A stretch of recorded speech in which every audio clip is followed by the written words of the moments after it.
not closed the Strait of Hormuz, has not targeted any oil shipments.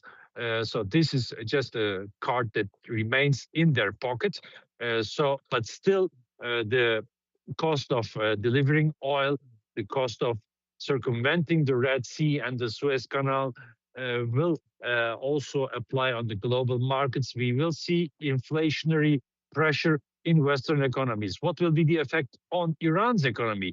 Actually, not that much, because Iran's economy has already been sanctioned, has already been under pressure, and this will not create a very complicated situation for them. Iran has also been transferring some of its oil onto tankers outside the Hormuz Strait, in preparation for a US attack. So these tankers are already in the Indian Ocean, and they can head to their destinations, for instance, to China or to other countries, should Iran decide to close the Strait of Hormuz. This was a measure taken in advance by the Islamic Republic to keep itself that option also open. So Iran will be affected much less than the West in terms of economy, by this war that is happening right now. We're getting information now that also U.S. military bases in Jordan are currently being targeted by the Iranian retaliation. So we continue to see how broad the response of Iran is against the U.S.-Israeli attack. Now, also, aside from the other areas that we have already spoken about, we are getting information that the U.S. base in Jordan is currently under attack following as part of the response of the Iranian government to the Israeli-U.S. aggression. But Yunus, also we have been talking about a lot in these last couple hours about all the impact, the effects, the context or everything that is happening right now in the Middle East. But we have not spoken about how we got here. So how did it all end up happening? What was the preview to what is just unfolded today in the early hours of Saturday in Iran? I think this is a long-standing policy position of the United States and Israel against Iran. Our audience should know that Iran and Israel do not recognize each other as states. The Islamic Republic of Iran has a fundamental policy towards Israel. It says Israel is founded as an occupational power, not just the Palestinian territories on the West Bank, but the entire state of Israel is an occupational creation.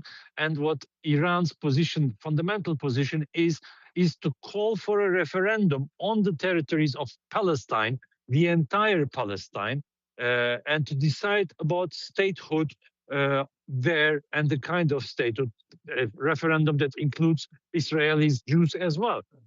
So that's the major position there on Iran. And Israel, on the other side, rejects Islamic Republic's existence itself, its regime itself. And Iran has been under sanctions since years. And there was, during the Obama administration, there was an agreement on the nuclear program of Iran and partly lifting of the sanctions. But already during his first administration, Donald Trump has canceled this agreement, has drawn the US out of that program, the JCPOA. And in his second administration, this time, Trump simply continues this policy of trying to crush down the Iranian regime by all means he has at his hands, causing ruptures, sabotage inside the country. We remember that the Secretary of Treasury, the US Secretary of Treasury, already admitted publicly that they had caused a currency crisis in Iran to provoke protests. That is on record. You may look it up in the archives. So this is long-standing US policy to crush the Iranian regime. What seems to have happened now is that they did not get what they expected from the recent protests in Iran, and they did not get what they expected from a possible internal division inside Iran. This seems to be a strategy that failed, because they were hoping that the political class inside Iran would be divided, and those forces who resist the American interventions stronger, who are considered to be conservative, would be weakened. That did not happen. So this is maybe one of the explanations why they decided to stop negotiating, to stop trying to cause divisions, and instead to start an all-out attack, which started today. But until now, we have a situation where, yes, various cities in Iran are bombed. Uh, some media report that the US is trying to assassinate certain Iranian leaders, but we have also a very strong retaliation by Iran, successfully targeting a number of US military bases over the Middle East, to which the country of Jordan also was recently added, as you mentioned.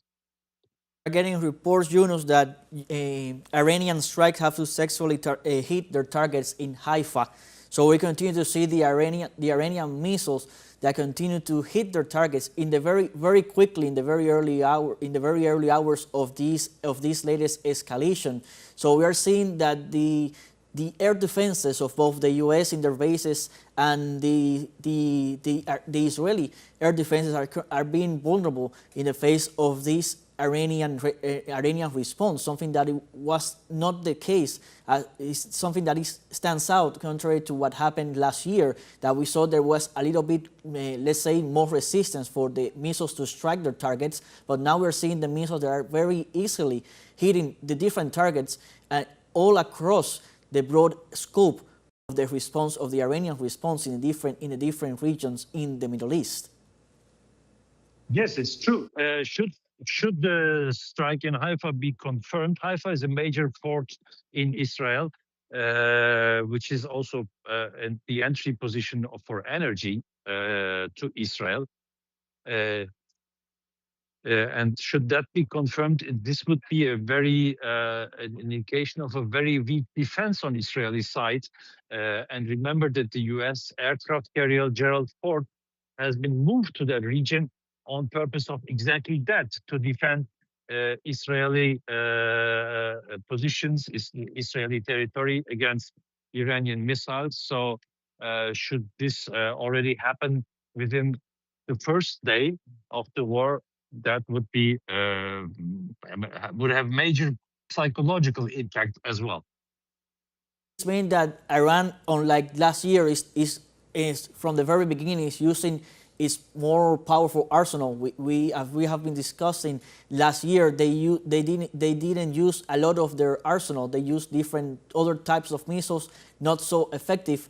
But can this be a change in the way Iran is going to respond to this latest aggression? That's for sure, because the 12-day war, they also refrained from attacking any U.S. military bases. They threatened to do so, but they did not do so. So this time it's clear an all-out answer, and it's for sure that they will escalate gradually, day by day, and more, because it is also an element of psychological warfare to keep these missiles in their hands, not to use them immediately, but to make the enemy fear of them. But it is most probable that they will be used in the coming days also against Israel. And we're getting now information that Riyadh has also witnessed explosions, that they were getting reports of explosions in Riyadh, in a different U.S. base in that city. So we continue to see that the scope, I don't think we have seen this before. We are seeing that, I guess, keeping up with the word that Iran gave, that they are prepared for diplomacy, but they are more prepared than ever for a military response if it came to that. And that's what we are seeing right now. That's true. That's definitely true. And it is incredible that they succeed in striking these positions successfully. It is a major defeat. Shows a lack of preparation, I guess, on the U.S. military side, that Iran is able to strike and cause explosions in a number of military bases, US military bases. And this will, of course, disrupt US infrastructure, military infrastructure in the region. The perspective of coordination, of work, of logistics will be a difficult one in the coming days if this continues. Yunus, one of the main goals that Israel announced was to try to eliminate, to assassinate different leadership positions within the Iranian government. One of the targets, as we referred at the beginning, was near the presidential palace, targeting the president, Masoud Pezeshkian. We're now getting confirmation that the president is alive and well, that no harm came to the president in the Israeli-U.S. aggression. The same has also been said about the Ayatollah, that he's currently not in Tel Aviv. It's being reported that he's not in Tel Aviv, that he's currently in a secure position. So in a way, we can say that so far that intended goal was to try to eliminate quickly the leadership positions of Iran. So far, the objective has not been fulfilled. Currently, what we're seeing is bombings, targeting. We are pretty sure there's going to be civilian casualty, which is unfortunate, of course. But we are seeing maybe like the main goals or the main targets not reaching, but then we are seeing the Iranian targets being met. The positions that Iran is firing at, we are seeing the missile strike. So we are already seeing maybe the way that the war is going to unfold, which will now go down to a moment of resistance to see who holds out the most.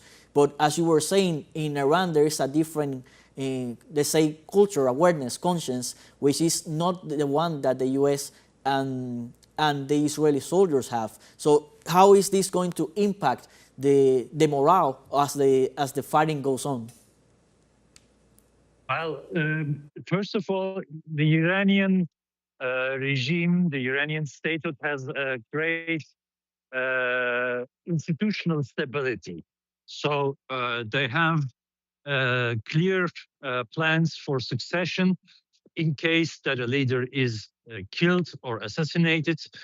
They have a clear rules, and they have a very cohesive, united leadership also in the around the supreme leader. So should Ali Khamenei be assassinated, that will not change their policies. On the other side, when they see that striking US military bases with Iranian missiles is also for Iran a historic moment. This has, in that way, not happened before. And seeing that success is an incredible moral boost for the Iranians. One that is hard to imagine. It's even one that is maybe bigger than striking successfully Israeli territory, because this time they are striking the bigger power, the United States itself, and they do so successfully. So in terms of psychological warfare, regime stability, cohesion, I think this is a major breakthrough for the Iranians to have achieved that. Yunus, as we continue to follow up the news, we are now also getting reports of great explosions in Dubai, in the United Arab Emirates. We are getting reports of big explosions happening right now in those areas. We continue to highlight, as we continue to see the success that the Iranian response is having to this latest aggression of Israel and the United States. So what can we expect moving forward? We have been discussing this a lot. We already saw the Yemen, the Ansarullah movement join in and launch attacks as well, begin to launch attacks in the Red Sea and against Israeli targets. But we have been you have been speaking about as well the actions of Hezbollah and Hamas. But you also mentioned a few hours past, that the Lebanese government was calling to stay away to not include Lebanon in this conflict. But in your experience, who has the greatest pull in Lebanon? Do you think that the fact that the government is doing that, or Hezbollah will come on top and they will join the struggle if it gets to this, to attack the Zionist entity? I think these allies are also measuring right now the Iranian response, and they are trying to understand if this is a limitless escalation or is it a limited answer. Once they come to the conclusion that this is an all-out war, and once they see the continuation of the success that Iran has already had in striking successfully U.S. military bases, the likelihood of organizations such as Hezbollah joining this war will increase. For now, I think they're observing. They are clearly in communication with Tehran. They are also keeping their options open. But the longer it continues and the more successful Iran is, the more likely it is that first Hezbollah and then even Hamas enters the war as well. And that will be a very difficult situation then for Israel and the United States to manage. We have to state, again, having received so many military bases struck by Iran on the very first day of the conflict, where Washington and Israel had started the war, is already a huge failure. I don't know what the U.S. military authorities are discussing among themselves, but this is a huge military defeat.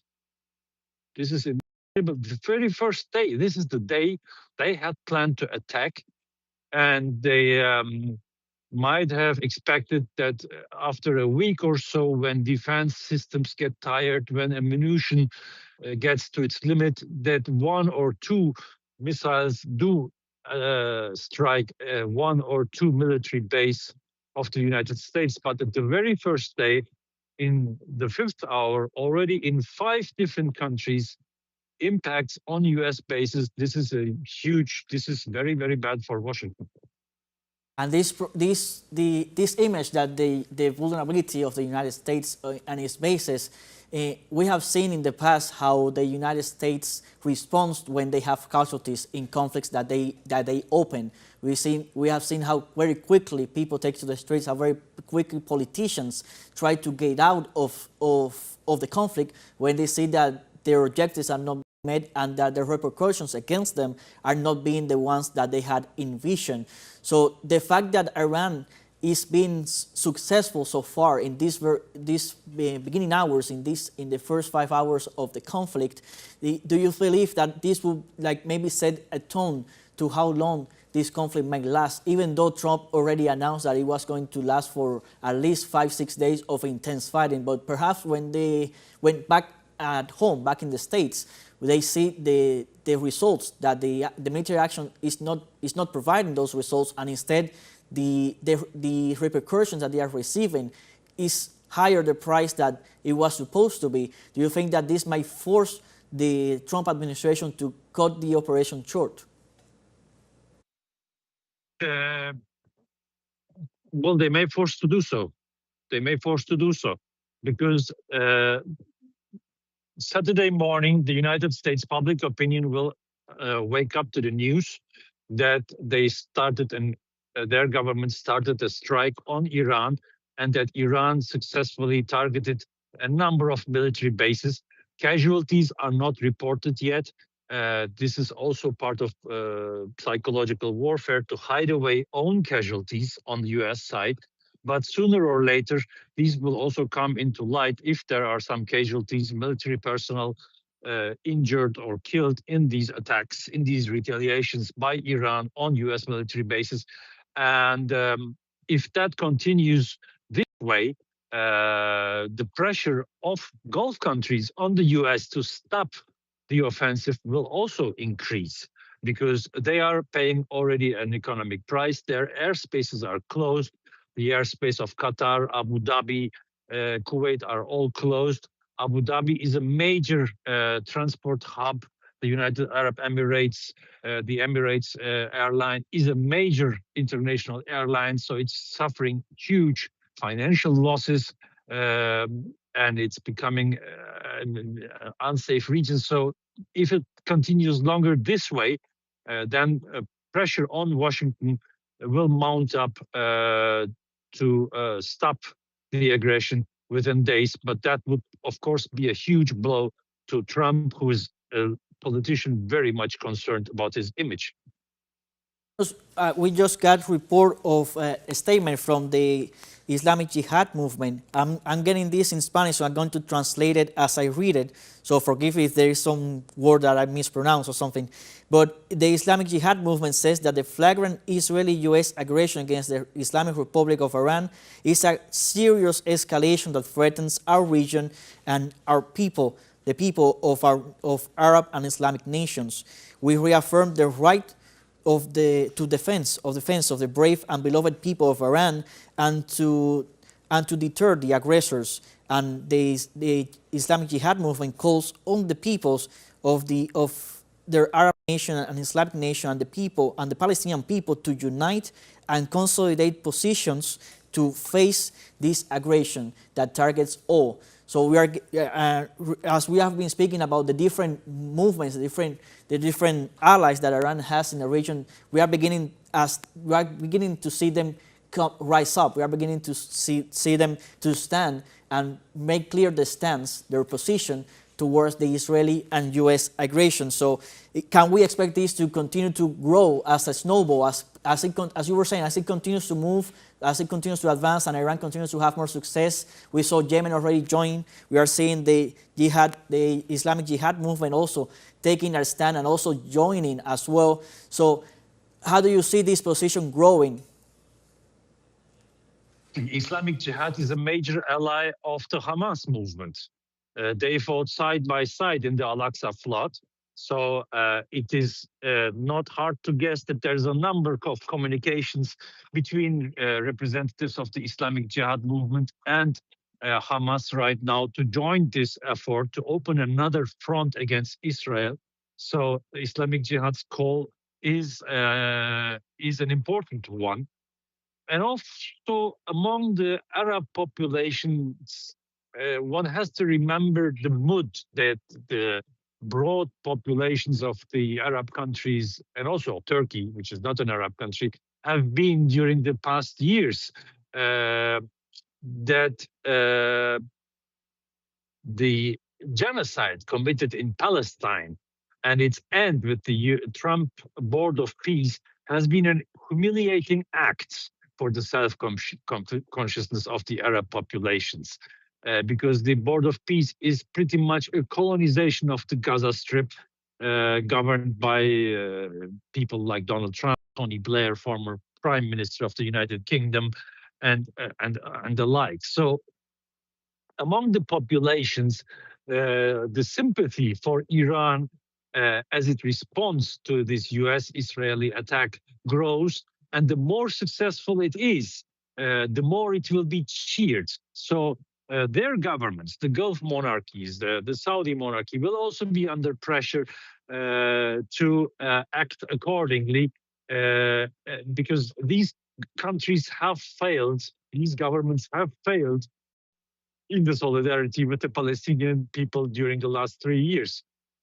And this did not go unnoticed. So now that there is a country that is successfully fighting against Israel, against the United States, that will cause a tremendous pressure on regional governments from the Gulf monarchies up to Egypt to also take a clearer stance and to close airspaces, maybe question the presence of US military bases on their soil, to protest against these peacefully at first, and maybe more radically later on. We will have to see that, but this is a major impact. And here, the crucial thing, the crucial moment in my perspective, my perception is the success, the military success that Iran had striking US military bases. This is a historic moment for West Asia, even for the world, as I don't know when was the last time that on such a broad scale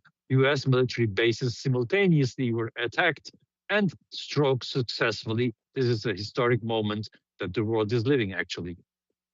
You know, let's put a pin on the conversation a moment. As we have been referring, you were referring to the ideals of the Iranian people, to their martyrdom, to the will that they have to defend their homeland. And while we are seeing people in Israel and being told to stay at home, to stay indoors, we have these images we're having right now live on our screen. We are having the students of the University of Tehran, which are currently on the streets rejecting the Israeli aggression, rejecting the U.S. aggression, and they're currently showing their support, standing on the street, chanting and expressing that they will defend. For me, it's like a very different, it's two sides, opposite sides of a coin.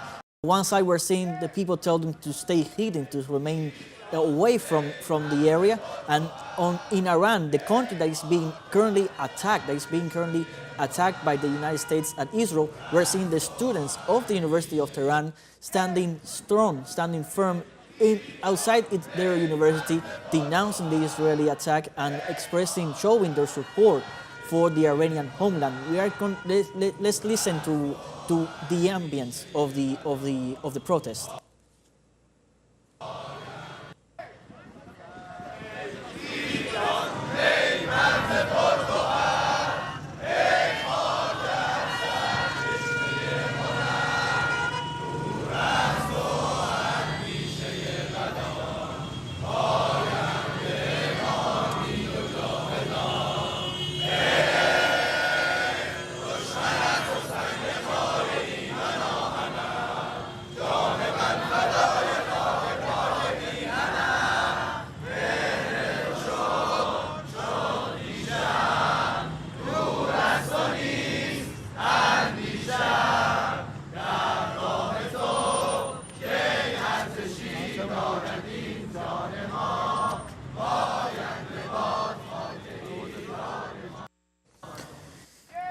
So as we saw these live images at the University of Tehran, the students defending their homeland, showing their support for the Iranian homeland, we also got an information coming from the spokesperson of the Foreign Ministry of Iran, Ismail Bakay. The spokesperson for the Foreign Ministry said that the UN Security Council must meet immediately and take the necessary measures to stop the aggression against Iran. The armed forces of Iran will defend the nation with decision and with all its strength, denouncing also that this is not a battle, this is a patriotic battle that was not of Iran's seeking, it was imposed on Iran, and also warning that if the aggression against Iran doesn't find a response in the international community, it will represent the beginning of the end of all international institutions. This is something that we already talked about also, the fact that international institutions have shown their complete inability to face the challenges of the current world. And this is something that is being said by the foreign minister, the spokesperson for the foreign ministry of Iran, Ismail Bakay. So I think we have already seen the beginning of the end of international organization with all the latest events that have occurred in the world and the inability of the United Nations to face them and to bring an end to them. And I think the clearest example is what is happening in Gaza, the fact that a genocide takes place in the 21st century in the eyes of everyone around the world, and nothing has been done to stop it from the people in authority, from those international organizations. Nothing has been done to bring an end to the killing of children, women, and the elderly in Gaza, and to the ethnic cleansing of the Palestinian people in Gaza and the West Bank as well, to some sort. So what can we expect now? We are seeing, aside from the military response of Iran, that is finding a lot of success, something that I don't think no one would have expected, that it would found so much success in the very early hours of the conflict. We are also seeing the foreign ministry, the different political aspects are also playing their part, and they are making their statements, and we have seen other political agents from other parts of the world also making their statements. So what can we expect moving forward from this point?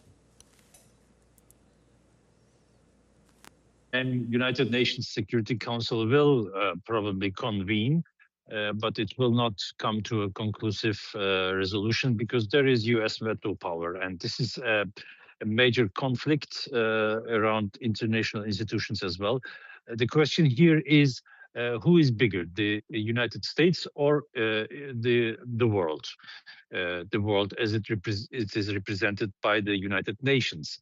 And that depends a little bit on the facts on the ground, actually. The more successful Iran is, the more the United States will be forced to retreat. I personally do not expect a greater impact from international organizations at this moment, as they have failed, for instance, in reacting to the hijacking of the Venezuelan President Nicolas Maduro, as well as they have failed in stopping the genocide against the Palestinian people in Gaza and the blockade of Cuba. So I think Iran is here acting wisely to gain bigger diplomatic global support, uh, to show that it is not isolated, that it is part of a bigger coalition that will have reflections and statements from allied countries such as Russia and China and others. But in terms of a condemnation in the UN Security Council, my hopes are not very big that that will occur immediately. But if the conflict takes longer, tide will shift against the US policies because they will become unsustainable, especially for Middle Eastern countries who already are facing economic costs, who are facing missile impacts on their territories, who are facing closed airspaces, and more and more they will come, if the conflict takes longer, to a position that the US aggression is unsustainable for their continued security. And there they have two options. Either they demand a full out US invasion of Iraq, which will not happen because there are no ground troops.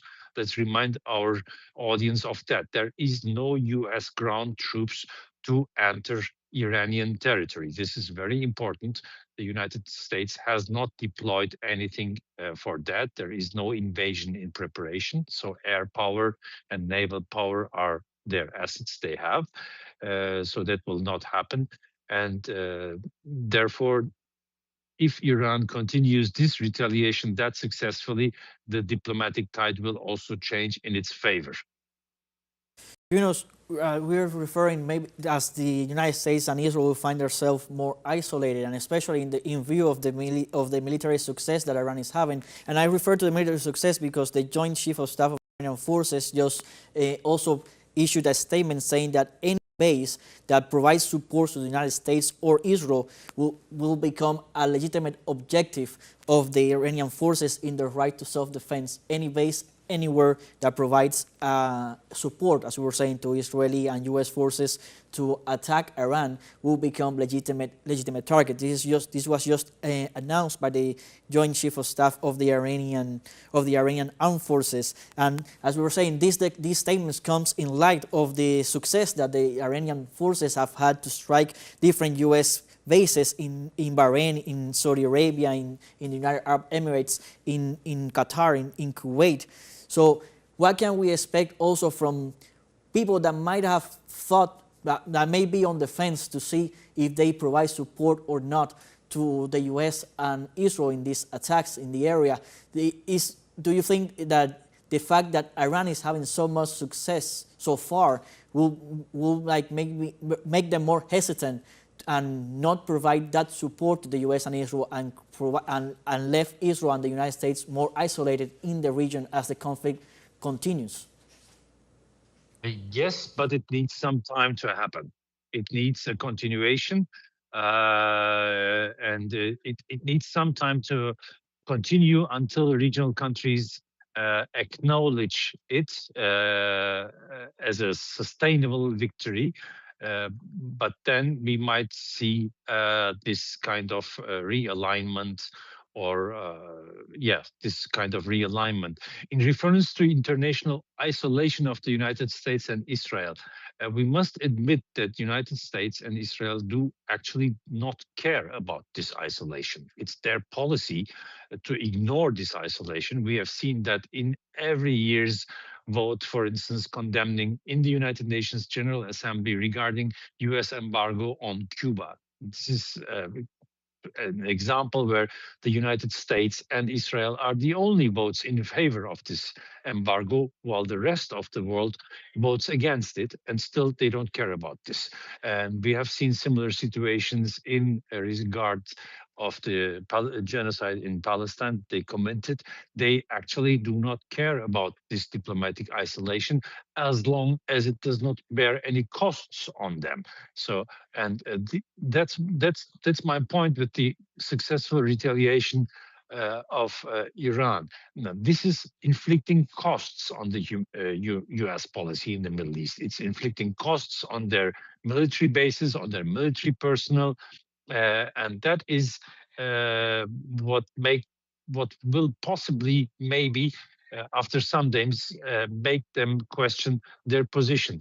But there are, let's share with our audience, there are already voices. For instance, the Norwegian foreign minister just got the news. He criticized in an email statement to the news agency Reuters very carefully the attack, saying, I quote, "The attack is described by Israel as a preventive strike, but it is not in line with international law," said the Norwegian foreign minister. "Preventive attacks require an immediately imminent threat." So this is already a voice a little bit critical from a country which is not part of the global south. It's Norway. So there might be some critical voices to be heard in the next days. And the question is, how much cost will they inflict on the United States and on Israel regarding their diplomatic position, regarding their economic capacities, and regarding their military positioning to reevaluate this aggression? Last year, we saw Iran, in a way, force Israel and the United States to reach a deal to end the 12-day wars due to the response that Iran gave that Israeli aggression. Now we're seeing also a stronger, a more powerful response from Iran against Israel and the United States from the very beginning, and a very widespread response. So it's likely that hopefully, for the well-being of the civilian population, the conflict is resolved quickly. But what impact will it have, for example, for the Trump administration to have a second defeat, if we can call it that, a second defeat in such a short time in regards Iran? A second defeat in such a short time in regards Iran will maybe be a cause for his removal from office, or for having I don't know, something change within the U.S. policies, within the U.S. current government. That's still a long way to go. I don't think that he will resign or will be impeached because of a defeat in Iran. But of course, there is already a tendency for the Trump administration of losing public support. His rates of disapproval are very, very high and increasing day by day due to domestic problems as well. The situation around ICE, the situation around the inflation, his increasingly authoritarian behavior in violation partly of the US Constitution, recently even stated by the US Supreme Council regarding the tariff policies of him, which were canceled by the Supreme Court. So there is already a decline for the Donald Trump administration. And of course, this will be very much fastened. And even more so if the conflict takes longer, if there's injuries or casualties of US military personnel, which will be not welcomed by a public opinion that has not been prepared a lot for this aggression from the United States against Iran. There has not been a lot of public work or public opinion work being done as for instance, before ahead of the Gulf Wars, where there had been a huge media campaign and all this. Quite the opposite this time. So this war seems to be unpopular among even his own supporters. So in terms of electoral situation, it will be a very bad situation. And if the escalation, if the war continues and causes oil pressure on oil prices and inflation inside the United States, we know that the Americans are very, very focused on their oil prices. So this might even cause a major disturbance for the Trump administration if the conflict continues and reflects itself in increasing oil prices, which we expect to happen on Monday already.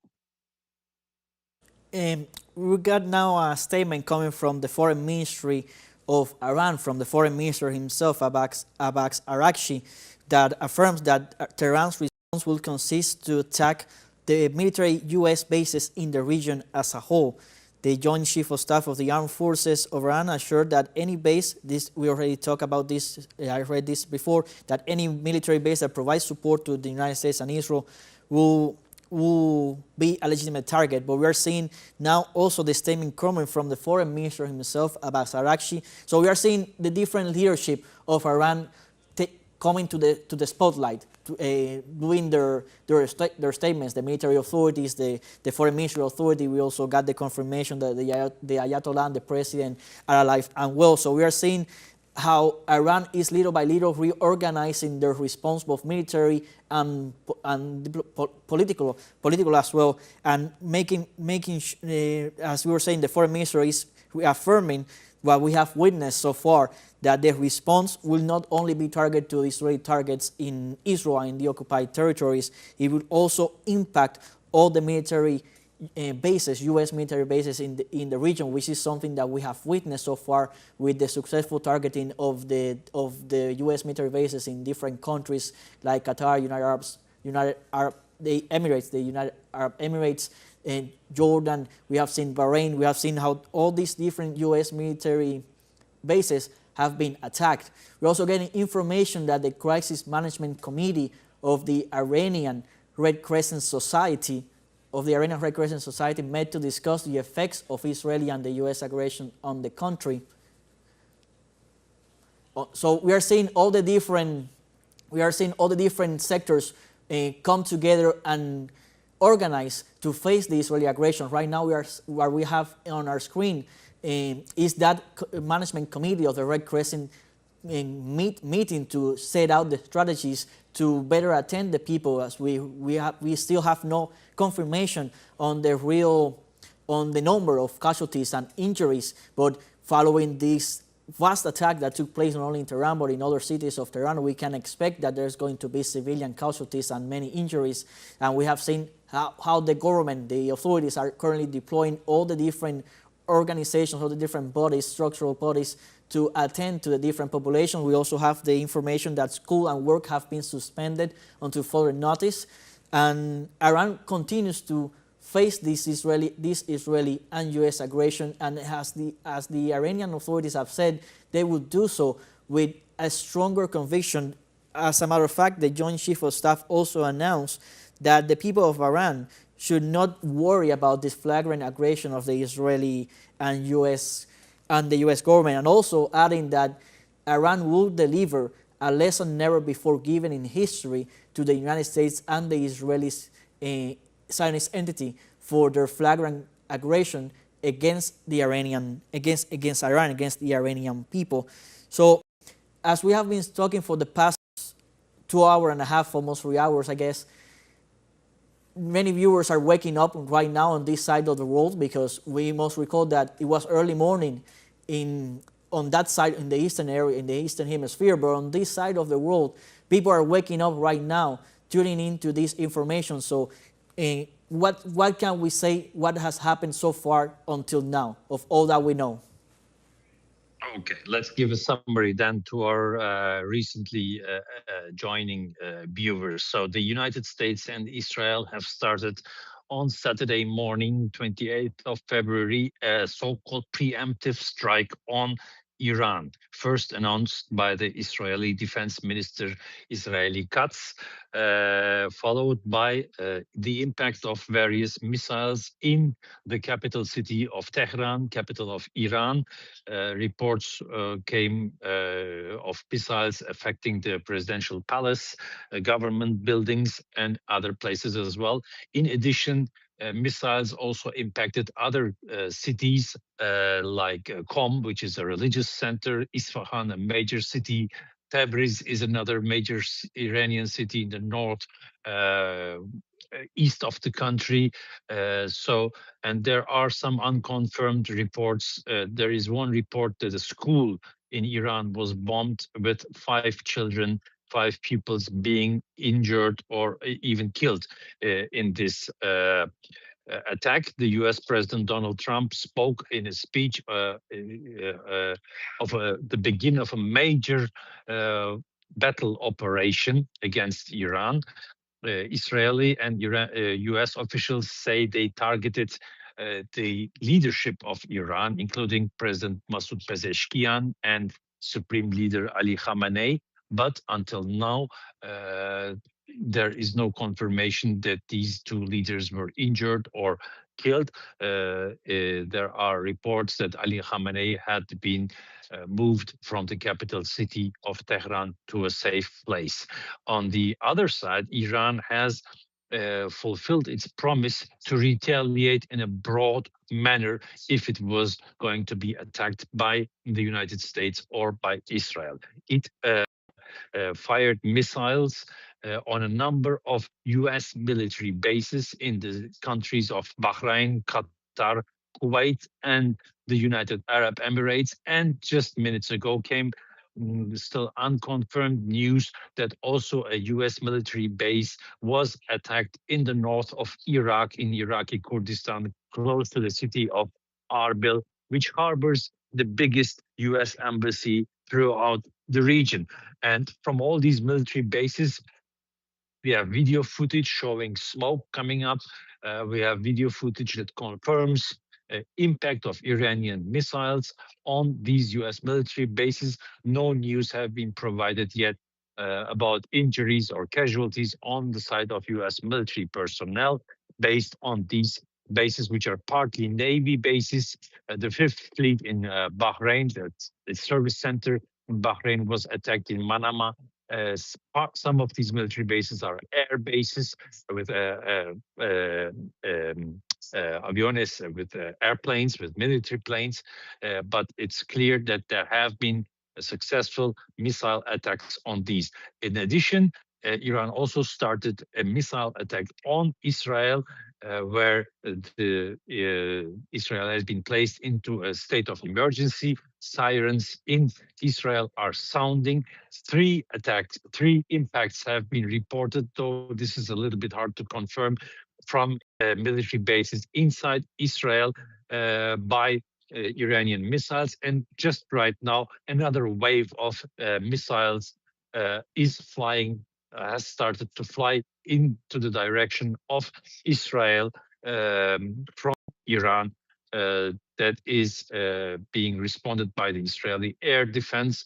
But there are videos already that in Jerusalem there were smoke in the horizon.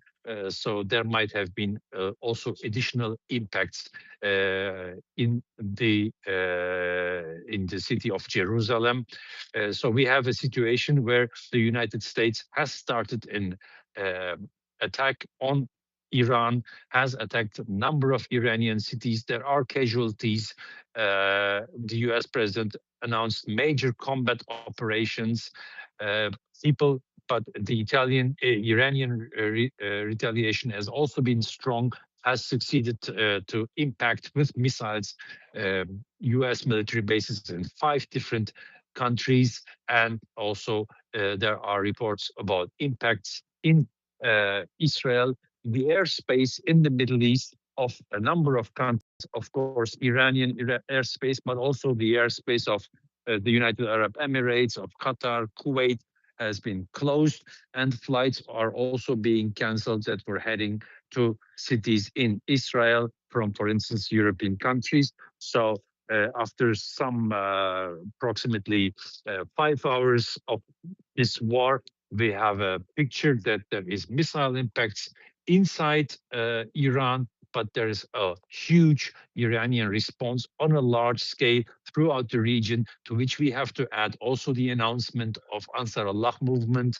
in Yemen to also fight Israel-directed ships in the Red Sea. And also there is the call of the Islamic Jihad, which is a Palestinian organization, a Palestinian armed organization close to Hamas, allied with the Hamas, that called the Middle Eastern peoples to rise up against this aggression. Eyes are also on Hezbollah in southern Lebanon, how they will react. Hezbollah itself has been bombed today's morning by Israeli Air Force in southern Lebanon. And inside Lebanese politics, there are voices that call Hezbollah to stay neutral, to stay out of the conflict, but this is hard to sustain if Israeli attacks are continuing, and if there's successful counterattacks by the Iranian. The likelihood of Hezbollah joining this war and starting, for instance, missile attacks on Israel from southern Lebanon increases. That would, of course, place the Israeli air defense under a huge pressure if simultaneously Iranian and Hezbollah missiles were going to attack Israeli territory at the same time. Eyes are also on Iraq. In Iraq, we have a complicated domestic situation. The designated new prime minister, Nouri al-Maliki, is a very anti-American politician, a very pro-Iranian politician. He's expected to be elected as prime minister, which would change the political balance in Iraq, a major oil producer as well, in favor of Tehran, in favor of Iran. But that is where eyes are on, as well as what Hashdi Shabi, an strong armed militia inside Iran, a very anti-Zionist militia, will do in the coming days. So this is a huge situation, but it is clear that the attack of Israel and the United States on Iran has already caused a regional widening of the conflict, which is not going to be limited on missile attacks from Iran only to Israel, but the entire Middle East, or better said, all military bases of the United States in the Middle East have become targets of the response of the Islamic Republic of Iran. Yunus, you were referring to the importance to pay attention to what happens in Iraq, and we are getting report that there's already been a phone conversation between the foreign ministers of both nations, of the foreign minister of Iran, Abbas Araghchi, with his Iraqi counterpart, and where in that phone conversation, the Iranian foreign minister expressed to his Iraqi counterpart that Iran will continue to defend its sovereignty through all means necessary. Will continue to defend its sovereignty, and this also takes place as we get also information that a U.S. base in Iraq has also been struck by Iranian missiles. So we continue to see the diplomacy side of Iran moving its pieces, but we also continue to see the success of these military actions against the U.S. bases across the region. We continue to see the vulnerability of the U.S. military bases across the region as part of the response that probably the United States itself and Israel did not expect to have in this, at least not in these very early hours of the conflict. As we must recall that the president, United States President Donald Trump, said that this operation is not going to be a short one; it's going to be a long one. But the length of that operation, I guess, will depend on how much can they endure if the Iranian military continues to find so much success in their strikes against all these different U.S. military targets and Israeli also military targets in Israel and the occupied Palestinian territory. I think you make reference to the fact that Israel targeted an elementary school in Iran. So there we can see the criminal nature of the Israeli regime, of this military operation, and we are getting reports that there are five people killed in that military strike against an elementary school in Iran, which has nothing to do, of course, with any kind of military target which we must recall that the alleged excuse of Israel to carry out this blatant aggression against Iran is a preventive strike because they believe that their existence is at risk. That's the excuse that Israel is putting on the table. And yet, in order to prevent this, what they do is attack an elementary school. Is one of the many targets that has been hit. That's why we can have civilian casualties. Yunus, anything last that you want to add on this situation, on what is happening right now in Iran and in the region? Yeah, well, there are just right now coming in reports about explosions in the capital city of Riyadh, capital of Saudi Arabia as well. And there is an important, interesting thing in the speech that U.S. President Donald Trump delivered when he announced this operation. He mentioned there Israel just one time. And that's being commented here in Turkey by various experts as a reflection of the growing unpopularity of Israel within domestic policies of the United States. There has been a recent research by the Gallup Institute that asked the American public opinion about whom they would favor more, the Israelis or the Palestinians. And for the first time in the history of this research, which has been conducted for years, the American public opinion favors the Palestinians over Israel. That's noted here in Turkey, as well as the changing side in domestic policies, in domestic public opinion of the United States. And it is the longer this conflict continues, the difficult it will be for the Trump administration to maintain it and to continue it. Thank you very much, Yunus, for your time here with us in this special broadcast. We're going to stay tuned with you in an upcoming time to continue debating as the situation continues to unfold and have more details as this situation develops and know everything that is happening on the ground in Iran and in the region. So let's stay in touch for upcoming times. But for the moment, we're going to continue with what is happening in Iran, in the region right now. Thank you very much.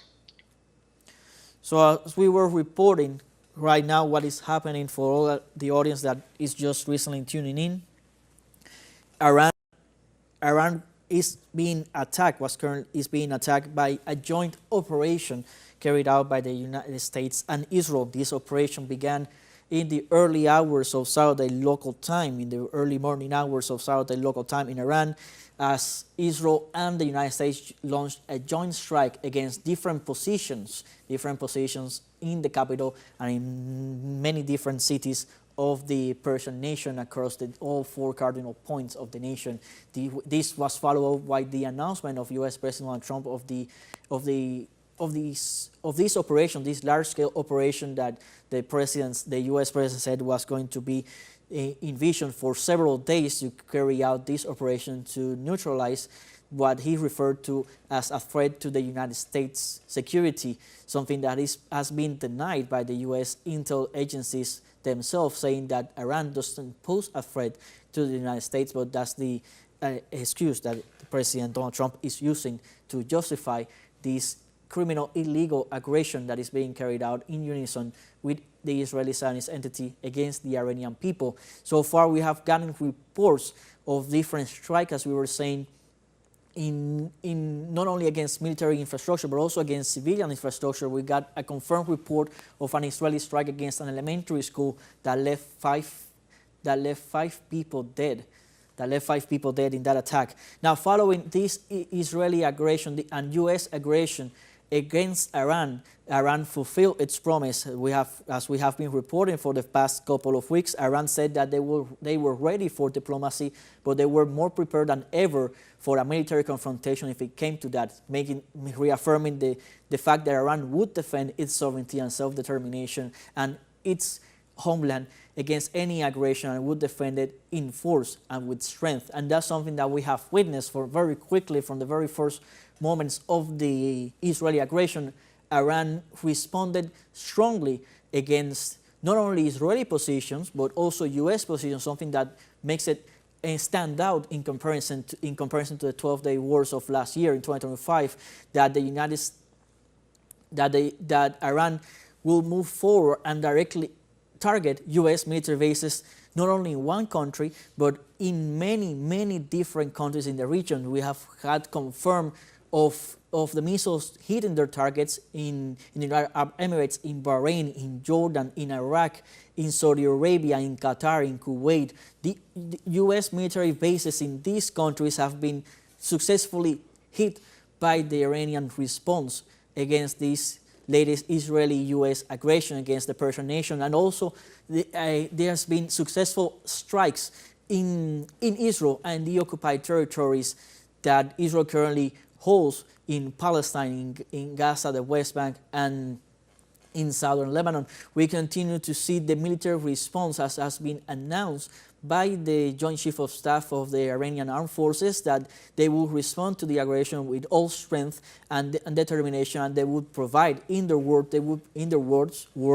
they would provide a historic lesson to the United States and Israel that for their aggression. We also saw previously the warning of the head of the security of Iran Shura, of the parliament, saying that the enemy, Iran and Israel, began a war that they will not be the one responsible for the end, for it will be Iran who will determine the end of this war. And we continue to see the impact that the Iranian response is having on both U.S. military positions and Israeli military positions across the region. And of course, we have been debated in length with our correspondent, Yunus Soner, who is currently stationed in Turkey. We have been debating in length to the repercussions that this conflict will have, not only for the region, but for the world, especially in terms of economy. As happened last year, Iran has threatened with the closure of Hormuz, and as we know, this will impact greatly the transportation of merchandise and, of course, of oil towards the West.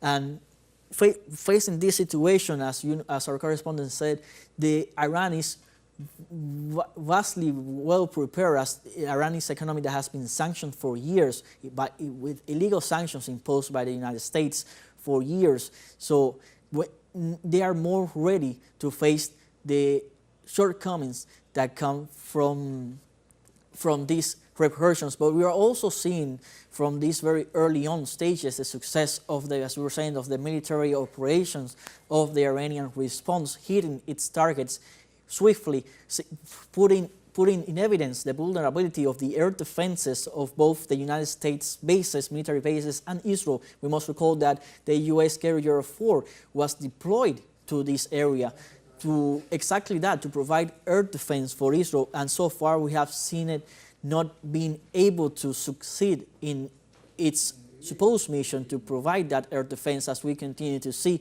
the Iranian missile hit their targets across the region. Now, Israel also announced at the beginning of their operation that their main target, their first targets, was to assassinate the Iranian leadership. And we have had confirmation now from the authorities themselves that both the Ayatollah, the President Masoud Pezeshkian, and the foreign minister, who was also targeted, are currently alive and unharmed following the Israeli and U.S. aggression. So this is the situation right now, what is happening. We continue to monitor the situation as this new escalation of war led by the United States and Israel in the region to continue to destabilize the nations that do not adhere to the interests, continue to move forward.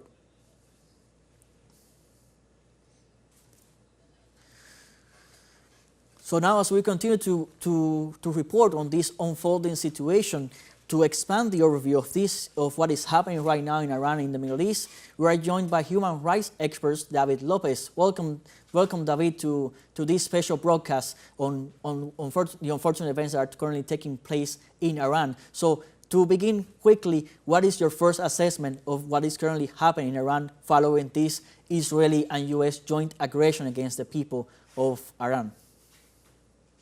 Yeah, so thank you very much for the invitation. So right now it's serious because it normalizes a security doctrine where force replace the law. The U.S. and Israel have acknowledged major military operation in Iran, including strikes affecting Tehran, and this opened a path to a regional escalation with global spillovers, energy, trade routes, aviation, and Gulf stability. So strategically, it's not an isolated incident. This is a signal about how power will be extended internationally. Overall, right now, where we have to take in consideration the former attack, the 3 January against Venezuela, this is totally connected, and we will see what is going to happen during this week, because actually in Geneva we are in the current of the Human Rights Council. We're going to see which behavior and which comment will adopt the OHCHR and the Human Rights Council as well regarding this illegal attack from the United States and Israel. David, right now we're getting a report of the second launching of the second wave of the Iranian legitimate defense response towards Israel, towards the attacker. So seeing how this conflict is escalating quickly in comparison to what happened last year from the 12-day war, we are seeing Iran hitting their targets very quickly, and not only Israel, but also targeting all the different U.S. military bases in the region, in several countries in the region.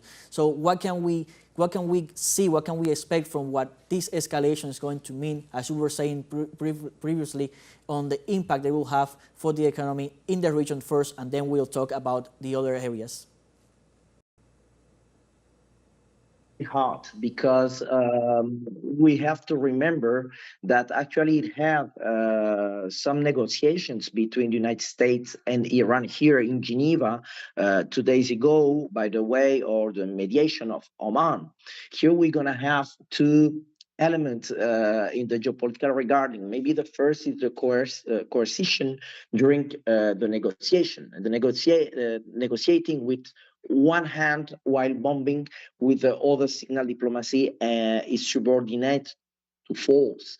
The second one, the message to the wider Eurasian balance. Iran is embedded in a region, in regional connectivity and security dynamics where Russia and China have substantial strategic interest on the region. So this pushes the system toward block logic rather than a rule-based stabilization. It will be very interesting what's going to happen right now, which measures going to take China and Russia, who just some weeks ago realized that some military exercises in the Hormuz stretch. What's going to happen right now? It will be very interesting.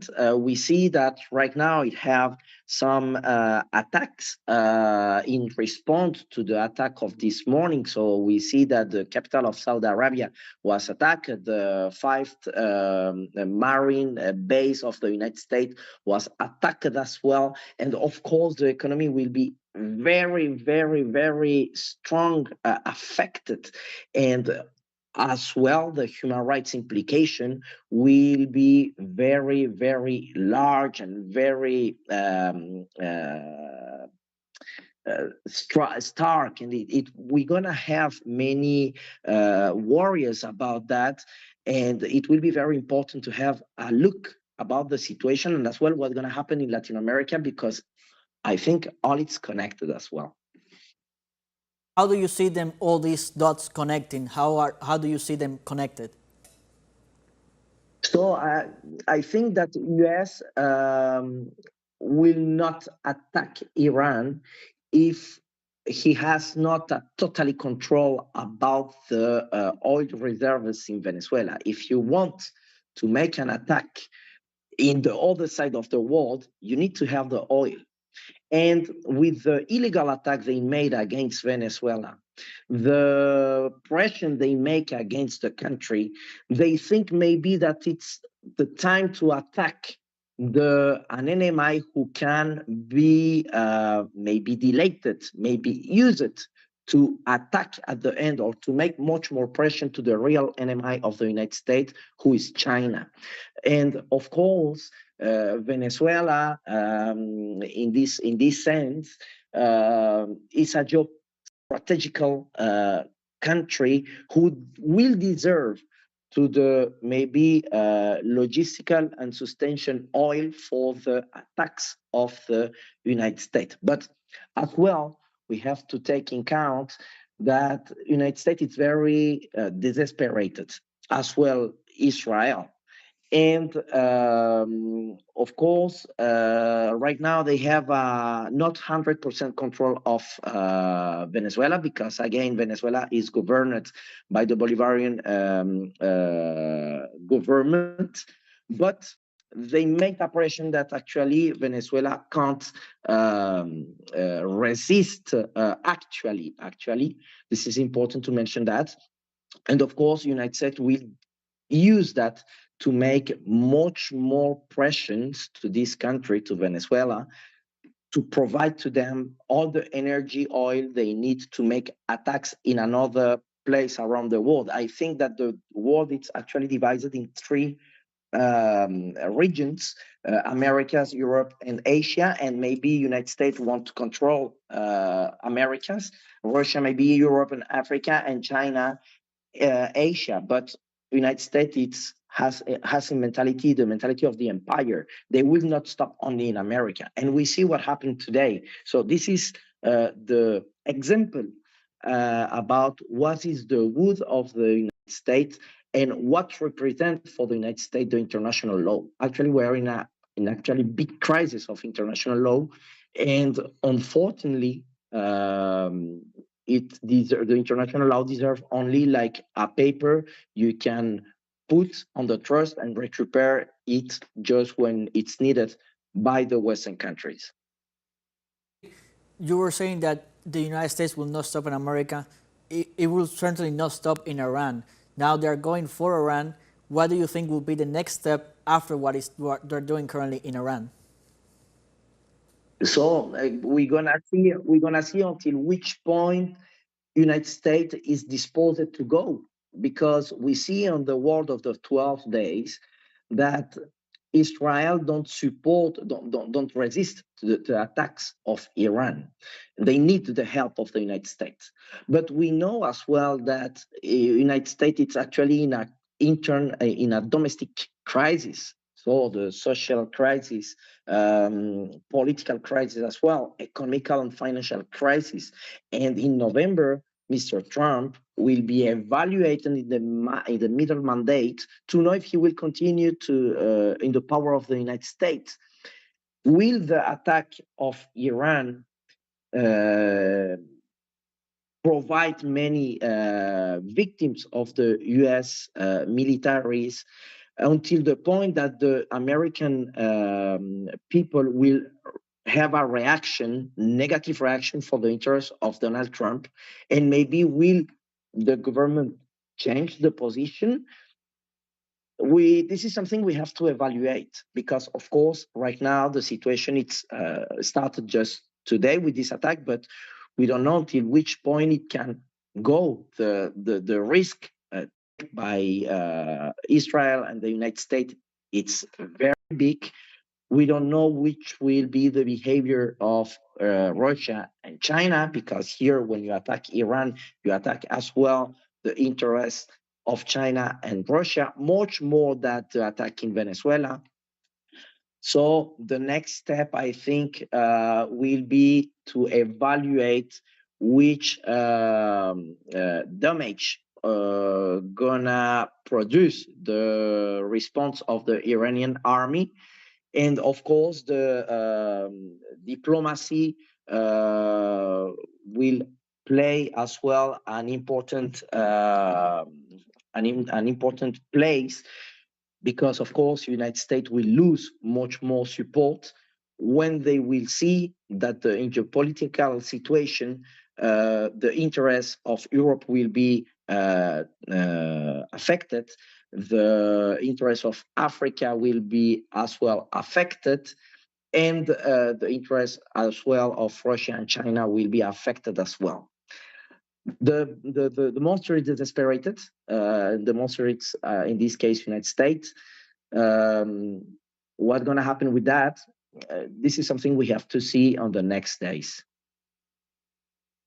President Donald Trump is justifying these actions to, and according to him, to protect the United States from the Iranian threat. But U.S. intelligences themselves have reported that Iran doesn't pose a threat to the United States. It is on the other side of the world.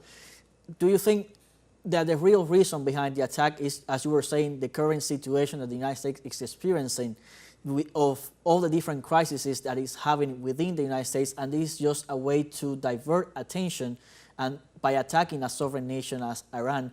And also, what will be the human rights implication this will have? As you said at the beginning, I believe that this all is taking place in the context of the Human Rights Council, where this is going to probably need to be denounced, and we'll see that the international community, if they are able to do anything about it, although so far the international community has proven to be unable to solve any kind of crisis, and we have seen that with Gaza, that after two and something years, the situation has not been resolved. It continues to deteriorate. So how do you see this playing out? So we have every time to understand that when the United States mentioned they're going to make an attack, and they mentioned this is on the behalf of a god or in the behalf of the protection of the United States, this is the speech used by Washington to legalize the attacks they're going to make on the behalf of the financial interest of the U.S. corporation. This is one of the things we have to understand. Second, what we can hope from the Human Rights Council, I think that not so much because some weeks ago we had a special session about Iran, and the position of the OHCHR was a position used frequently by the globalist system and the globalist section. When I talk about the globalist, I would mention Rockefeller, Rothschild, George Soros, and Open Society. This is the actually position took by the OHCHR.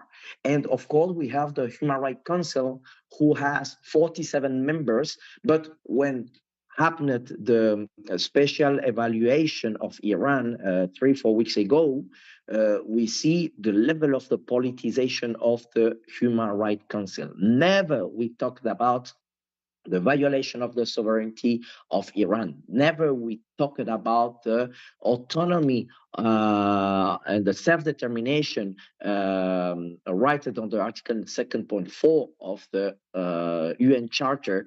They talked only about the political and civil rights who are frequently violated by the United States, and we see what happened actually with the manifestation in Minnesota and other cities in the United States.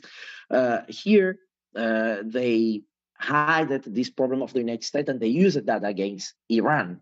And I hope for the credibility of the OHCHR, for the credibility of the United Nations, that a very hard position will be taking in that, and not only by the OHCHR, not only by the Human Rights Council, but overall by the Security Council, because this is the international organism who can take strong decisions, but again, United States is member of this Security Council. They can put a veto, and in middle of that, we have to understand that what it's playing right now is the task and the power of these corporations, U.S. corporations, Zionist corporations, around the world, as well inside of the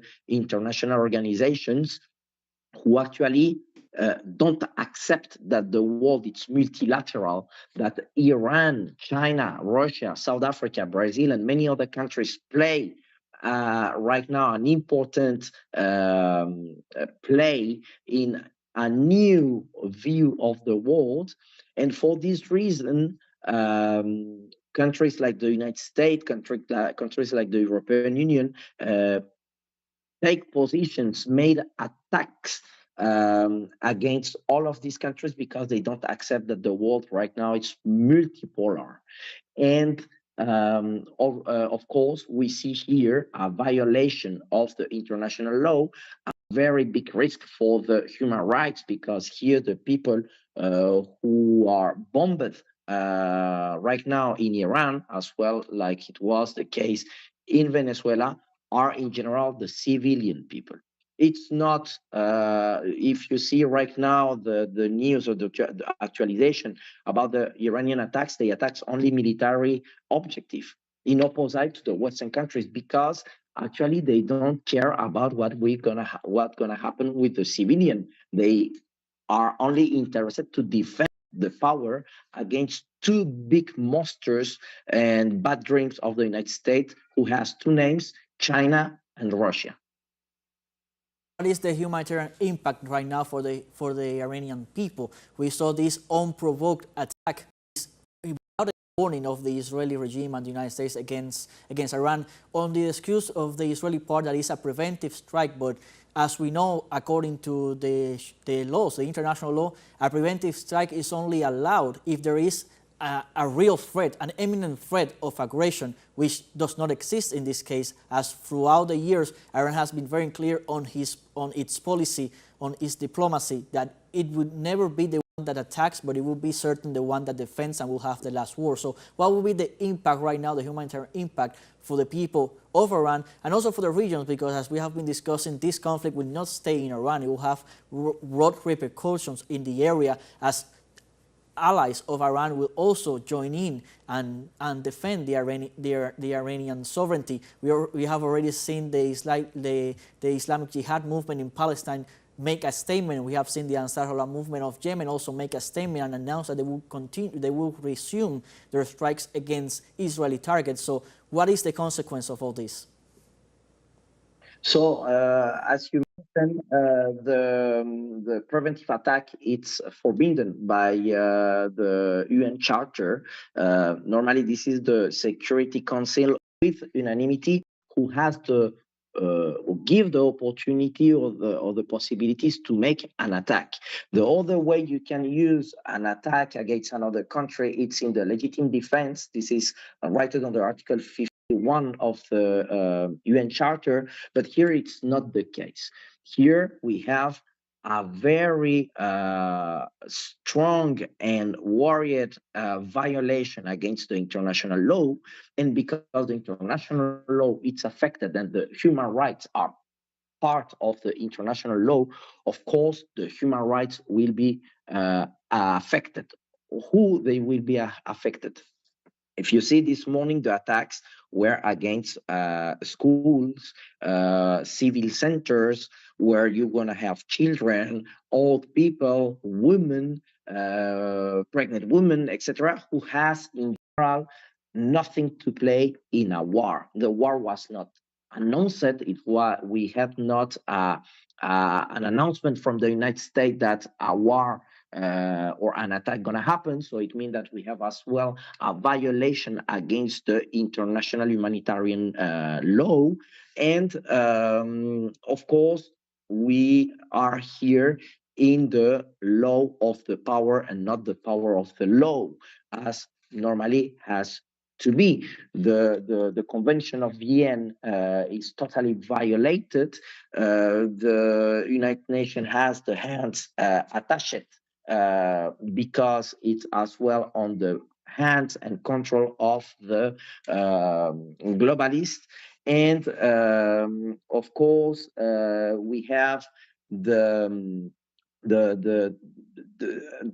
a credibility deteriorated, losing by the people who right now are as well taking by the control of the digital power the events like the events of this morning as a normal effect. The people unfortunately normalized the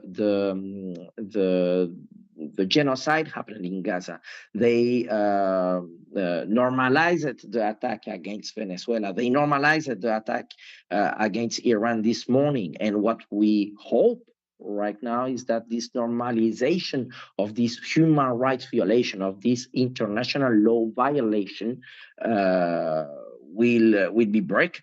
Because if we're gonna write that the reality of this violation affect the totality of the world, overall the people who live on the Western country, the world will be destroyed in a 50 or 60 or 70%, and maybe it will be very late. So I hope that for the health of the international law, for the health of the human rights, for the health of the civilization, we hope that a stop will be put against this desperation and violation and aggressive behavior of the United States and Israel, and that actually, with all the defects it can exist, the stability of the UN Charter and the international law will come. Because if it's not come, the situation will become very bad, and we will assist in a third world war,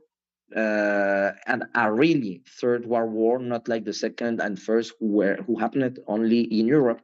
Right now, if the situation continue like today, the war will be everywhere around the world, and hide about each bomb or each attack will be very hard. Thank you very much, David, for your input in this special broadcast as we continue to give follow-up to the situation that is unfolding in Iraq. Thank you for being with us in this moment. Thank you very much. And if in any moment we have more information from the Human Rights Council and what's going to happen on this week, I will be every time available to make the analysis and comment what's going to happen on the next days in the HCR and the OHCHR in Geneva. Thank you, David, for that. Let's now continue on topic on what is happening in Iran currently, as we have been reporting for the past couple of hours, for the past 4 hours and so, as we continue to inform on the Israeli-U.S. flagrant aggression against the Iranian people, against the Persian nation and the Islamic Republic of Iran. We have gotten report of strikes hitting, of explosions occurring both in Tehran and in different cities across the Persian nation, targeting not only military structures, but we've also had reports of civilian structures that have been targeted, government buildings that have been targeted. We've also had the confirmed report of 5 people killed in a strike against an elementary school in Iran, an Israeli missile strike that hit an elementary school, killing 5 people in that strike. We don't have so far the total number as the situation continues to unfold. We must repeat that the aggression is ongoing. There is an ongoing exchange of fire between Israeli, U.S. forces, air forces against Iran, as well as the Iranian response. Is ongoing. The Iranian response is ongoing. Iran has responded with strength, has responded with conviction and determination, hitting several different targets, not only in Israel and the occupied territories, but also across different U.S. military bases that the U.S. has deployed in the region. We have confirmation of strikes in over 5 countries in the United Arab Emirates, in Saudi Arabia, in Qatar, in Kuwait, in Jordan, in Bahrain. In all these nations, U.S. military strikes, U.S. military bases have been hit as part of the Iranian response. We also got confirmation that the U.S. military base in Iraq was also hit by the Iranian response, which has already been named True Promise for the Iranian operations of its legitimate defense in the face of the Israeli-U.S. aggression against the Iranian people. We are now once again joined by our correspondent Yunus Soner, who is currently in Turkey. We were speaking with him previously, and now he's once more with us to continue to provide more updates on the current situation. So, Yunus, what can you tell? We spoke briefly, a short while ago, but what is new? What can you tell us of what is happening in Iran and the repercussions that have occurred so far right now? Yes, to remind our viewers, the Israel and the United States have started an attack on Iran today's morning, on Saturday morning, early hours local time, approximately 10 hours in Iran, which the Israeli Minister of Defense, Israeli Katz, called a preemptive strike. In this strike, we have noticed that several points in the capital city of Tehran received an impact of Israeli missiles. Among them were the presidential palace, some government buildings, but also we received reports of elementary schools in Iran being also targeted by Israeli missiles that killed 5 children in this elementary school, according to Iranian news outlets. Donald Trump, US president, made a speech afterwards claiming that a major operation had started against Iran. He called on the Iranian people to rise up against their government, against their state, or they would face devastation and annihilation, a clear-cut threat of the US president against the population of another country, calling them to rise up. An incredible incident in international politics, rarely witnessed. The Iranian state has responded, has retaliated. Before that, Iran had always stated that in case of an attack on Iran by Israel or the United States, Iran would respond region-wide. That means Iran has already declared that besides of Israel being the aggressor, all military bases of the United States throughout the region, and there is a number of them, would be legitimate targets, and Iran has fulfilled that promise as of today. It has attacked and has succeeded to strike a number of US military bases throughout the region. One of them is, for instance, in Manama, capital of Bahrain. Here, the service center of the US Fifth Fleet, major Navy compound, was struck successfully by Iranian missiles. Another attack occurred in the United Arab Emirates, where the Al Udeid base was attacked by Iranian missiles, also successfully. Further attacks were reported from US military bases in Qatar and also in Kuwait, as well as in Arbil, a city in the north of Iraq, Iraqi Kurdistan, which hosts the biggest US embassy throughout the region, and also a major US military base, were attacked by Iranian missiles.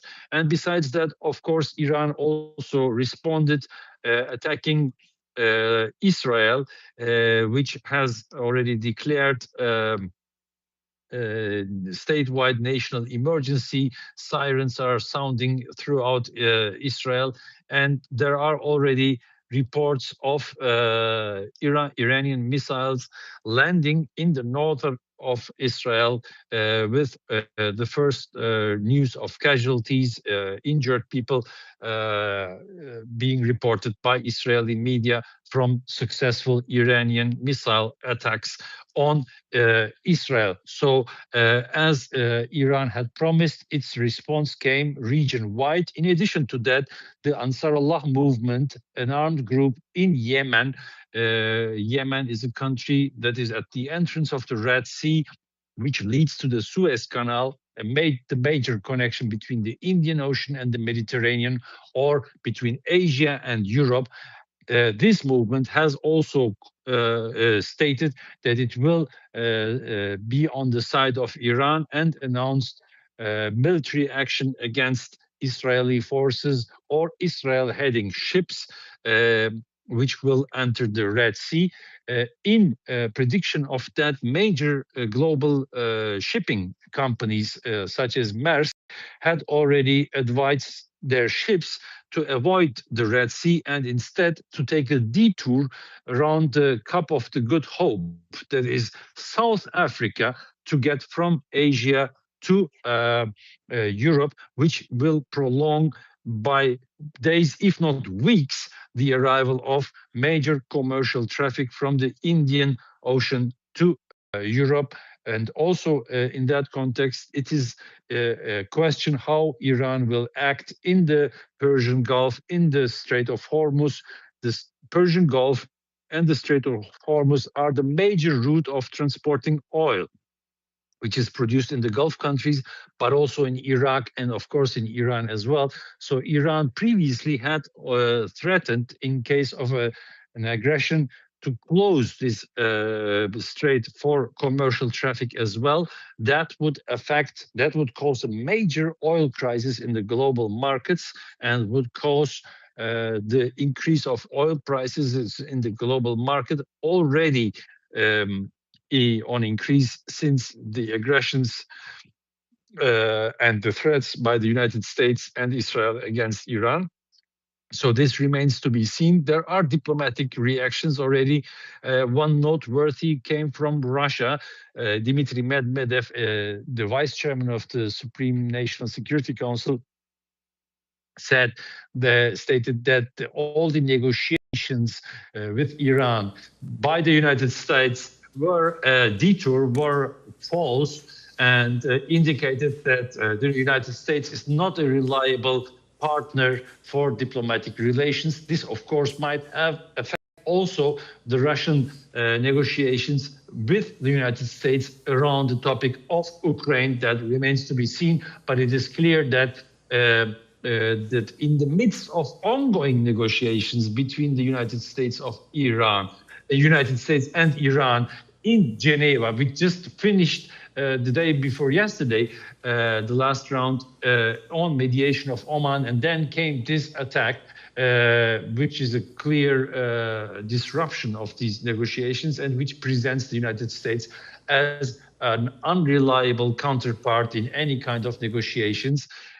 We shall remember, our audience, in that context, that the foreign minister of Oman is another Middle Eastern country which has been the main force in mediating these meetings between US officials and Iranian officials.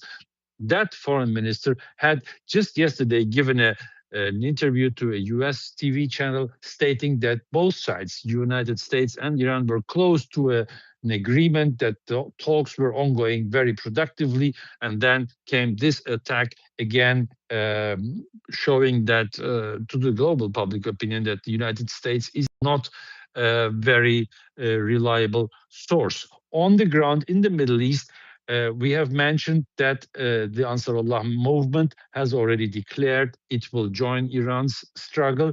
Another call came from Islamic Jihad, an armed movement in Palestine, a Palestinian movement closely allied with the Hamas movement. They also called the peoples of the Middle East, West Asia, to rise up against the Zionist aggression against Iran. This is important because eyes are also on what other actors, regional actors, will do. Eyes are on how Hamas will act. Remember that we have the Trump established Board of Peace, which is basically a colonization of the Gaza Strip, and also question marks around how will the Hezbollah organization in southern Lebanon will react. Calls were made already by Lebanese politicians on Hezbollah to stay out of the conflict. But just today's morning, Israeli Air Force also bombed Hezbollah positions in southern Lebanon. So it's quite unclear how Hezbollah will react. But if the conflict continues, it's quite probable that Hezbollah also will start some military actions towards Israel, which would then place Israeli defense capacities under huge pressure, facing simultaneously Iranian and Hezbollah missile attacks. That would be a hard thing to defend against. On the other side, in Europe, the European Union's High Representative Kaja Kallas made a statement saying that the EU is exploring diplomatic paths to settle the issue of Iran's nuclear program. She reminded that the EU has adopted strong sanctions against Iran and supported diplomatic solutions. And she mentioned that she spoke to Israel's foreign minister, Sar, and other ministers in the region to explore diplomatic paths. Well, this is an interesting commentary in face of clear U.S. and Israeli aggression against one country. The Norwegian foreign minister, in a written statement to Reuters, was a bit clearer. He said that this preemptive strike is against international law because there has been no imminent threat against Israel or the United States. Quite the contrary, as we have mentioned, there have been these negotiations between the two sides. So the EU explores diplomatic paths. It is quite probable that there is increased pressure now from European or from Western sides on various actors in the region to stay neutral, to stay out of the conflict. As I mentioned, Hamas, Hezbollah, also Hashdi Shabi, an important militia in Iraq. So there will be pressure on these Yunus, groups to sorry stay to out, to stay interrupt you, neutral. but in regards, as you were referring, the other actors that will take place, we are getting also a report that aside the attack Israel is carrying out against Iran, we're also getting reports that is currently also targeting targets in southern Lebanon. So you were referring previously about the Lebanese government calling on Hezbollah not to intervene, to stay out of the conflict, but it will be very difficult for them to do so if they are currently right now being targeted as part of this broad operation that is taking place at the hands of the United States and Israel against Iran, but now also targeting southern Lebanese positions in that region. So we can expect Hezbollah probably to maybe, in a way, first with a statement or maybe later with actions to take part in this conflict that is currently unfolding as part of the many voices that are currently joining in support of Iran, not only in the military aspect, but we're also now seeing reactions coming from different parts of the region. For example, the foreign minister of Cuba, Bruno Rodriguez, has already has denounced formally as representative of the foreign ministry of Cuba, the U.S. and Israeli aggression against the people of Iran, condemning this terrorist action against the people of Iran, condemning this aggression against the international order. So we are beginning as the day, as we were saying in our previous talks, as the day continues to move forward and advance, we are beginning to see how different actors, as the world begins to wake up, to take position, take their stand, and to denounce and condemn the U.S.-Israeli aggression against Iran. Exactly. And the success of Iranian missile attacks on U.S. military bases is a very calling one.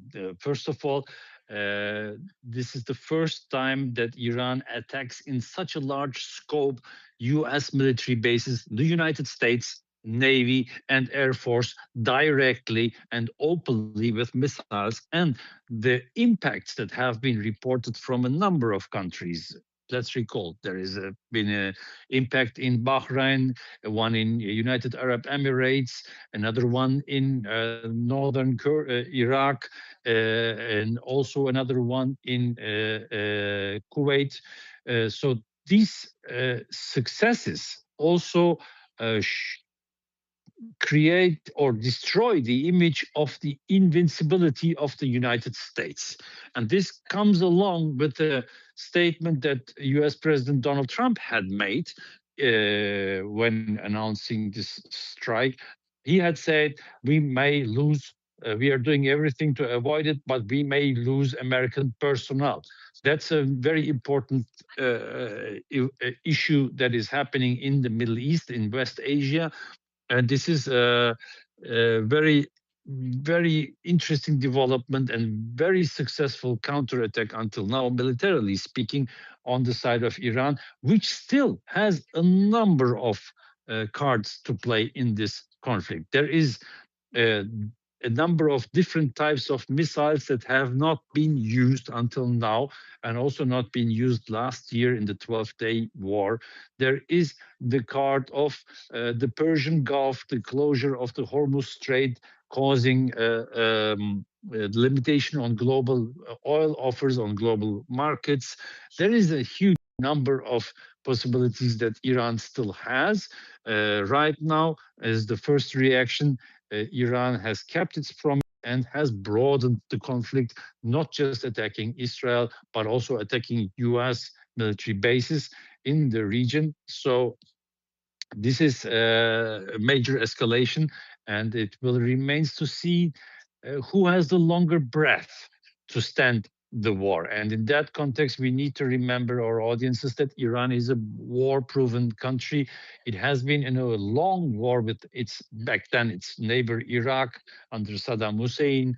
Afterwards, it has been under constant Israeli sabotage acts, under sanctions regimes, foreign fueled protests inside the country. So the country is somewhat used to this exceptional state of affairs. Meanwhile, the other side, Israel and of course the United States, are not that well prepared in regards to Iranian attacks.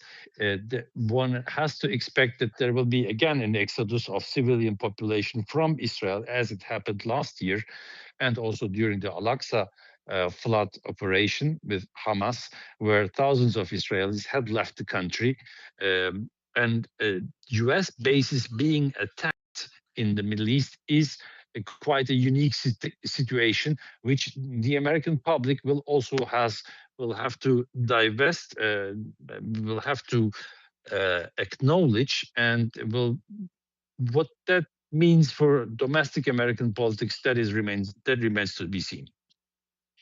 Correct, Yunus. And as we were saying, the people begin to react to the U.S.-Israeli aggression against Iran. I'm going to proceed to read some of those reactions that have been taken to social media, to X, for example. It's the case of the expression of rejection against this joint Israeli-U.S. strike on Iran by renowned analyst Jason Hickel, who has voiced a harsh criticism on the operation. Through his X social account, Hickel stated, bombing Iran in the middle of negotiations while starving Cuba, while genociding Palestinians, while threatening to invade Greenland. The U.S. and Israel are the single greatest threat to humanity, and it's not even close. We are all forced to live in the nightmare they create. You also have more reaction coming from Russia against the backdrop of this situation that is unfolding right now. The deputy chair of the Security Council of the Russian Federation, Dmitry Medvedev, criticized Washington's foreign policy and warned about the true aim behind its attempt to dialogue processes. Through his X account, Medvedev shared the peacekeeper is added again. The talks with Iran were just a cover.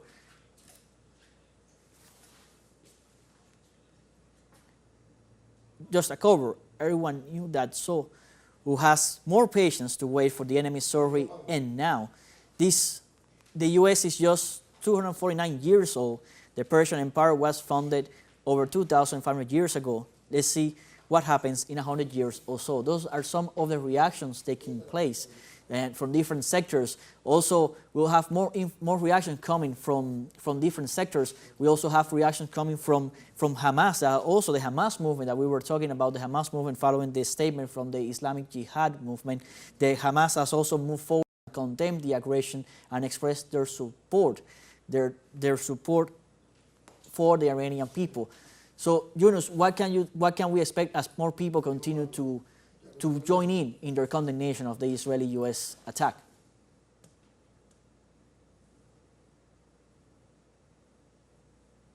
Yunus, can you hear me? Hear you. Can you hear me? Can you hear me? Please confirm. Yes. You hear me? Okay. Yes, I can hear you. So we were going over some reactions taking place from Hamas, from Cuba, from Russia, from renowned analysts. So in the case of Hamas, we previously talked about the statement issued by the Islamic Jihad movement. Now Hamas has also moved in and condemns the Israeli-U.S. aggression against Iran. So what can we continue to expect as more people continue to join in the condemnation and denunciation of the U.S.-Israeli attack against Iran? Yeah, there will be condemnations on state level. Also, I expect them to come from Russia and China and from a number of countries as well. Middle Eastern actors will also condemn Israeli attack as well. The question is, how will they act practically? For instance, if you take the issue of Hamas, it is quite normal and expectable that Hamas condemns the Israeli aggression, but will that incite an act or a move on Hamas itself? Will they, for instance, return to the armed struggle with the capacities they have? Will Hezbollah join and launch for itself missile attacks on Israel or not? This is the key question right now. That is, what actions would follow on expectable declarations of condemning the attack. On the European side, we expect, and these are already coming, messages of solidarity with Israel and the United States. The British Prime Minister just made a statement saying that it is unacceptable that Iran has nuclear weapons, which is a distraction of the whole discourse, because Iran has already clearly stated that it does not want any nuclear weapons. It is against their belief, actually, to have any nuclear weapons, but they insist on their peaceful nuclear program. So the British Prime Minister distorts here clearly the facts, claiming that they were developing a nuclear weapon, a reminder of the lie of the weapons of mass destruction with which the invasion of Iraq back then was justified, also by the then Prime Minister Tony Blair. And from Europe, we hear these kinds of messages, but also the question, what will the European people do? What will different actors, oppositional actors do? Will they reject US-Israeli aggression? And will they take the position that you just reported from Mr. Hickel, I think was his name, who places this aggression in a broader political context? It's right to do so, in my perception. This is not an issue between the United States and Iran. This is one more chapter of a global, unipolar, unilateral, aggressive policy of the current Trump administration and of US imperialism. And it is just one more chapter in the book that already includes the hijacking of the Venezuelan president Nicolas Maduro, the blockade against Cuba, the genocide against the Palestinian people, the occupation of Greenland, imposed tariffs and tariff threats against a number of countries. So this is the question whether also the global South first in declaration condemn this act, and secondly in actions will act against it. And as I said, as this struggle has different fronts, it has one front in Iran, another one in Cuba, a third one in Venezuela, one in Palestine. There is a number of possibilities for the countries of the global South to act against this global aggression of Donald Trump on wherever they are and whatever their capabilities are.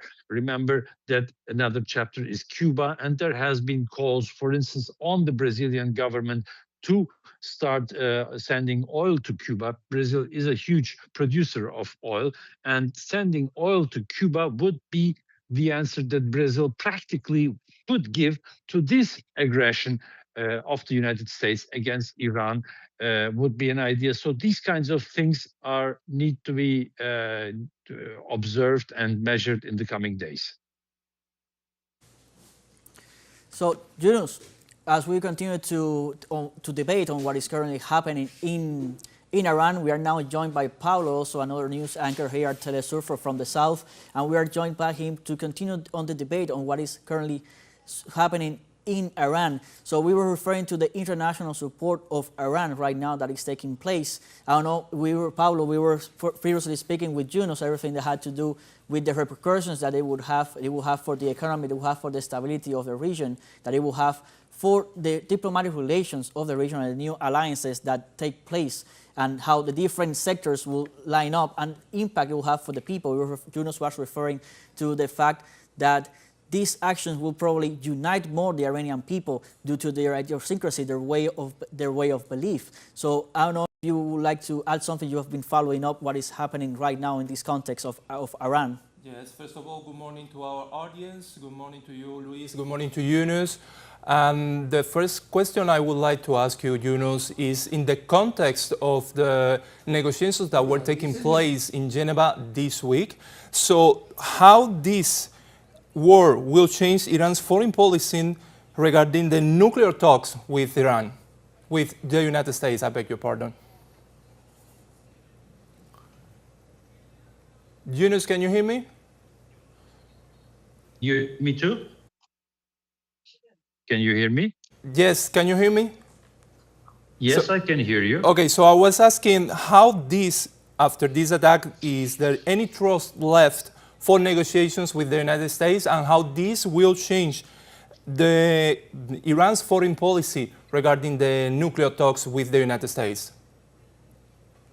Well, first of all, I think trust on the Iranian side towards the United States never existed. But what did exist inside Iran was a current of politicians who were trying to achieve a consensus and agreement with the United States, with the West. There is a political current inside Iran, which are usually called reformists, who do follow the line of appeasement to the West and also cancellation of Iran's regional alliances. They regularly criticize Iran's presence in Iraq, in Iran's alliance with Hezbollah, Iran's influence on Ansar Allah and other aspects. And they say Iran should stay at home, should stay in its limits, and should not pursue an active foreign policy, and instead look to get in terms with the West. And the opposite of them is what in the West is called the conservative circles, which support this axis of resistance to Palestinian cause. More approachment to Eurasian powers, China, Russia, is more their direction. And these forces are very suspicious of any Western attempts, and radical parts of them even claim that the United States is the Satan as well as Israel. Now, what happened today's morning will clearly, inside Iran, strengthen the position of the conservatives and weaken the position of those who try to come to a compromise with the West, because the conservatives were always alerting that it is not possible, that you cannot trust the West, that at the end they will try to destroy the regime, and they got right. This will affect Iranian foreign policy in that sense that, again, those forces, for instance, the Revolutionary Guards, will become stronger domestically and regionally, will have probably more influence on future foreign policy, while the reformers, those who were betting on an agreement with the West, will be weakened, and we will see again a more active Iran in foreign policy, my expectation. So let's talk about the possible United Nations reaction. Is there any possibility that Iran will file a formal complaint against the United Nations Security Council? Yeah, as far as I followed, Iran already called the United Nations Security Council to convene and to condemn the U.S.-Israeli attack. But of course, this council has the United States as a member, and the United States, most probably, if there is such a union, will veto any kind of resolution. Still, this is an intelligent move of Iran because it also tries to broaden its own diplomatic front. It tries to unite more countries on its side. It tries to broaden its basis of legitimacy. So in that sense, they will try to act to put in motion the United Nations Security Council, but without too much expectations. We also see that the Iranian Foreign Ministry has, for instance, today established contact with its counterparts in Pakistan and with its counterparts in other regional countries, including Qatar, United Arab Emirates, Bahrain, Iraq as well, Saudi Arabia. So these are efforts to convince these countries to pull them on the Iranian side, but from the UN Security Council, not much is to be expected. Still, it will be a place where other members of the UNSC, such as Russia and China, will have the chance to display their position and their rejection of this attack that occurred today's morning against Iran. You talk about China and Russia. In this context, is there, since Iran has a strategic partnership with them, could these countries offer a specific support, for example, diplomatic, economic, or even defensive? Is Tehran expecting probably from them any kind of this reaction? What we cannot expect from them is an open declaration of war to begin with. What sometimes the public opinion wants China or Russia to do is that in face of such an attack, Beijing declares also war on Washington and shuts down U.S. banks in China. This will not happen. But what will happen will be a condemnation on diplomatic levels. And what more importantly might already be happening, because there are a number of reports indicating that, is an advanced security cooperation between these countries, Russia and China, and Iran. There are, for instance, a number of reports, this is hard to confirm because of the material itself, that China has been preparing to sell armament and airplanes to Iran of the 5th generation, which are not detectable by radars. Now, as its defense industry, it's very hard to confirm because these are very secret stuff. But what a lot of people, for instance, already stated is that China and Russia helped Iran to get down Starlink, which is the satellite observation system owned by Elon Musk and which the United States uses for military purposes, for espionage, and which was active in Iran. Iran succeeded to cut down the coverage of Starlink on its soil. And one might also expect that certain missile systems or certain instruments of electronic warfare are being delivered to Iran, but more behind the scenes than in an open declaration of solidarity and alliance, because both countries, Russia and China, do have an interest that the United States gets a bloody nose here, that the aggression of the United States gets a limit, and this is the moment to do so. It is now Iran, because both of them are also cornered, of course, by the United States, Russia in Ukraine, and China in Taiwan, and also with its economic presence in Latin America. So they do have an interest, but they will not do so in an open confrontation of Washington, but more like behind the scenes, causing costs without exposing themselves as Washington's open adversaries. So thank you, Yunus, for joining us in this special coverage in this date where U.S. and Israel has decided to attack once again Iran. And we will reach you later with more information. Let's hope you can join us. We continue with some reactions at this hour. Let's talk about the expressions of reactions to the joint Israeli-U.S. strikes that have been happening today on Iran continue to pour in from around the world. Renowned analyst Jason Heikel voiced a harsh criticism on the operation. In this context, through his ex-social account, Heikel stated, bombing Iran in the middle of negotiations while starving Cuba, while genociding Palestinians, while threatening to invade Greenland, the U.S. and Israel are the single greatest threat to humanity. In this context, through his ex-account, Medvedev shared, the peacekeeper is at it again. The talks with Iran were just a cover. Everyone knew that, so who has more patience to wait for the enemy's story? And now, the U.S. is just 249 years old. The Persian Empire was founded over 2,500 years ago. Let's see what happens in 10 years, in 100 years or so.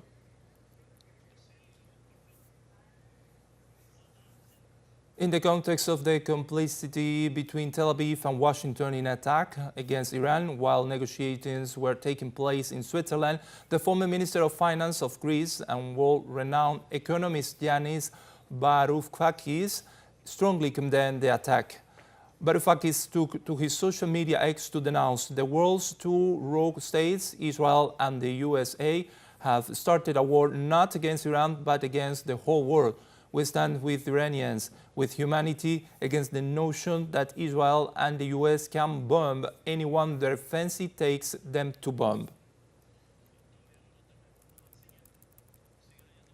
In this context, Jordanian Palestinian journalist Sam Husseini, who has been persecuted by the United States government, shared a powerful message in the midst of the attack perpetrated by the genocidal Israeli government in complicity with Washington.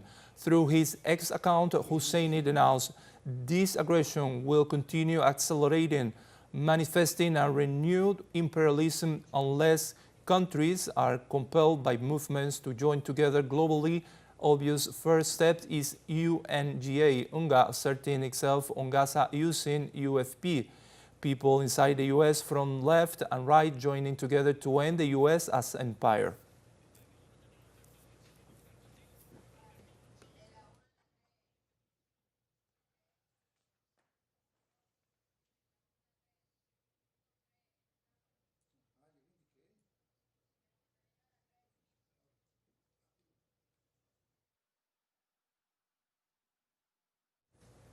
And we welcome now Alberto Watson, international analyst at this time. Welcome, Alberto, to this special coverage today.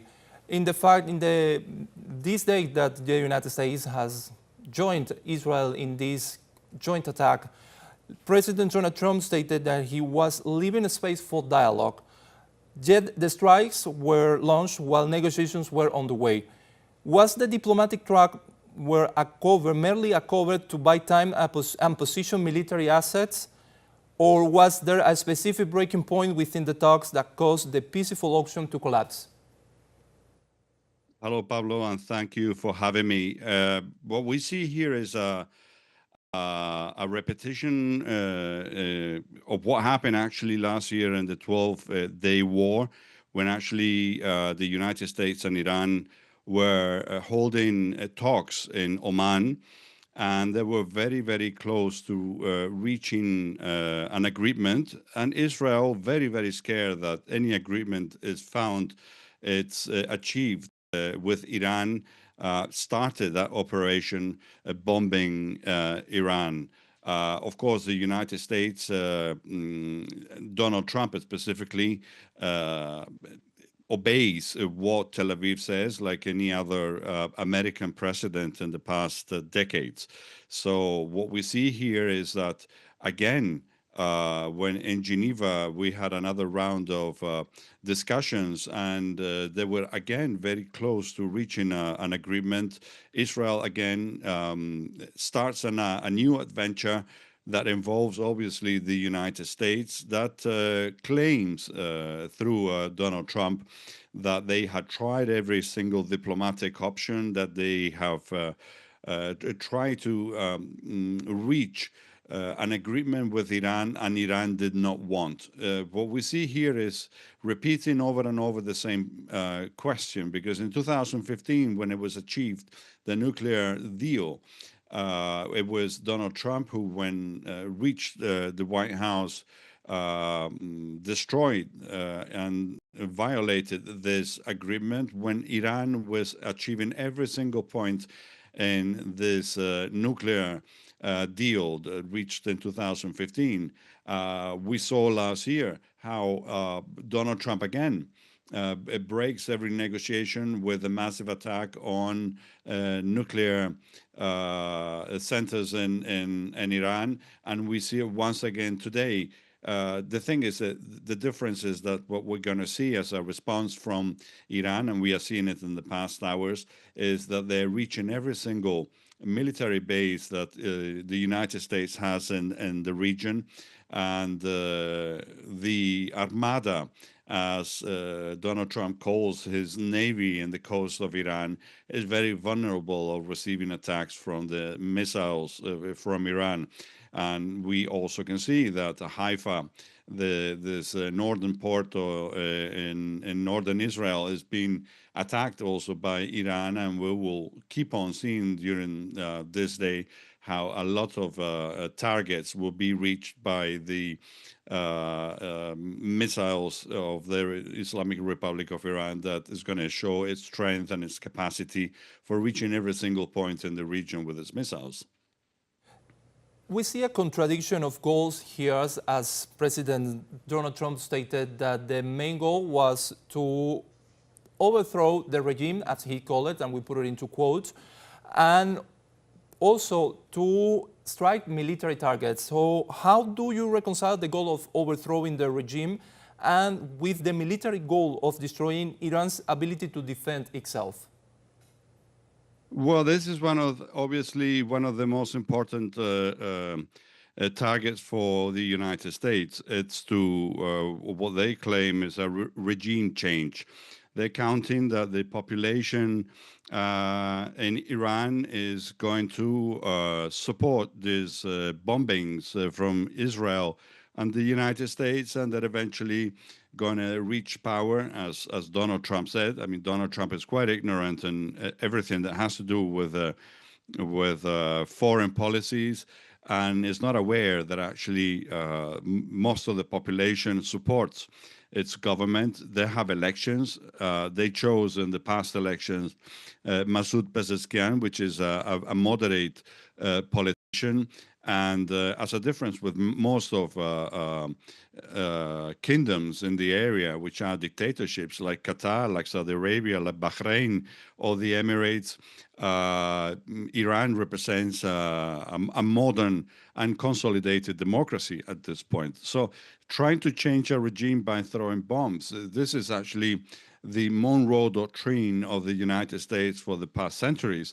And in this case, with Iran, it's going to be rather difficult, because Iran has a military capacity much stronger than it was in the past when they tried. And the danger is also for Israel that can disappear from the map if Iran uses all its capacity.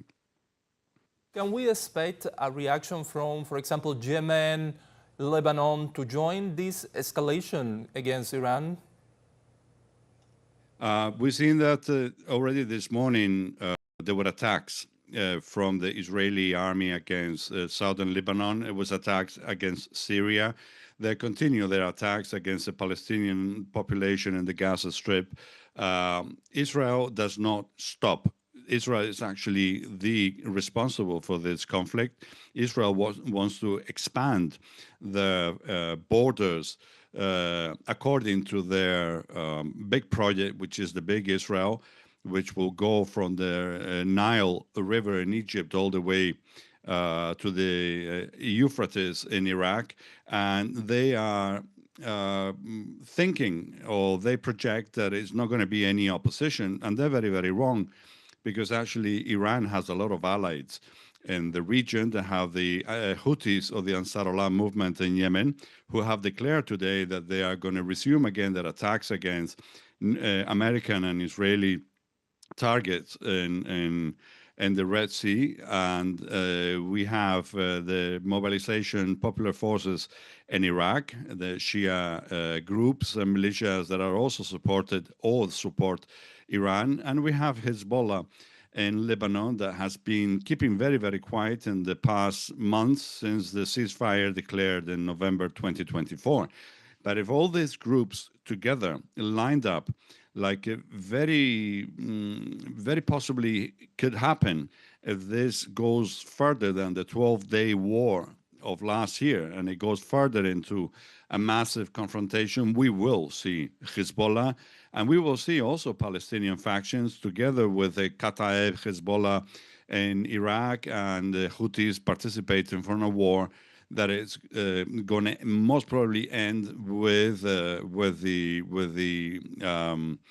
Israeli arrogance in the region, and with the American interference also in the region, because their bases are very vulnerable.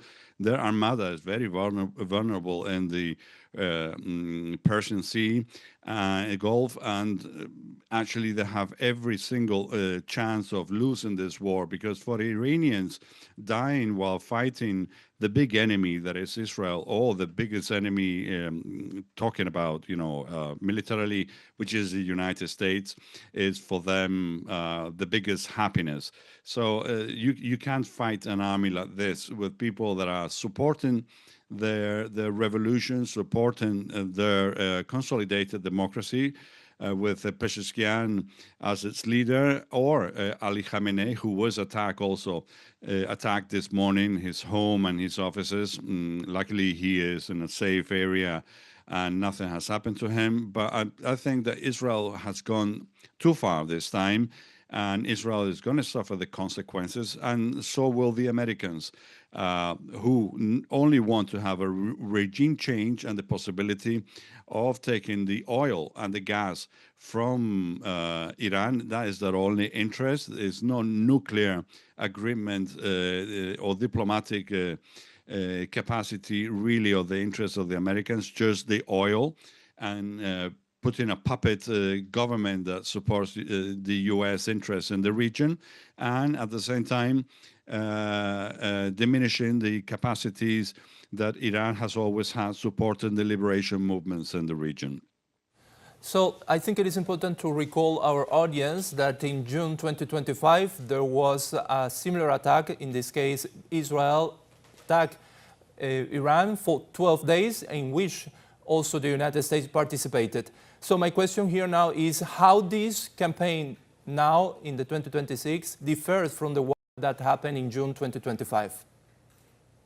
Well, the only difference is that the United States only made a symbolic bombing of some nuclear centers in Iran in a one single attack, as a difference with what is going on now. Americans and Israelis are joining in the attacks now from day one against Iran, and the number that I just heard from Iran is that a university in one of the most important Iranian cities has been reached and has killed over 24 university students in Iran, which proves and shows that the Israelis and Americans once again are not looking for military targets, but they're attacking again civilian infrastructures like the TV and radio main office in Tehran, hospitals, universities, and killing the majority of the people are civilians, apart from some leaders of the Revolutionary Guards Corps. No, but yes, this is going to be very different to the 12-day war, because the United States has involved itself from day one. They have fooled everyone, not the Iranians, but they have fooled many other countries. I was yesterday in Qatar, and actually in Doha, nobody was thinking that this was ever going to happen. Now they have their airspace closed because bombs from Iran are falling, or attempted to fall on Qatari soil and American bases. They're being intercepted so far. But like with Qatar, we have Bahrain, and Riyadh has also been attacked by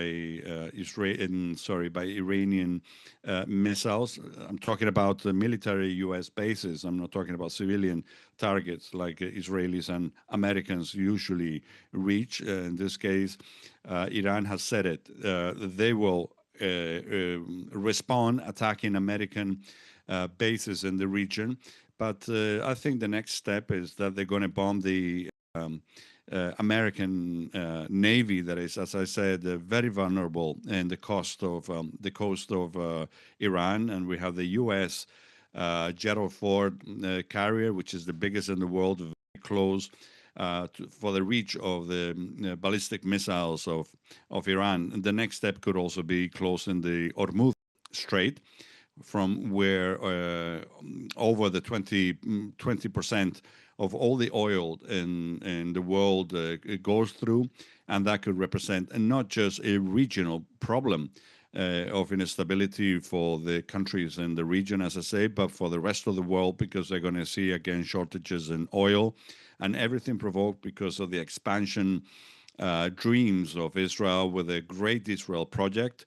And the United States trying to change their regime for the purpose of exploiting the resources of Iran, gas and oil, plus a very, very strategic position that Iran represents in the region.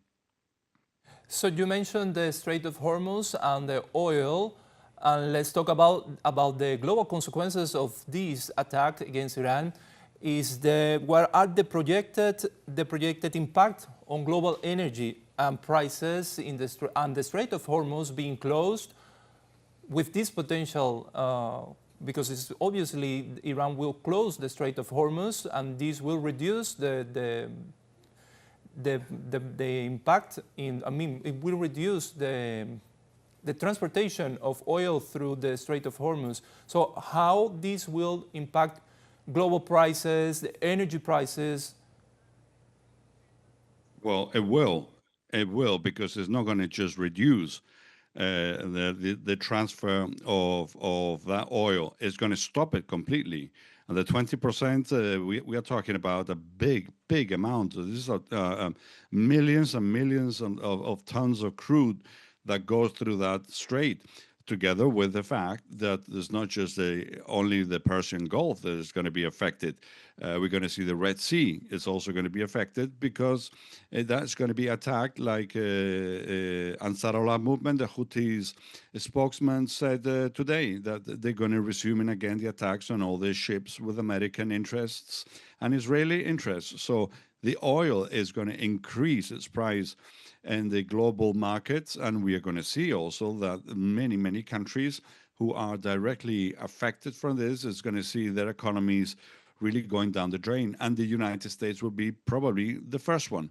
So, I mean, from this point on, I can only see that an impeachment is going to happen against Donald Trump very, very soon if he continues with this adventures, his war adventures. So much he criticized Obama, so much he criticized other presidents with attacking Iraq, with attacking many other countries in the region, and he is doing exactly the same. I think he believes he's going to get a Nobel Prize by doing this, but is putting in danger the stability not only of the countries in the region, is putting his own economical, financial stability and the whole world. So it will be expected that many countries around the world probably are going to wake up, starting by the European Union, and it's going to finally open their mouths, and they're going to ask and put pressure, if not sanctions, against the United States to stop this rampage in wars and in attacks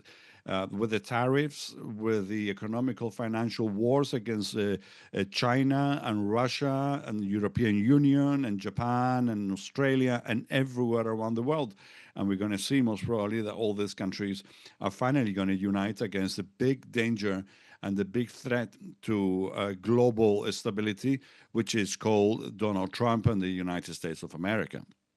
So you mentioned China, Russia, and precisely I would like to ask you how this escalation will affect the great power dynamic. So we can expect Russia or China to intervene diplomatically or militarily in this conflict? Well, already today we've heard from spokesmen of the Russian government talking about that they want to lead diplomatic efforts to stop this this conflict. However, we've seen that China has been sending a lot of military material to Iran in the past days with the only purpose of defending the Iranian territory. We've never seen such a direct involvement of China and supporting militarily any other country like they're doing with Iran. And we also know that Russia has been supporting militarily also Iran, sending a lot of equipment. So yes, most probably the Russians will try with diplomatic efforts to stop this conflict. But if it doesn't happen in a diplomatic way, the Russians will join Russia in the support of the Iranian revolution and their democracy, because they're allies in the region, and they're not going to allow that Israel and the United States takes over and bring humanitarian bombing to change a regime and bring democracy, because that's exactly what the United States has never done. If we remember in 1953, it was a democratic elected president in Iran,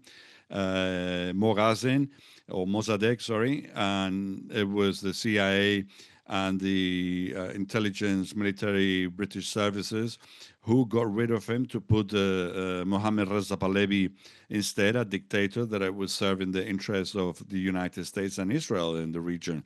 And those times are over. United States cannot impose a democracy in Iran because Iran has a democracy. Probably they should try doing that in countries like Qatar, in countries like Bahrain, in countries like Saudi Arabia, that have kingdoms that are total dictatorships, where women are beheaded in public squares, and where it doesn't exist any democracy or any sense of democratic possibilities. They don't have elections or nothing like that. Iran does.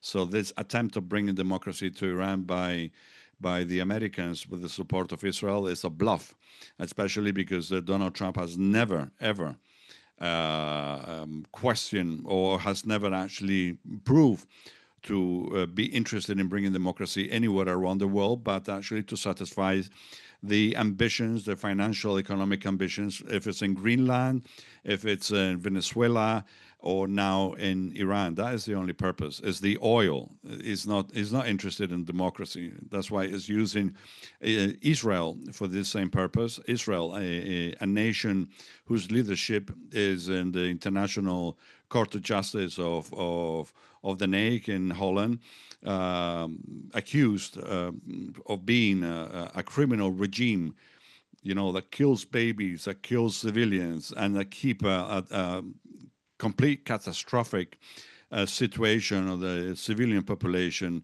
in Gaza. And those are definitely not the democratic references in the world.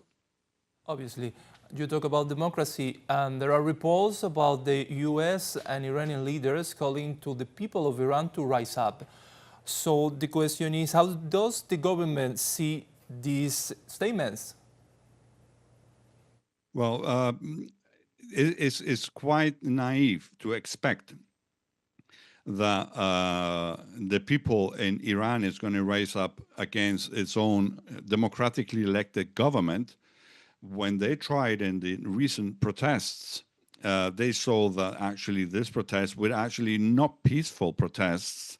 These were violent protests with a lot of police and military, and a lot also of civilians, Iranian civilians, killed by violent protesters that were supported, and this has been admitted by Israel and the United States. Especially Israel has claimed that Mossad was in the streets of Tehran provoking these violent movements. We didn't see massive demonstrations against the authorities in Iran. What we saw after this violent protests happening is how millions of people went out in the streets supporting their leadership and their authorities.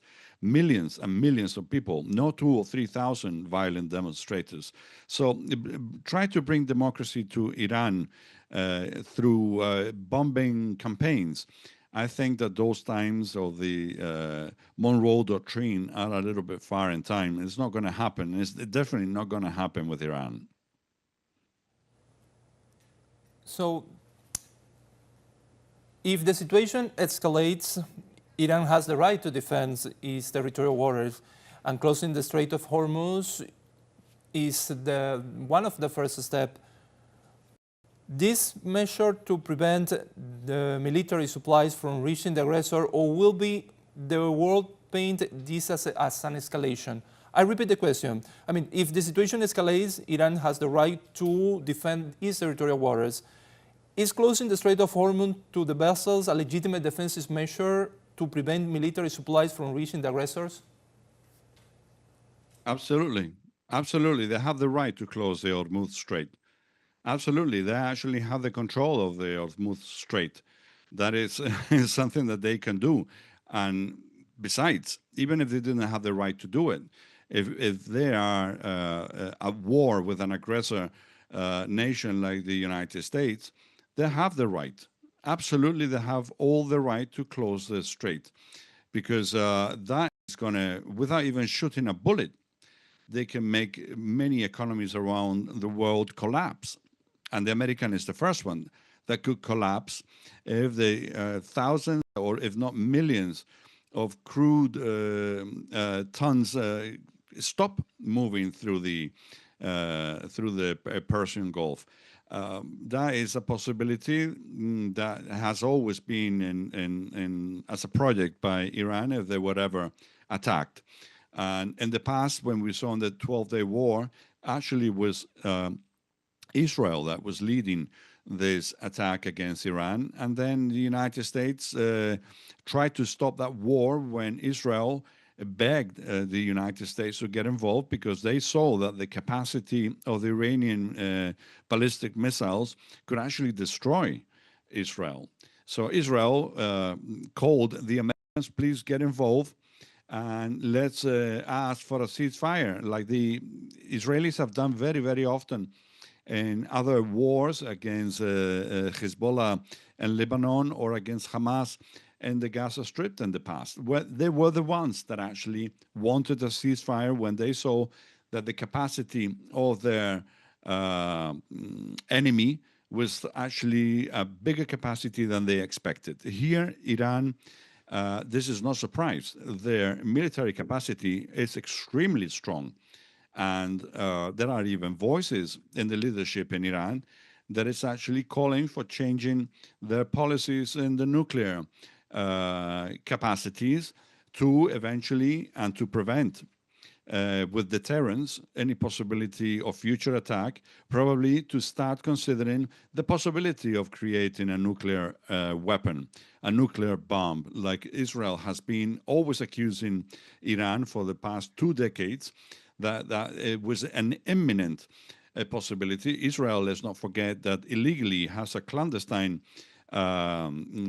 nuclear project with over 200 heads, nuclear heads, and definitely what we will see here is that even countries like Pakistan has offered atomic weapons or the technology to create them, because they're another nuclear power in the region, very close to Iran. So eventually, if Iran will ever get their hands on an atomic bomb, definitely Israel will disappear from the map if Israel has again the opportunity and the arrogance of confronting Iran, who hasn't attacked any other country in the past 300 years. Israel is attacking every single month a new country in the region. It's looking for war everywhere, but when they see that their capacity is not as strong as they first believe, they always count on the United States to come in, to step in, and try to find a diplomatic solution to this conflict.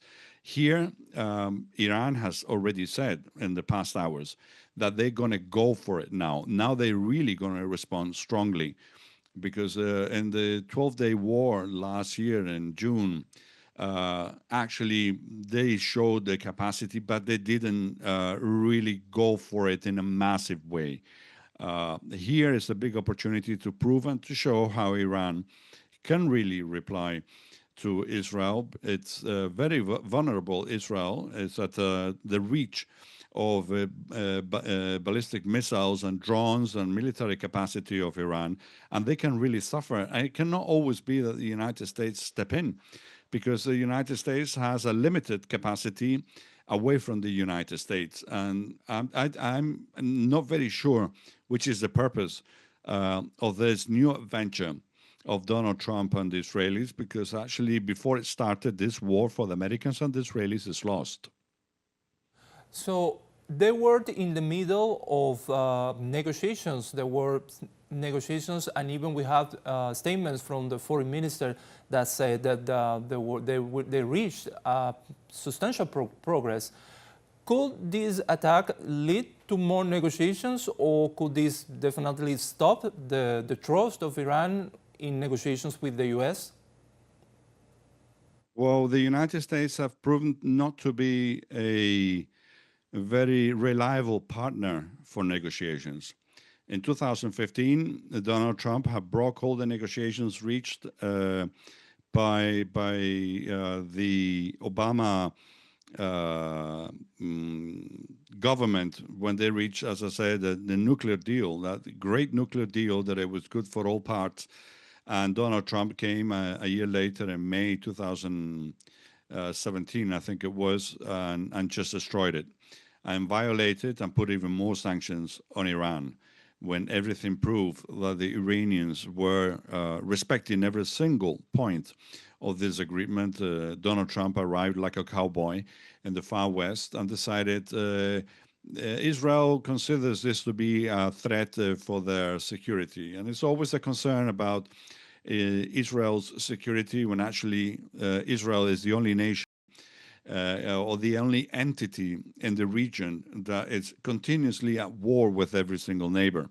The United States, by supporting the Israeli projects in the region, is not doing anything for itself. And today, Donald Trump has mentioned that he admitted that there are going to be a lot of American casualties, but they're willing, to take that sacrifice if it's for Israel.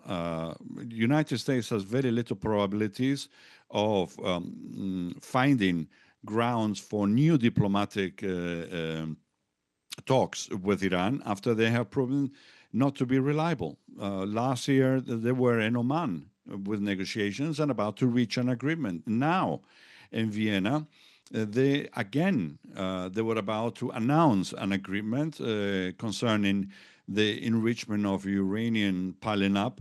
And again, when Israel sees there is a possibility of an agreement with Israel, it comes in and destroyed any possibility of negotiations. I think that this was the last opportunity the United States had to reach an agreement. I don't know if we're going to see the international community, the United Nations, the European Union trying to get involved and try to revive the 2015 agreement, because otherwise, if Iran keeps on being attacked by the United States and Israel, as I said earlier, might even consider creating the atomic bomb. And from that point on, I think they will be much more respected than they are now by the United States and Israel, like we can see, for example, with North Korea. North Korea has the atomic bomb, and I don't see any other country really doing the efforts to bomb that country to bring democracy to that nation because they have the atomic bomb. I mean, Iran has this very great ballistic missile capacity, able of reaching even the United States if it wanted. They really have that capacity.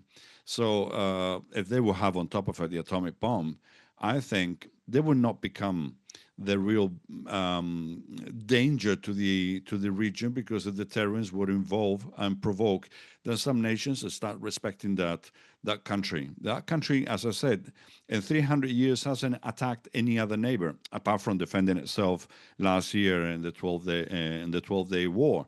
They haven't attacked anyone.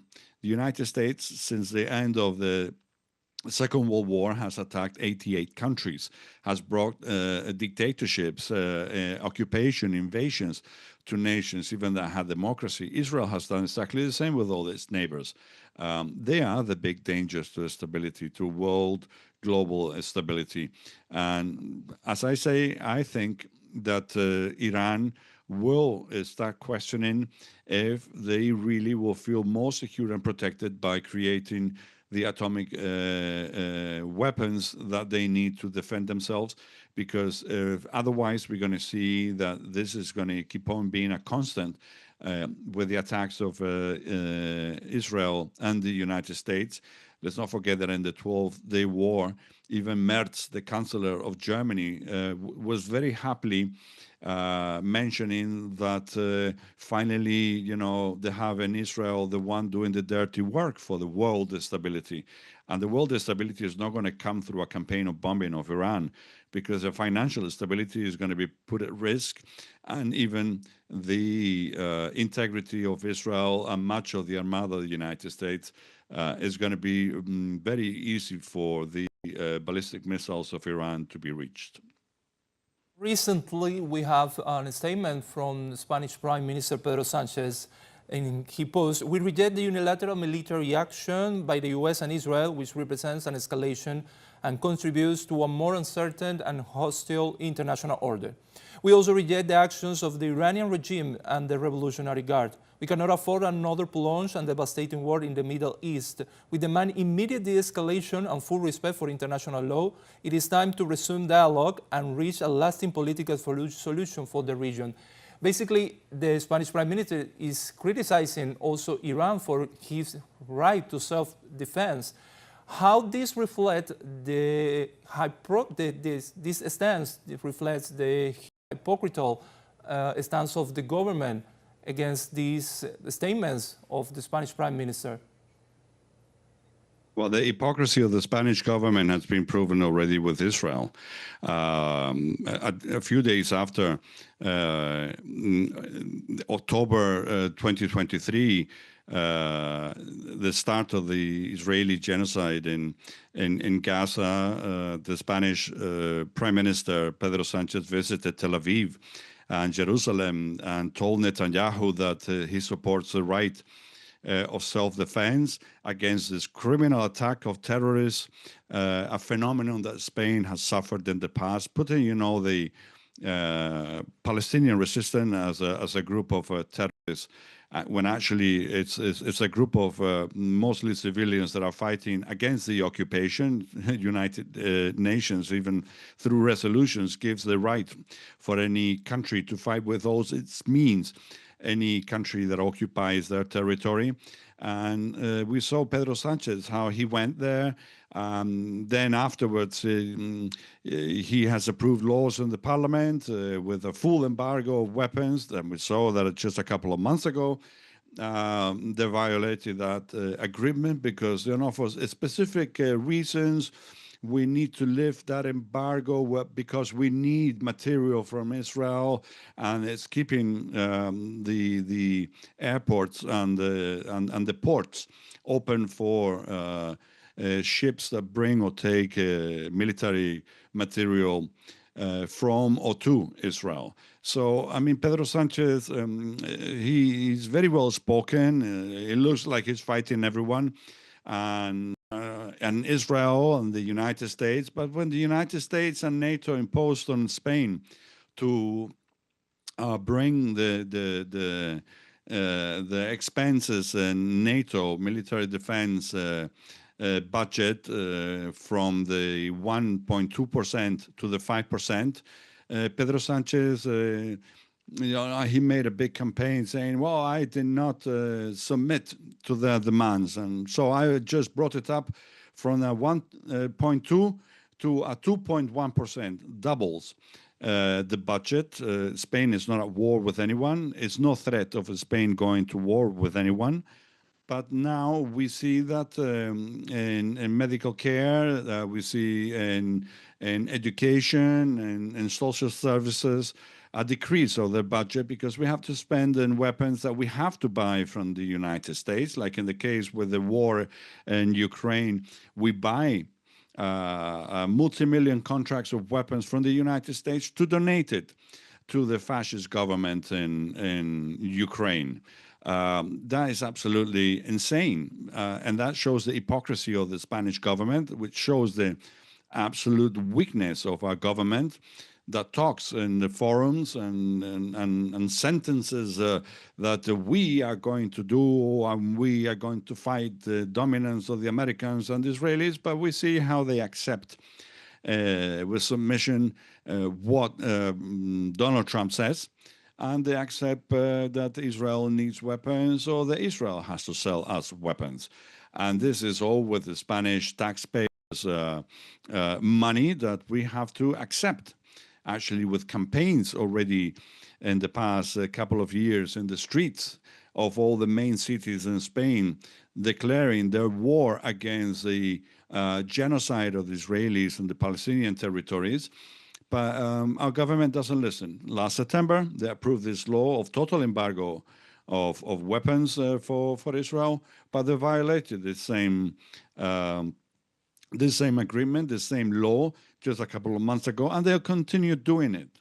And now, yes, we accuse and we condemn the both sides, the Iranians and the American-Israelis, the conflict. I mean, here we see a victim and we see an aggressor. And the aggressor is Israel and the United States, and the victim of the aggression is Iran. But no, Pedro Sanchez has to involve Iran. Here in the news, what we hear about Iran is the Ayatollah's regime, or the regime, and the poor people that demonstrates in the streets. The big lie. I mean, it's not a regime. Saudi Arabia is a regime. Bahrain is a regime. Israel is a regime, where part of the population does not even have the same rights as the others just because having a different religion. Those are regimes.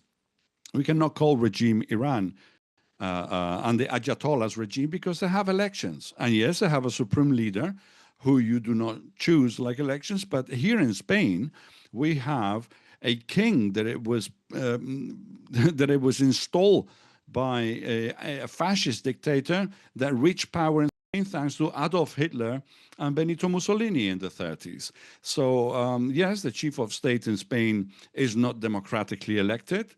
And so is the case in Iran. It's not democratically elected, the spiritual leader Ali Khamenei, but the government that actually has the parliamentary power led by Masoud Pezeshkian, it is elected.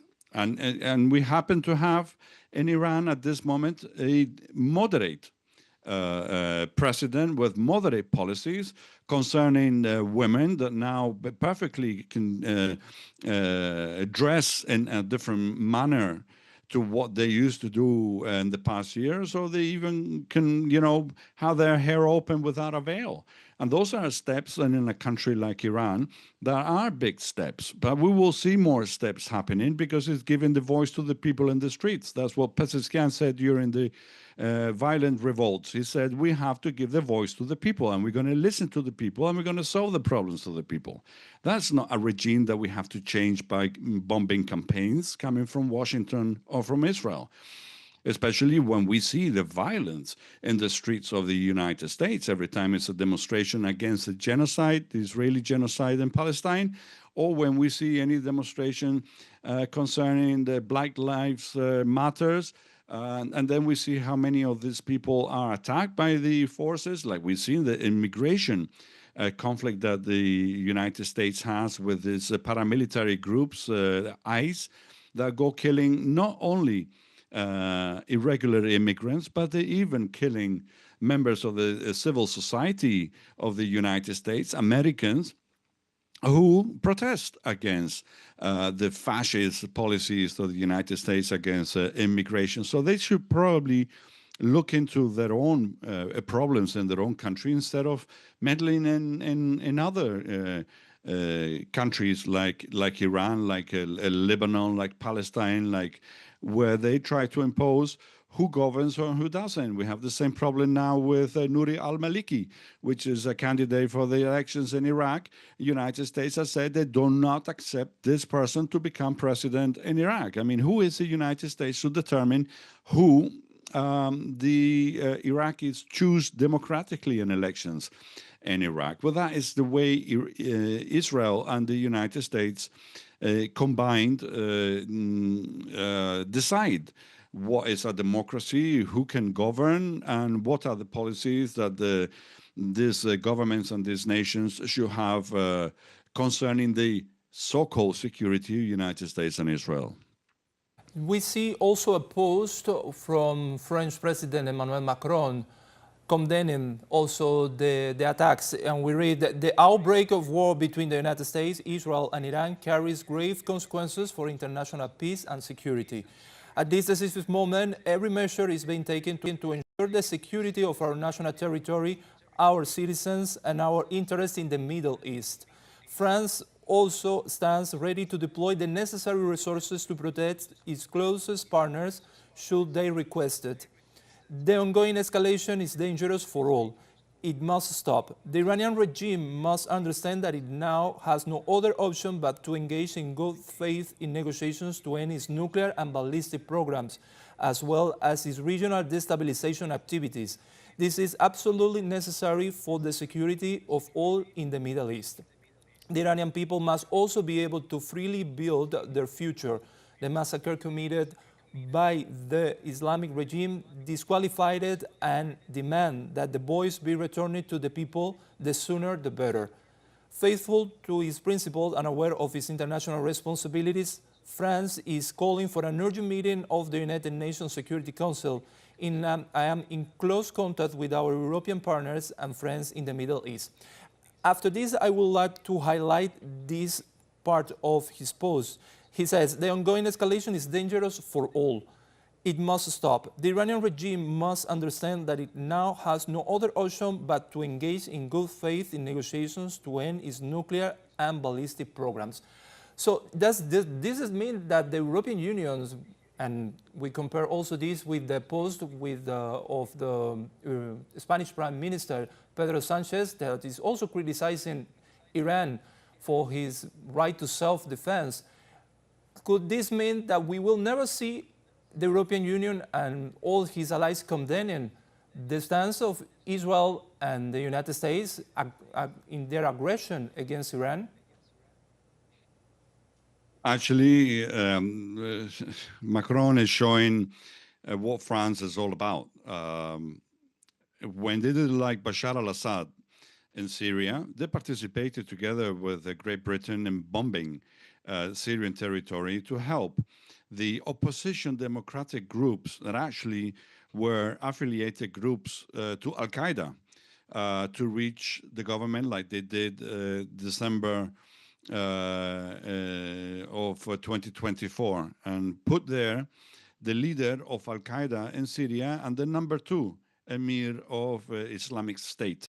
That is what they're happy with. The French right away had reopened their embassy and recognized the new figures of the very democratic head chopper, al-Jolani, a criminal that until that same December 2024 was one of the most wanted terrorists by the FBI in the United States with a $10 million reward for his capture.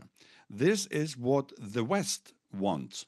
This person now serves the interests of Israel in the region and the interests of the United States and the imperial powers in Europe. Now, a good faith. Iran should engage in good faith agreements. So what the hell were they doing now in Geneva? What were they doing last year in June in Oman? What did they do in 2015 when they reached this great nuclear agreement where the French were also signing as a great agreement that it was good for everyone? Were they wrong then? Were the French wrong? It was good faith that Iran showed. Iran respected every single point of that agreement.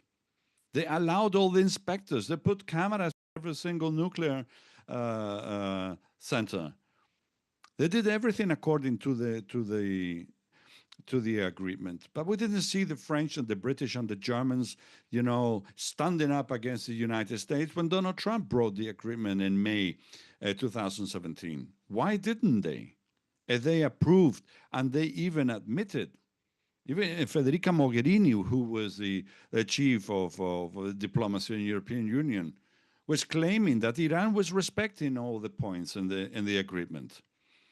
Why didn't they fight back the United States? Why didn't they participate also when now Iran was together with the United States in Geneva? It was not good faith. Good faith. The only one then in the two-side dialogues was in good faith was Iran, who was now about to announce a decrease in the enrichment and the non-piling of the uranium that is being enriched, just like the Americans requested. It was about to be announced in the next days. So good faith. I mean, who has good faith? Someone that it's willing to find a solution, even though they were attacked by the United States last year, and they still are willing to negotiate and sit down with the aggressor. Or, I mean, the aggressor, who for the second time in less than 2 years has attacked the Islamic Republic of Iran at the same time that they were keeping diplomatic encounters with Iran. At the same time that they're sitting in Geneva, they start bombing Iran. And they claim that, oh, yes, because it's for the security of the Americans are going to suffer with these terrible people, as this Donald Trump called the Iranians. No, the good faith here was from Iran. And I think that they have been a little bit naive, but it's not going to happen again. I don't think that Iran is ever going to sit down again with the United States to see how shortly after they sit down with the United States, they get bombed. And as I said earlier, 24 university students have been massacred this morning by American bombs in a city next to Tehran. A university has been bombed. This is not the way to reach that the population in Iran uprises against the government and supports the bombing of the United States and Israel. To put a Reza Pahlavi Jr., who has even admitted some years ago that he has no interest in Iran. He lives in the United States very comfortably. His family, his children, never been to Iran. They have no interest whatsoever. And all of a sudden is the big figure of the possibility of regime change to bring democracy, when his own father was one of the worst dictators in the history of Iran. I mean, it's a bluff. It's absolute nonsense what the Americans say. It's absolute nonsense what the Israelis say. But when you have a Macron and you have a Pedro Sanchez that is asking both sides to stop this confrontation, well, Iran should stop, defending itself. It's going to let the Americans and the Israelis invade the nation. How stupid can that be? I mean, diplomacy coming from Macron, or coming from Great Britain, or coming from this Pedro Sanchez with a nice smile. It reminds me of Barack Obama, the president that invaded the biggest amount of countries in 4 years, and on top of it even received the Nobel Prize for killing millions of Muslims in the Middle East, for participating in bombings of other nations and regime change, in attack with drones to countries like Somalia, like Pakistan, like Afghanistan, killing lots of civilians. I mean, this kind of policies should not continue. And as I said, Iran is not going to ever sit down again, at least not directly with any member of an American government to reach any agreement, because we have seen it. They sit together with them, they talk about peace, to reach agreements, but actually the agreement, the only purpose is to impose. United States wants to impose that a country like Iran does not have the capacity to ever defend themselves from Israeli attacks. That is the purpose. I mean, who is going to be so suicidal to sign an agreement like that they're going to stop building their missiles? I mean, how many other countries has Iran attacked with their missiles? Thank you very much, Alberto Wasso, for your time with us here. Thank you for your insights. We will try to keep contact with you and see the developments of these events. We continue with more reactions at this time, expressions of reactions to the joint Israeli-US strikes on Iran, to the UN, Israeli-US, Israeli to Iran. We continue. In this stance, the renowned analyst Jason Heike voiced harsh criticisms on the operation through his social X account. Heike stated, bombing Iran in the middle of negotiations while starving Cuba, while genociding Palestinians, while threatening to invade Greenland. The US and Israel are the single greatest threat to humanity, and it's not even close. We are all forced to live in the nightmare they create.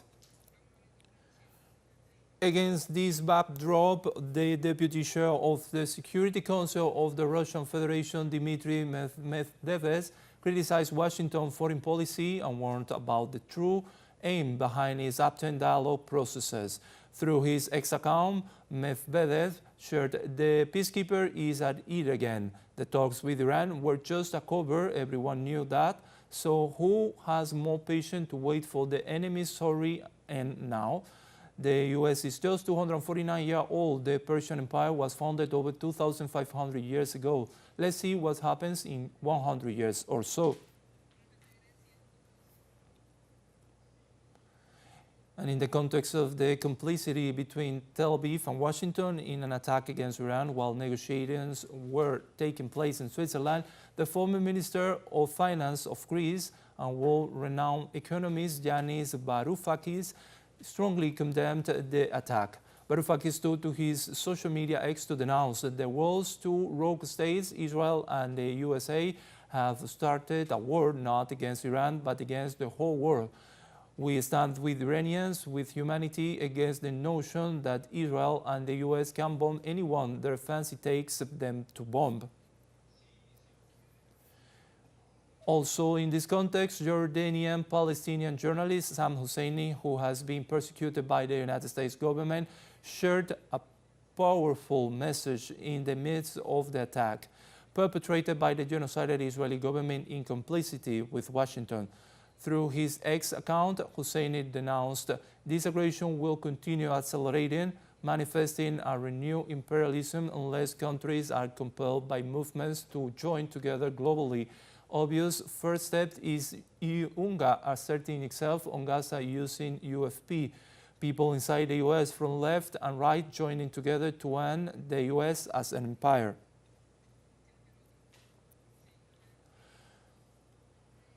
And the Iranian Ministry of Foreign Affairs assured on Saturday that the country will respond with authority to the offensive launched by Israel and the United States against this country. In this regard, the authority assured this Saturday that the country will respond with authority to the offensive launched by Israel and the United States against this country. The diplomat announced that the aggression occurred when Tehran and Washington were in the midst of diplomatic processes. He also argued that the attack violates international peace and security, invoking Article 51 of the United Nations Charter to justify a possible military response. He warned that his armed forces will use all their power and resources to confront what he described as criminal aggression.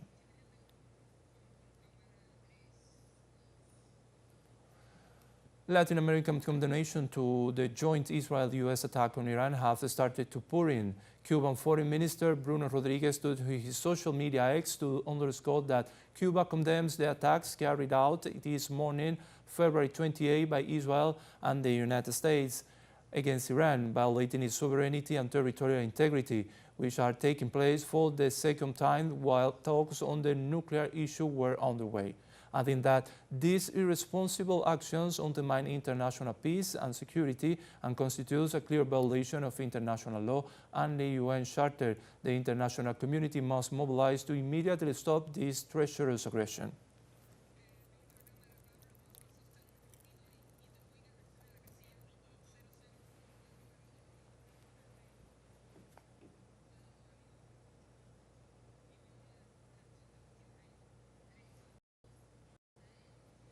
The Crisis Management Committee of the Iranian Bed, let's remember that Iran has been attacked recently by US and Israel.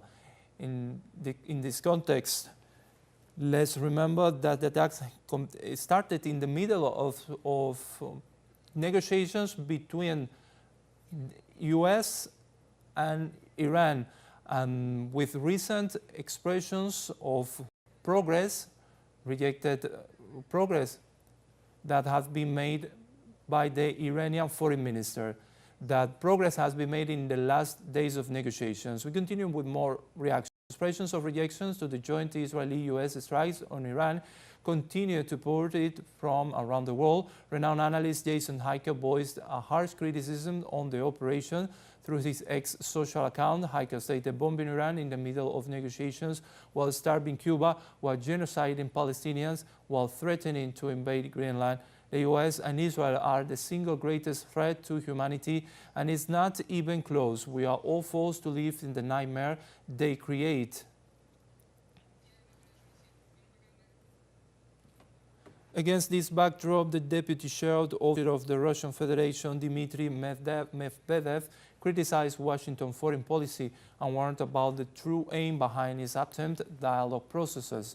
Through his ex-account, Medvedev shared, the peacekeeper is at it again. The talks with Iran were just a cover. Everyone knew that. So who has more patience to wait for the enemy story and end now? The US is just 249 years old. The Persian Empire was founded over 2,500 years ago. Let's see what happens in 100 years or so.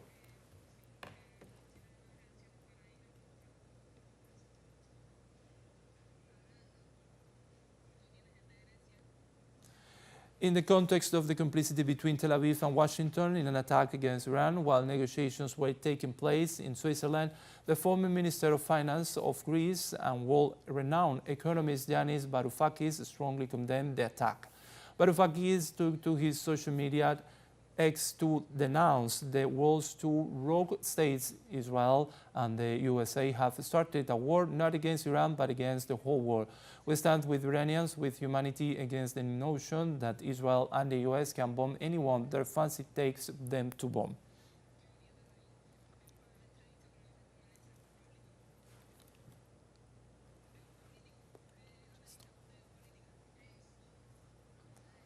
And we welcome now Eduardo Meneses. He's a political analyst.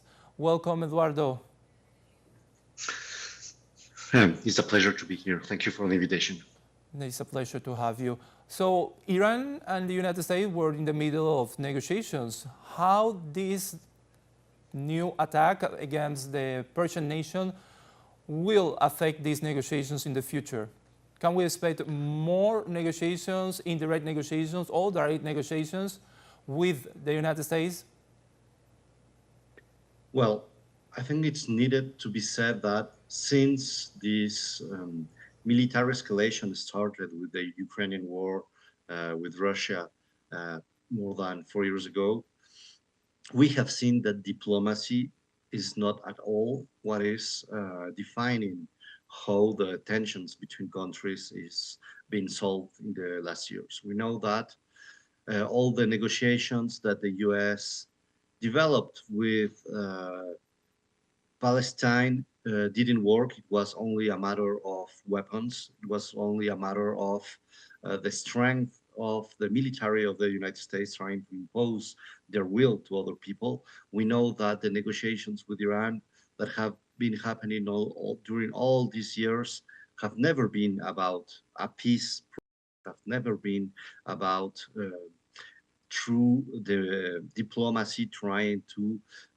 find some middle ground between different perspectives of geopolitics and sovereign decisions for the Iranian people.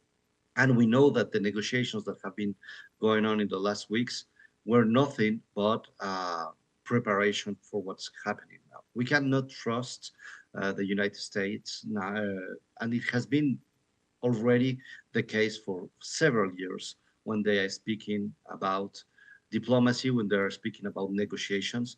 We have been seeing how the military power of the United States was approaching the Iranian coast for weeks now. We knew that this is something that is not real negotiation around the possibility or not for Iran to have uranium for their energy, or allegedly, or as US says, for possible nuclear weapons, which has never been the intention of Iran. Iran has been very clear about that. All of this has always been around the United States trying to impose their will in the Middle East, trying to control the resources there. And what is happening today is totally illegal. It has no legitimacy around that. And as we saw with the Palestinian genocide, as we have seen in many other places in the world in the last years, we cannot trust at all what the United States are calling negotiations, which are not at all negotiations. There are just strategies to try to justify what they're doing right now. So we talk about controlling resources. We see it on January 3rd in Venezuela, when the United States also did made an attack against the Bolivarian nation, and we see it now in Iran. Can we expect a similar reaction in other countries of the region, in the Middle East, or even in South America? Well, in terms of reactions, I mean, we hope that everybody can understand the risk that the United States is creating with this. It's not only about the Iranian people, it's not only about Middle East, it's about the whole humanity, what is at risk right now, because we are facing an escalation of a conflict that could lead to a nuclear confrontation. It is not only the United States against Iran. They are really with this attack against the Iranian people. And I am saying the Iranian people because they have been saying in the news that it is only about the regime. It is going to be only military targets that are going to be attacked, which is totally false. We already have we have more than 50 civilians that have already been killed, and we have already seen this how this unfolded in Gaza. So we know that it is not only a military target. So I hope, and we could hope, that many countries and many people around the world would condemn this. But sadly, really sadly, what we have been seeing in the last years is that it has been only the military response and the military capacity to defend the sovereignty of a country that has been able to stop the US actions.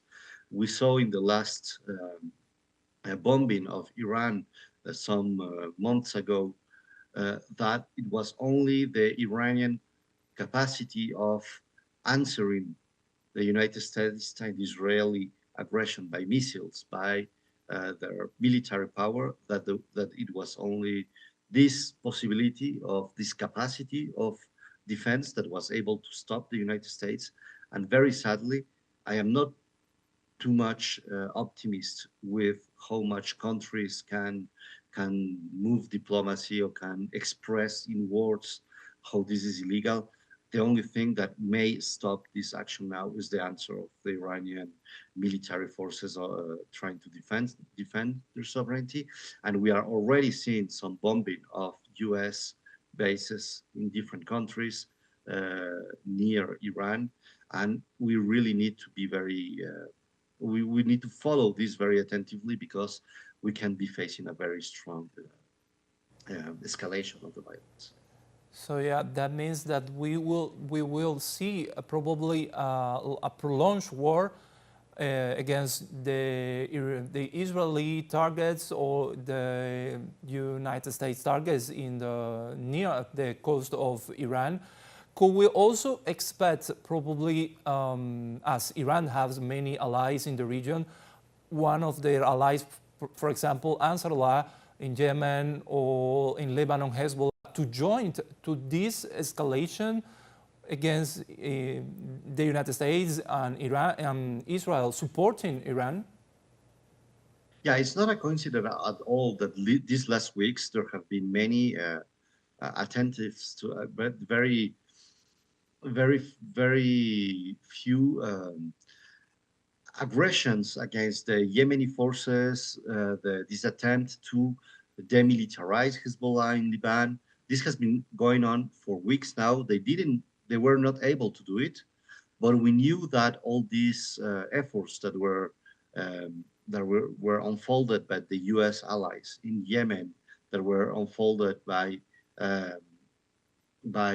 different allies in Lebanon, were trying to prepare exactly this scenario. They were not able to do that. They were not able to, let's say, to take the military power of the Hezbollah in Lebanon. They were not able to diminish the military power of Yemen. So we could definitely expect that. But, and I repeat that, what was the main factor the last time was the Iranian ability to defend themselves. And we can really expect not something which is going to be an aggression from the US in the short term. We can expect the Iranian people and the Iranian military forces to have the ability to defend themselves, to have the ability to attack not only US bases, but, for example, missiles being headed towards Israel is also a very strong possibility, as we saw in the last aggression against the Iranian people. So we really need to be attentive, because we cannot forget that the regime which is ruling Israel right now is really a fascist regime who has already been able to develop a genocide without any consequences, strong consequences to stop them for years now. And Israel has a nuclear weapons. So this is a very dangerous situation. We cannot be sure that Israel has the restraint or the moral capacity to stop themselves with using this kind of weapons. So we are really in the blink of a very dangerous moment for the whole humanity. Talking also about this possible joint operation for us with Yemen and Lebanon, probably. We don't know the reaction about this, but in this context also, how are regional powers like Saudi Arabia, Jordan, and even the United Arab Emirates likely to respond to the use of their airspace or the potential for a total regional war? Well, we already saw in the last aggression against the Iranian people some months ago how the Emirates, United Arab Emirates were helping the US and were supporting some of the Israeli defense processes in these actions that were opposing Iran to Israel and the United States some months ago.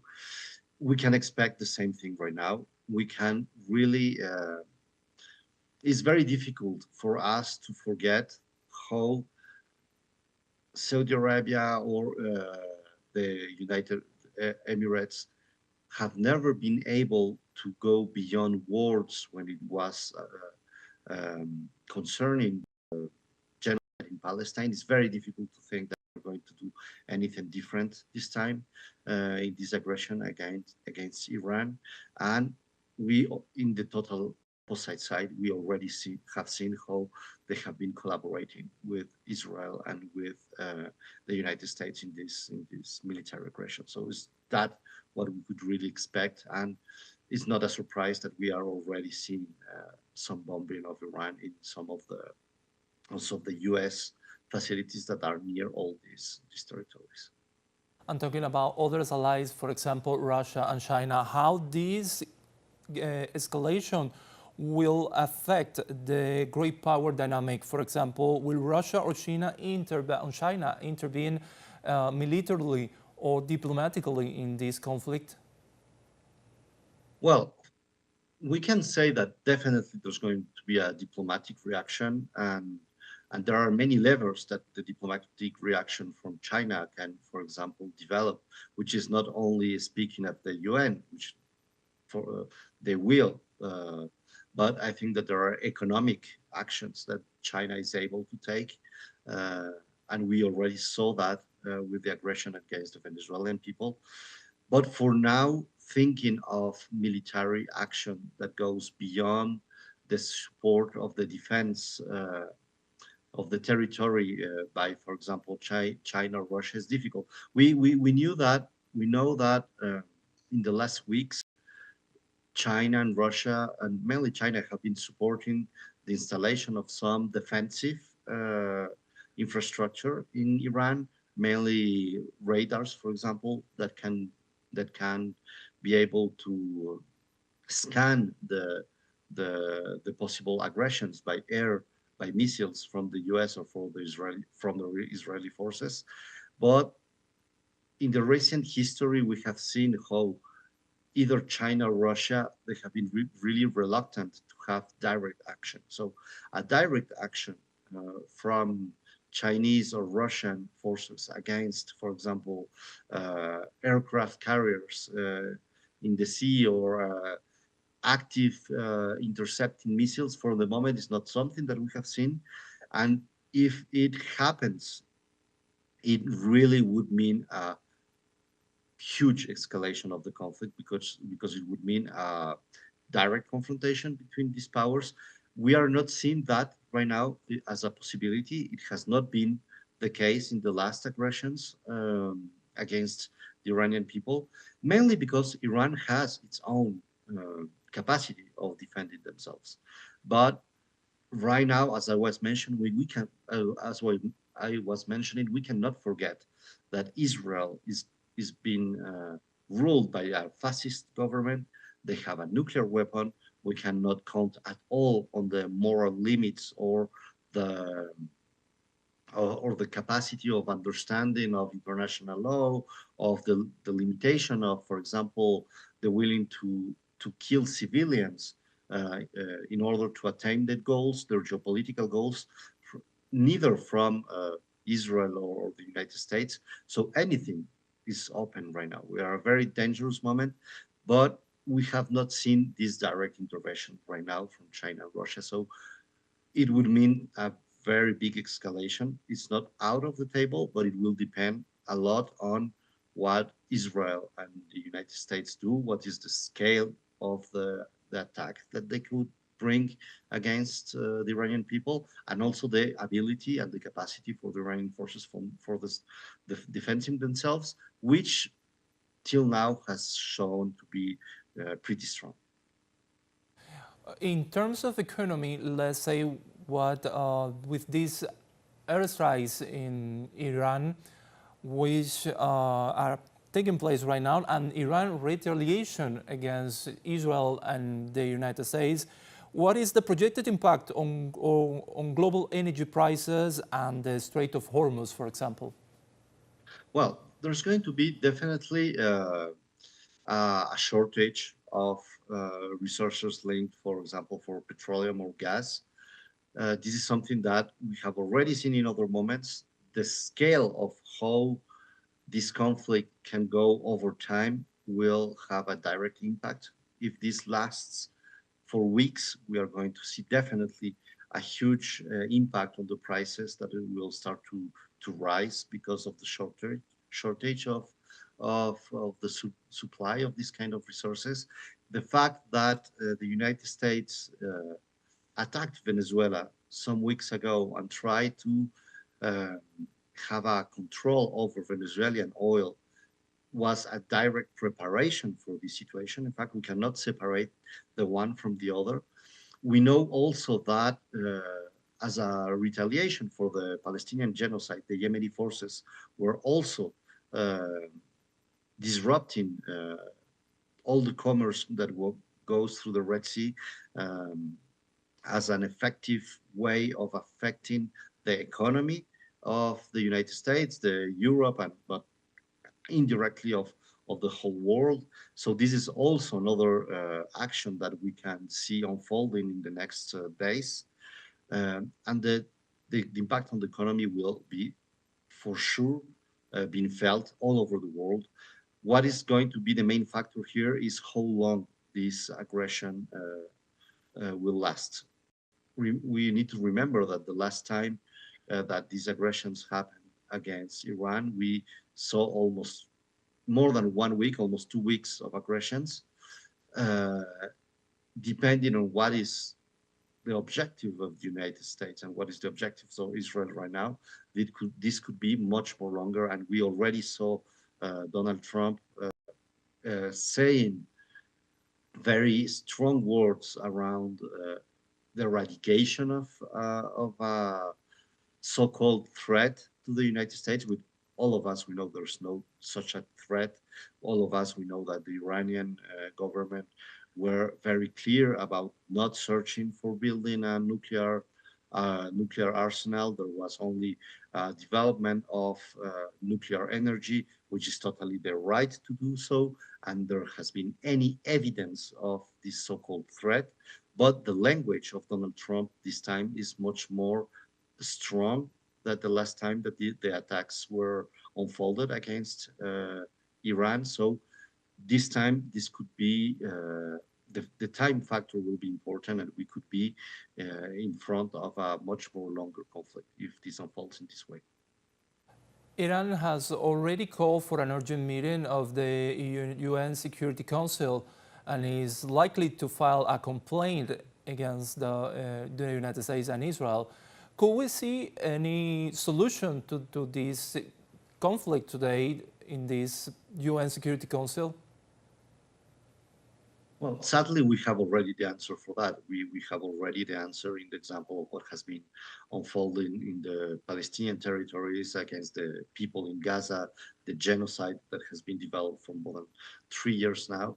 There's no way that we could be so optimistic to think that there's going to be a solution found in the United Nations Security Council right now. It's obviously the right of the Iranian people to go to the international institutions that are supposed to protect international law. They need to do that. We need to continue asking international institutions and asking international law to protect the peoples who are being attacked by such actions. But we cannot at all trust that there's going to be a different output right now that the output that we already saw in the genocide against Palestinian people. We cannot be optimistic at all. It would be really naive to think that this is going to solve something right now. I really believe that the UN has been having only a testimony role for the last years. There's no way that this is going to change right now. Very sadly, the only way to stop this kind of aggressions right now will be the military capacity of Iran to defend themselves. And let's hope that there's not an escalation, which will also be and where we will see a more direct confrontation between other powers like China and Russia, because this could really lead to a very stronger escalation. As I was saying, that could put in danger not only the Iranian people, the whole Middle East, but really all the people in the world, because we are speaking about the most stronger countries in the world military being confronted, and the real possibility of a direct confrontation. So, talking about reactions, for example, Spanish Prime Minister Pedro Sanchez is posted on X that he's rejecting the United States and Israel escalation in the Middle East, but he's also criticizing Iran for reacting for the retaliation he's taken, and he's calling Iran to engage in dialogue with the U.S. once again. Is this possible that this stance of the prime minister could change the panorama that we are seeing right now? Again, I think that very sadly, all of these wars, we cannot say that they are not necessary. Obviously, we need leaders from all the world condemning the attack of the US and Israel against Iran. But right now, and they need to call for a dialogue. That is essential. We cannot forget the need to call always to diplomacy and to call always to a dialogue here.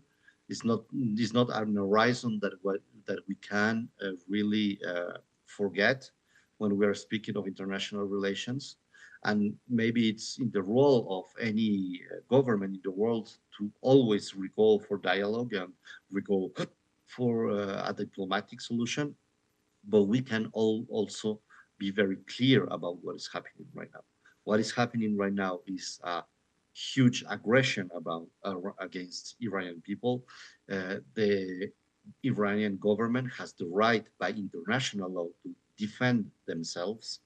And this defense, very sadly, right now cannot be based on dialogues in the UN or dialogues between the US and Iranian governments only, because we know and we have seen where that leads in Palestine, in other territories.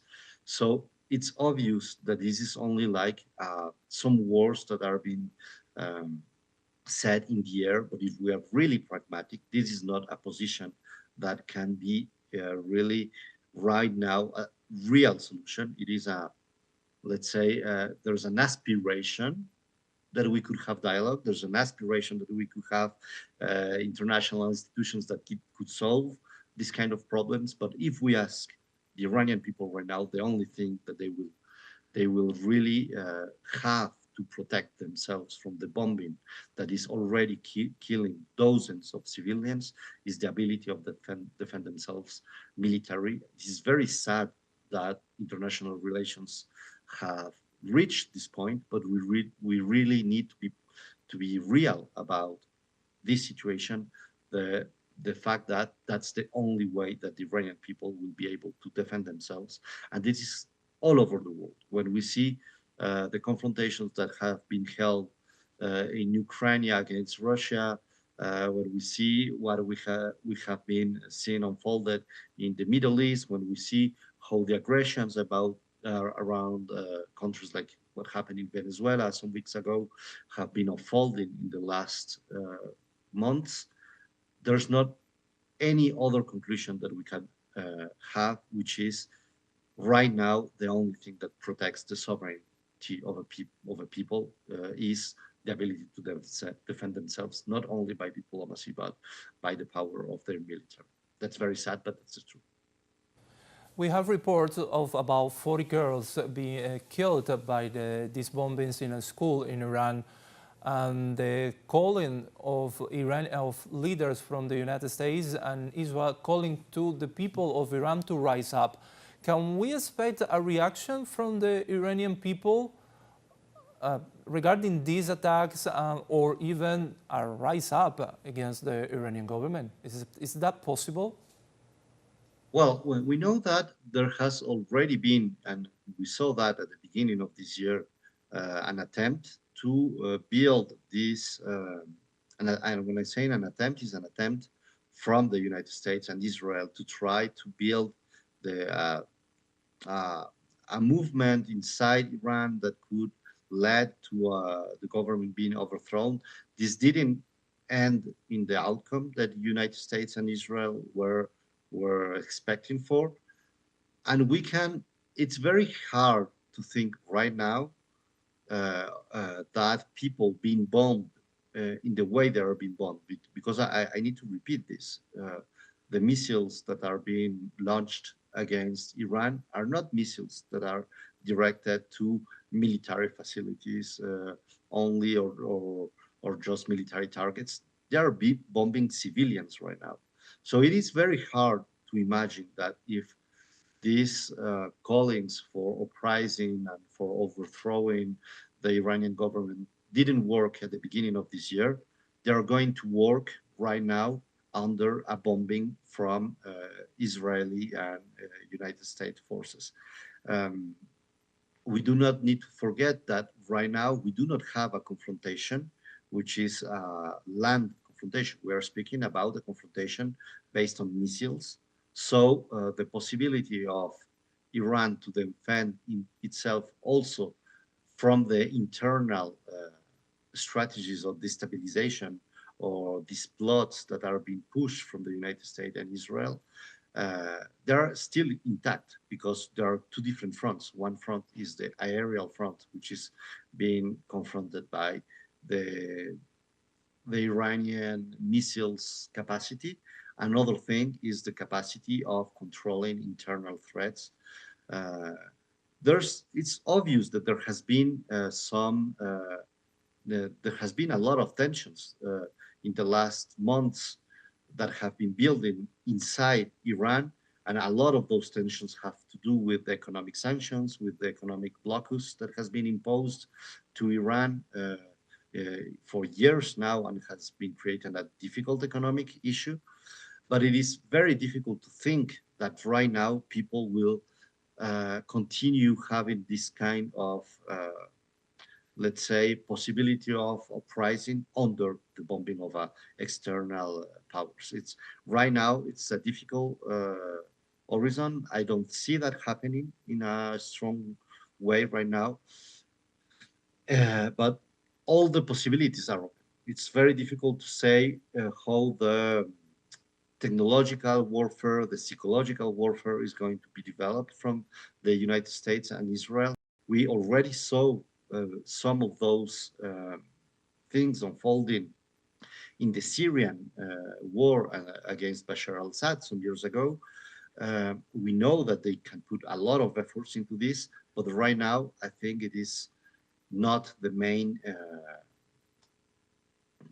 field of confrontation that they are building.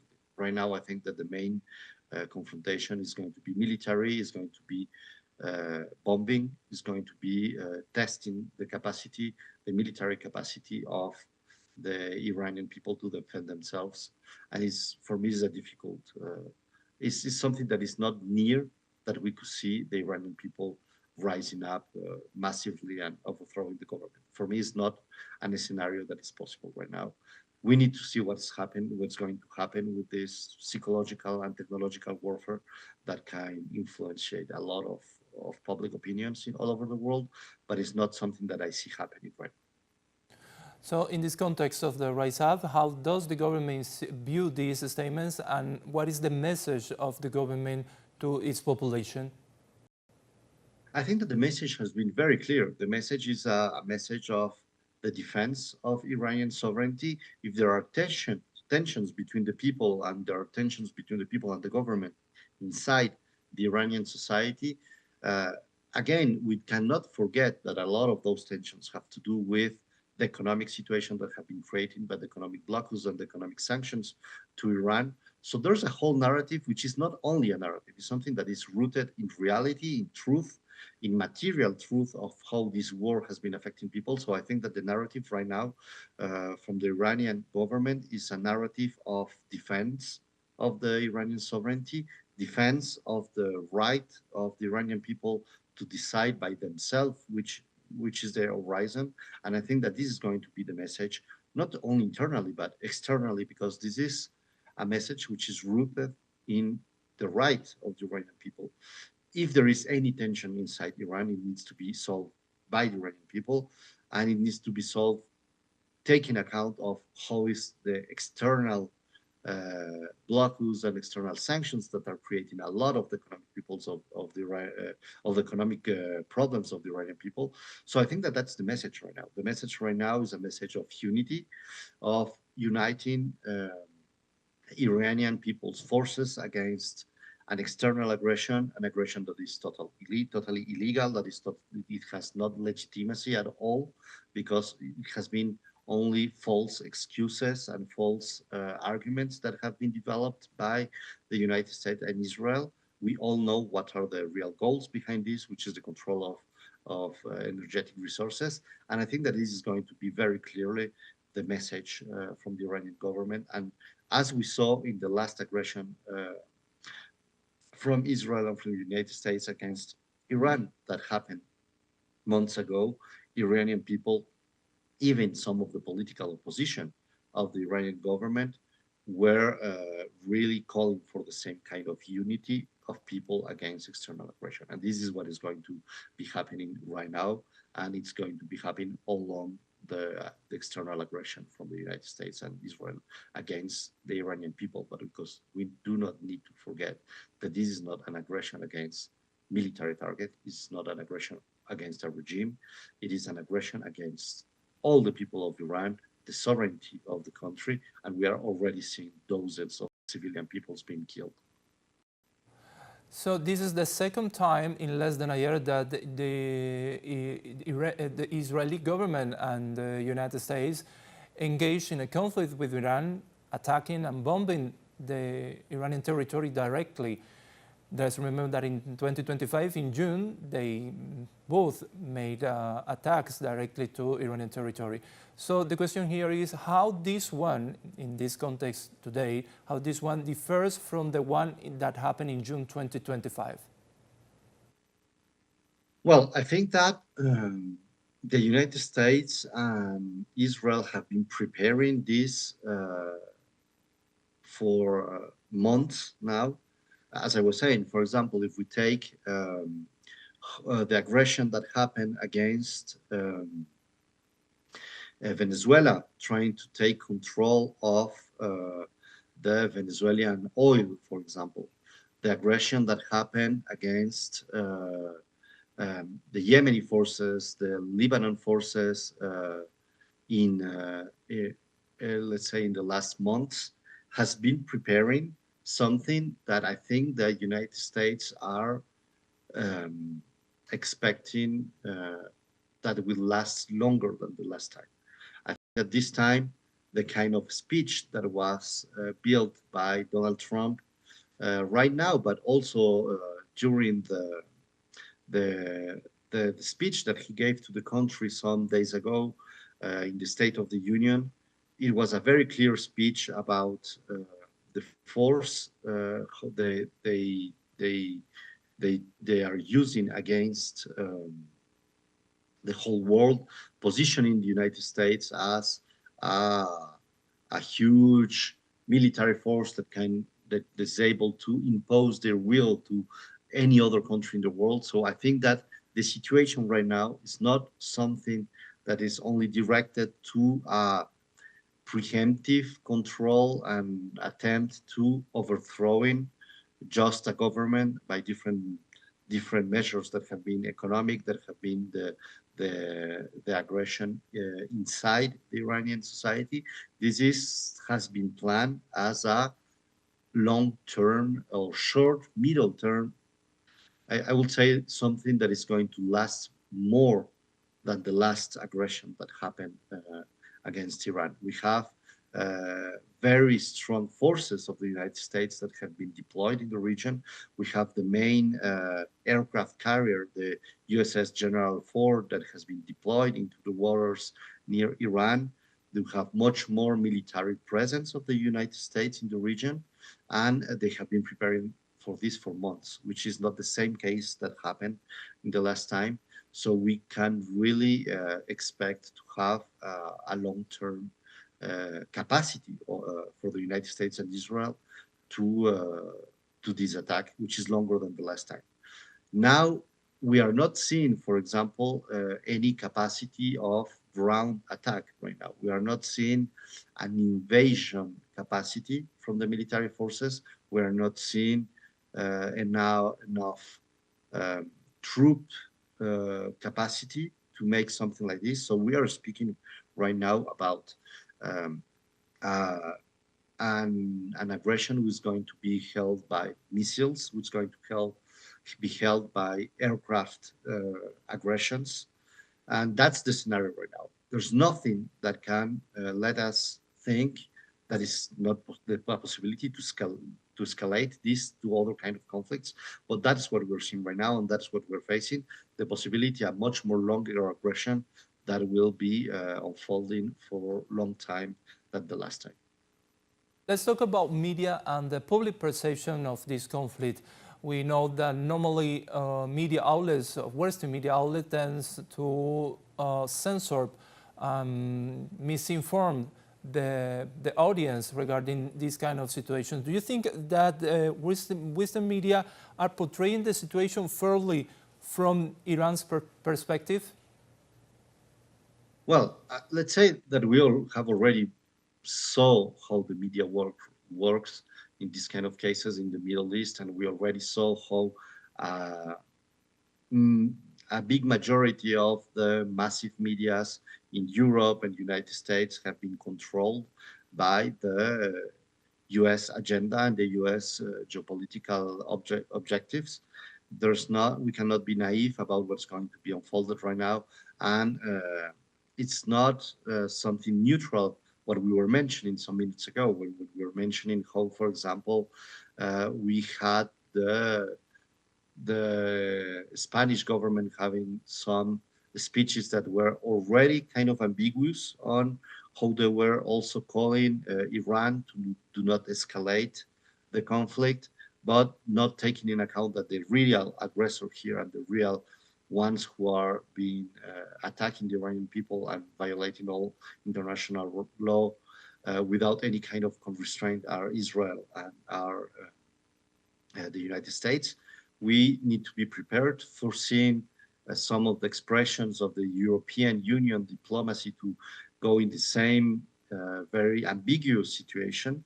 And all the media apparatus in the United States and in the European medias, which are the, let's say, the more hegemonic medias in terms of how they impact all the massive medias all over the world, will be having the same kind of speech. We are going to see a lot of medias trying to build on this scenario of an alleged threat from Iran, saying that Iran did not comply to this idea of abandoning uranium because they were searching for nuclear weapons, which is totally false narrative.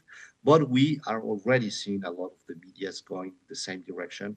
We have seen that for decades now. We saw that when the United States attacked Iraq, when there was the attack against Syria, when we have been many of the most influential medias trying to make a justification for the genocide in Palestine, and that's exactly what we're going to see right now. It's going to be a huge propaganda. We know that when military confrontations like this one unfolds, the first and one of the first victims is always the truth, and we need to be confronted to this situation right now. And that's why it's so important that actions like what you're doing right now with medias like yours will be so important, because this is the only way of bringing other kind of perspectives to the people who only have medias like yours to understand what is really going on all over the world. So, Eduardo, you said earlier that we will see a longer conflict this time, but I think that at some point they have to stop and they have to de-escalate this conflict, because nor the United States nor Israel or even Iran can engage in a long-term regional conflict, let's put it that way. So what do you think are the steps necessary for a peace and de-escalation going forward? Well, I think that it's very difficult to speak about peace, because peace would mean a real process of solving the structural tensions in the region. So we could maybe speak about what could be the stopping this aggression. A peace process is something which is very different, which will involve a real will from the United States or Israel to build long-lasting peace in the region, which is not the case. But if we are speaking about stopping this aggression, I think that there are some key factors. The first one is going to be as the same as we saw in the last time, is how the Israeli capacity of defense will be tested by the Iranian forces. And we saw in the last aggression from Iran and the United States that the defense of the Israeli defense capacity didn't last too much. Almost 10 days after the first aggressions started, the Israeli forces were almost out of capacity to defend themselves from the different aggressions from the Iranian missiles. So this is going to be a very important and crucial part of this possibility of stopping the aggression against the Iranian people. I think that Iran learned a lot about how the military defense system works in Israel in the last aggression, so they have much more information right now that can be used in terms to this kind of actions. I think that the other very important factor is going to be the economic impact of this. We cannot forget that the United States is going through a very difficult economic moment where there has been any solution brought to the North American people around their needs on economic and social perspectives, and having a long-lasting war that is going to be depleting the U.S. resources, the taxes from United States citizens towards a war effort that at the end is only profiting the big military industry in the United States, but not having any good impact in the U.S. citizens. This being added to the economic impacts in terms of the raising of the prices of the energetic resources, of all the commerce that go through that needs these resources. This is the other main factor that will have a huge impact on how long this aggression will last. I think that militarily, if we are speaking from a military perspective, the United States and Israel are prepared for a longer confrontation than the last time. But this confrontation, as you were mentioning, cannot be something that's going to last for years or something like that. If it's set to last more than the last time, there will definitely be a transformation. Or if it's going to last for more than a month, 2 months, there will be a need, an economic need for the United States and a military need from the Israeli forces to change the kind of aggression to a low intensity aggression. It's not possible to maintain this in other ways. Anyway, and I have said this many times in this interview, we cannot forget that we are dealing with a fascist government in Israel, a government that has not moral constraint, and a government that has a nuclear weapon in its possession, more than one. We are speaking of a huge nuclear arsenal in the possession of Israel. So let's be very real about the risk and the potential threat that this means, not only for the Iranian people, because we are not only speaking about what will be the consequences of a nuclear attack from a fascist government like the Israeli government against the Iranian people. If something like that happens, we will be directly involved in a much more longer and wide escalated conflict.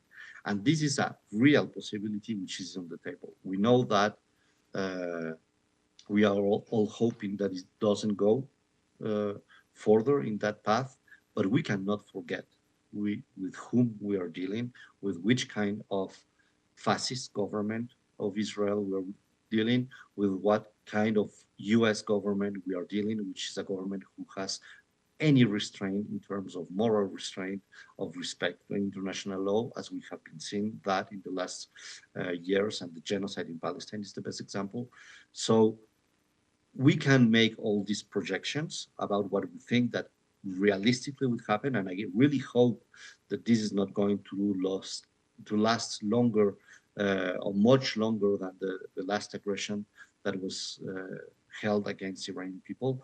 But realistically, we have also in the table many other paths that this aggression can follow, and that could really put in a threat upon all over the peoples in the world.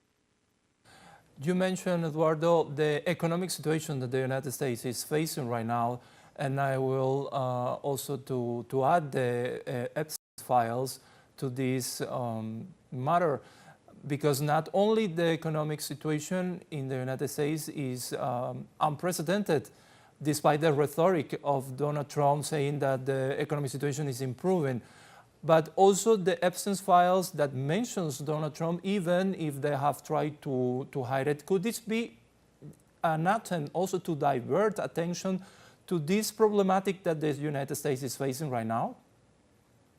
I mean, there's definitely an influence of all of these factors.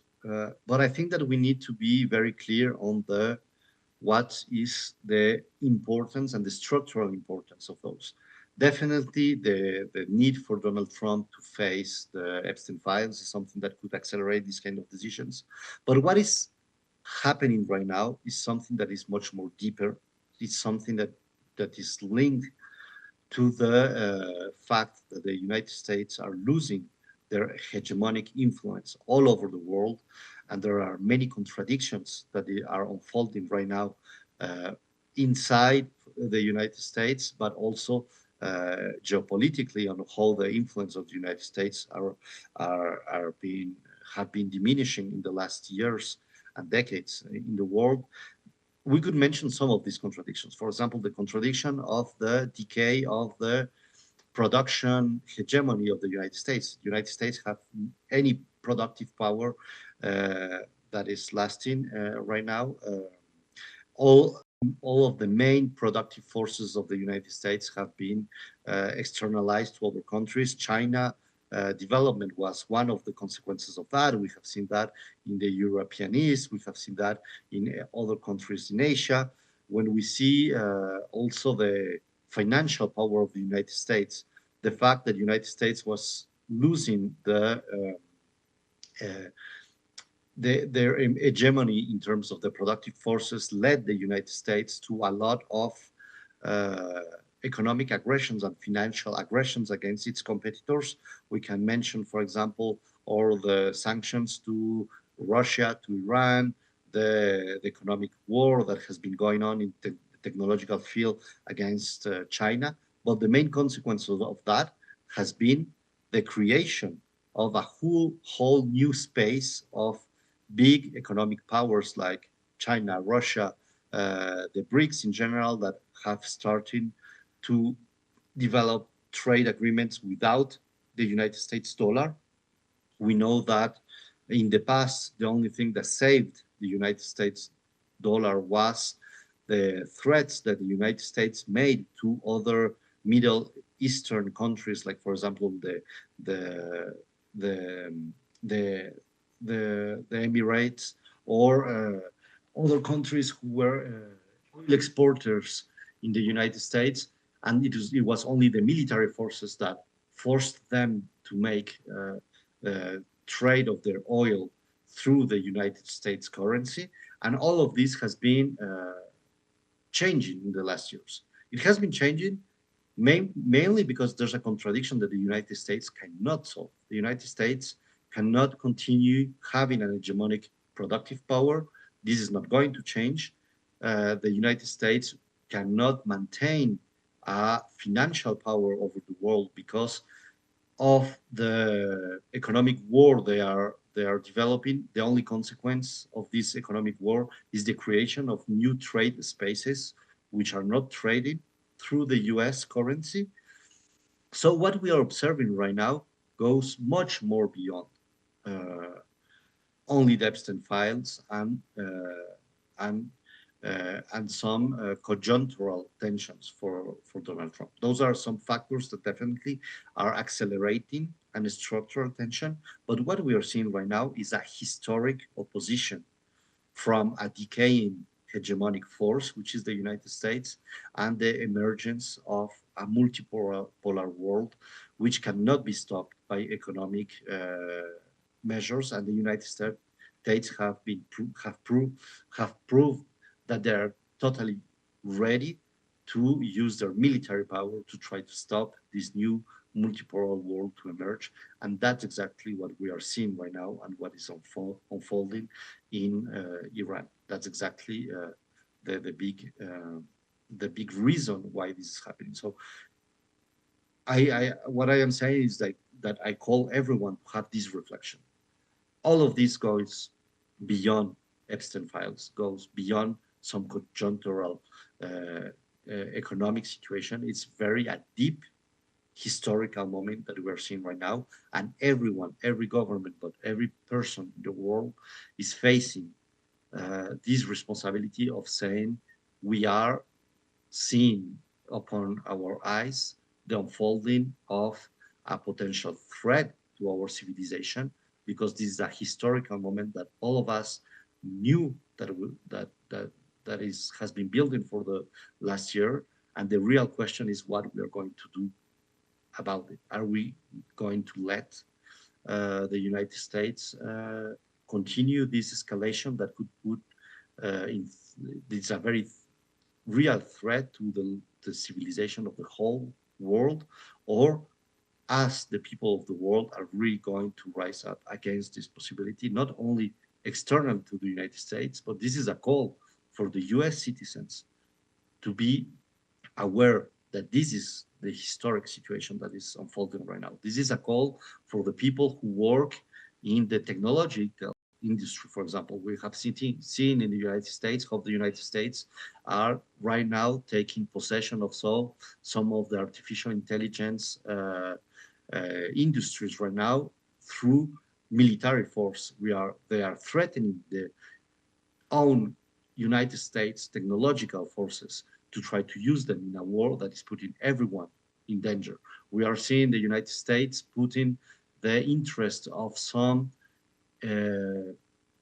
military corporations in front of the interest of the whole US citizens in this moment. So that's a call for all of the people in the world, and a call for the US citizens to understand what is unfolding and the risk of letting Donald Trump and the US government going down this path, because we are really seeing a historical, civilizational change possibility that is unfolding upon our eyes. That's the gravity of the situation. Eduardo, from a human rights perspective, how should this attack be evaluated under international law? Well, under the international law, this is really, really clear. None of this has any legitimacy or any legality. This is violating all kinds of international law, international humanitarian law. We are seeing the bombing of civilians right now in total impunity. So the violation of human rights is really clear right now. The problem is that, as I was saying some minutes ago, we do not have institutions to defend human rights anymore. The UN has proven to not being able to do that. We have seen diplomacy in the European Union, who is being said to be led by human rights, who have been totally unable to use the levers that they have in the power, because they have economic levers, and in those economic levers, they have integrated in their own procedures the human rights considerations, but they have never used these human rights considerations, for example, for stopping free trade agreements with Israel or free trade agreements with the United States. We have not at all seen a stop of the military cooperation of the industrial corporations of the European Union with Israel. We have not seen any any real confrontation, economic confrontation with the United States. So very sadly, even if it is totally clear that what's going on right now is a total violation of humanitarian law, we have not the institutions to make that being respected. So we have some reactions from all over the world, but which reactions do you think are the most important right now at this moment? We have reactions from Russia, China, Cuba was the first in Latin America. But which other countries are expected to react to this? As you say, the whole world needs to react and to say no to these aggressions and the hegemonic power of the United States. Well, I mean, any expression right now is important. Obviously, the expressions of China, of Russia, which are the big powers that can really that could be backing militarily Iran, are the most important. Obviously, the UN expressions will be important into a diplomatic way. I think that what is going to really make a change in all these situations will be really the citizens all over the world being rising and being able to make pressure on against the governments. We totally know that, as I was saying, the European Union has a lot of tools, economic tools, that could put a lot of pressure against the United States and Israel. We know that a unifying movement in Latin America and with unifying movement in Europe, in Africa, in many other continents could push the governments to take actual action against what's going on.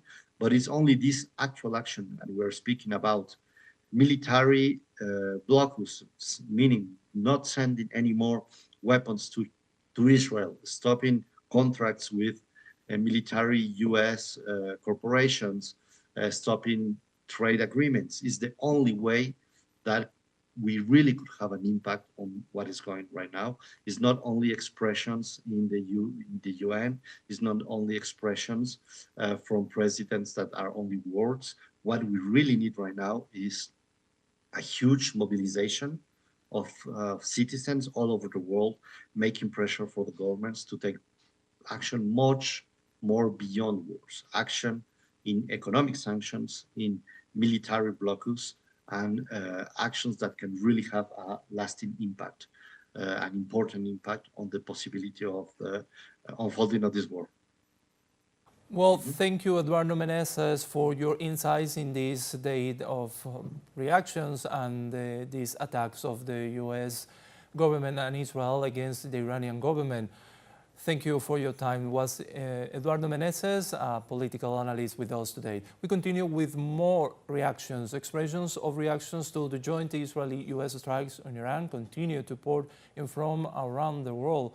Renowned analyst Jason Heikel voiced a harsh criticism on the operation. Through his ex-social account, Heikel stated bombing Iran in the middle of negotiations, while starving Cuba, while genociding Palestinians, while threatening to invade Greenland.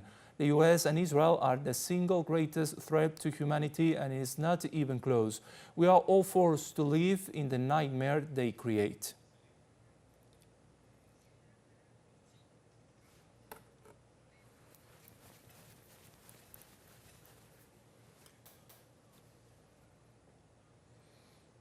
Against this backdrop, the deputy chair of the Security Council of the Russian Federation, Dmitry Medvedev, criticized Washington's foreign policy and warned about the true aim behind its Athens dialogue processes. Through his ex-account, Medvedev shared, "The peacekeeper is at it again. The talks with Iran were just a cover. Everyone knew that, so who has more patience to wait for the enemy's sorry and now? The U.S. is just 249 years old. The Persian Empire was founded over 2,500 years ago. Let's see what happens in 100 years or so."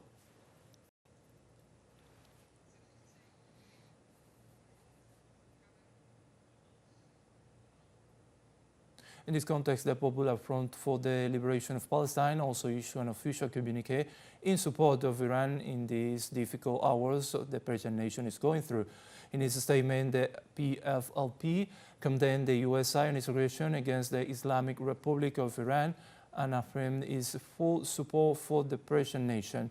The Palestinian organization also called on all liberation forces and free peoples of the world to declare their solidarity with Iran and increase popular protest in all areas.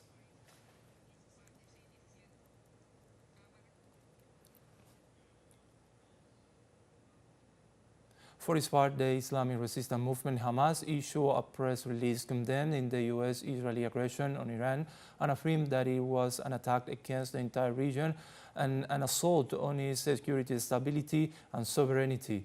In its statement, the Islamic group also called on Arab and Islamic nations to unite and in solidarity to this aggression and its objectives, which seek to the region according to the aspirations of the occupation to establish a greater Israel at the expense of Arab and Islamic lands and the interests of their peoples. The Latin American condemnation to the joint Israel-U.S. attack on Iran have started to pour in. Also, Cuban Foreign Minister Bruno Rodriguez took to his social media X to underscore that Cuba condemns the attacks carried out this morning, February 28, by Israel and the United States against the Iranian government, violating its sovereignty and territorial integrity, which are taking place for the second time while talks on the nuclear issue were underway. Adding that these irresponsible actions undermine international peace and security and constitute a clear violation of international law and the UN Charter. The international community must mobilize to immediately stop this treacherous aggression.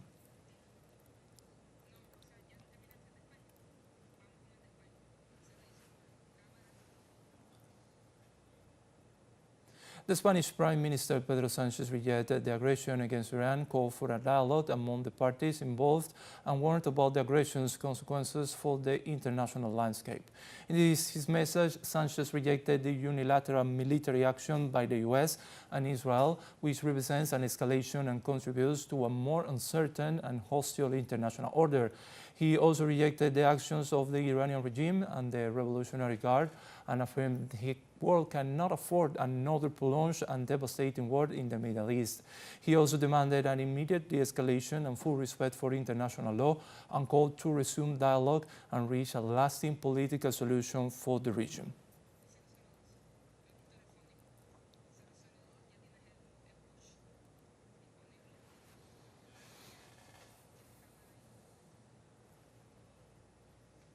And we go back right now with our correspondent Yunus Soner. He is via telephone and with updates about the recent attacks on Iran made by the US and Israel. Yunus, can you hear me?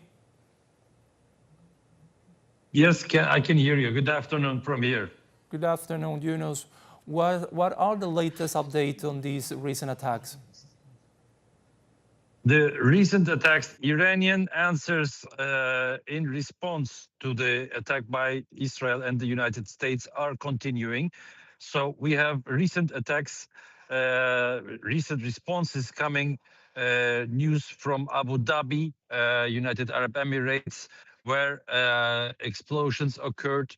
We have also the news that a missile interception occurred over the skies of Doha in Qatar.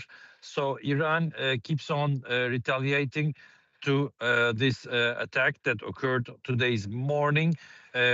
Previously, also in Dubai, explosions are reported, and a number of explosions and fires also are reported from the territory of Israel itself. We see some footage of bus stops with a number of buses which have taken fire. Also, we have reports of the Ali Al Salem Air Base, the US Air Base in Kuwait, where several missiles have impacted in retaliation of this US and Israeli aggression. So a number of US targets have been targeted successfully by Iranian missiles. Here in Turkey, meanwhile, a number of protests have erupted around US facilities and NATO facilities. There have been protests in the city of Izmir in front of the NATO headquarters for the regional land forces. More protests are planned for today, later in the afternoon, in front of the US Embassy in Ankara, in the capital of Turkey, as well as protests in front of the Incirlik Air Base in the south of the country, a major air base which is also being used by US Air Force flying over the Middle East, West Asia.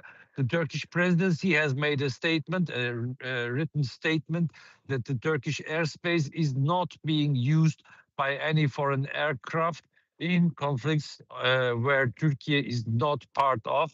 That is the actual conflict. The Turkish Foreign Ministry has not yet made a public statement about its evaluation, but it is reported that Turkish Foreign Minister Hakan Fidan has held talks with his Irani counterpart Abbas Araghchi, as well as with other counterparts in the region, in the Gulf countries and Saudi Arabia, and presumably he is trying to find a way to return to negotiation table.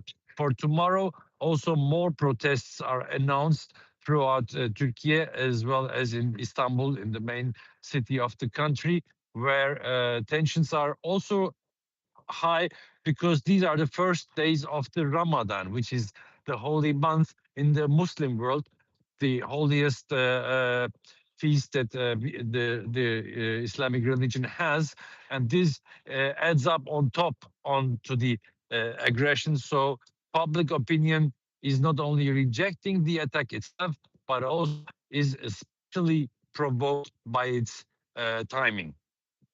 Yunus, you mentioned protests in front of the NATO headquarters in Istanbul, in Turkey. Could we see a broader participation of NATO countries in this escalation if Iran targets, that will target for sure, US military vessels in the Persian Gulf? Could we expect NATO countries to involve in this conflict? There is a big question mark for Turkey. I can clearly state that Turkey will not participate actively in any attack on Iran. There has been a lot of criticism about Turkish airspace being used by US air surveillance planes, AVAX planes. These are huge radar carrying planes that have offer radar surveillance, and as well as there is an important radar station in the east of the country, in the city of Malatya, which also provides intelligence to NATO headquarters. This has long been criticized here in the Turkish opinion, public opinion. As for the rest of the European countries, this remains to be seen. Right now, there are reports coming from the United Kingdom that unconfirmed reports that the United Kingdom does acknowledge the attack, but does not want a further escalation of it. And it has declared that the UK military is not part of the attack. We have French bases here in Cyprus, south of Turkey, which could also intervene into this military escalation. But it remains to be seen whether France wants to be part of it. German military presence here in the Middle East is not given and is not expected to increase very much. But still, this is not a NATO operation. This is a US-Israeli operation. And of course, if the United States reaches the limits of its military capabilities, one has to wait and see how the European countries would respond to requests, for instance, of deployment of battleships to the Mediterranean to protect Israeli air skies or similar activities. But until now, this is not a NATO operation, and NATO countries are, as such, not participating in it according to official open reports. You mentioned protests in Turkey, but we see that the US leaders and leaders also to the Iranian people to rise up, but we have seen otherwise. In fact, we have seen people with honor defense of their homeland. How do you ask this situation right now? This is very predictable and normal. The Iranian people in such threat and aggression also in the past have demonstrated loyalty to the nation, have overcome internal divisions. Iran does have a very vivid political. There are a number of different political opinions, different political groups. There is huge debates in the Iranian parliament. It is not as the West sometimes paints the picture of a monolithic and discussionless country. Quite the opposite.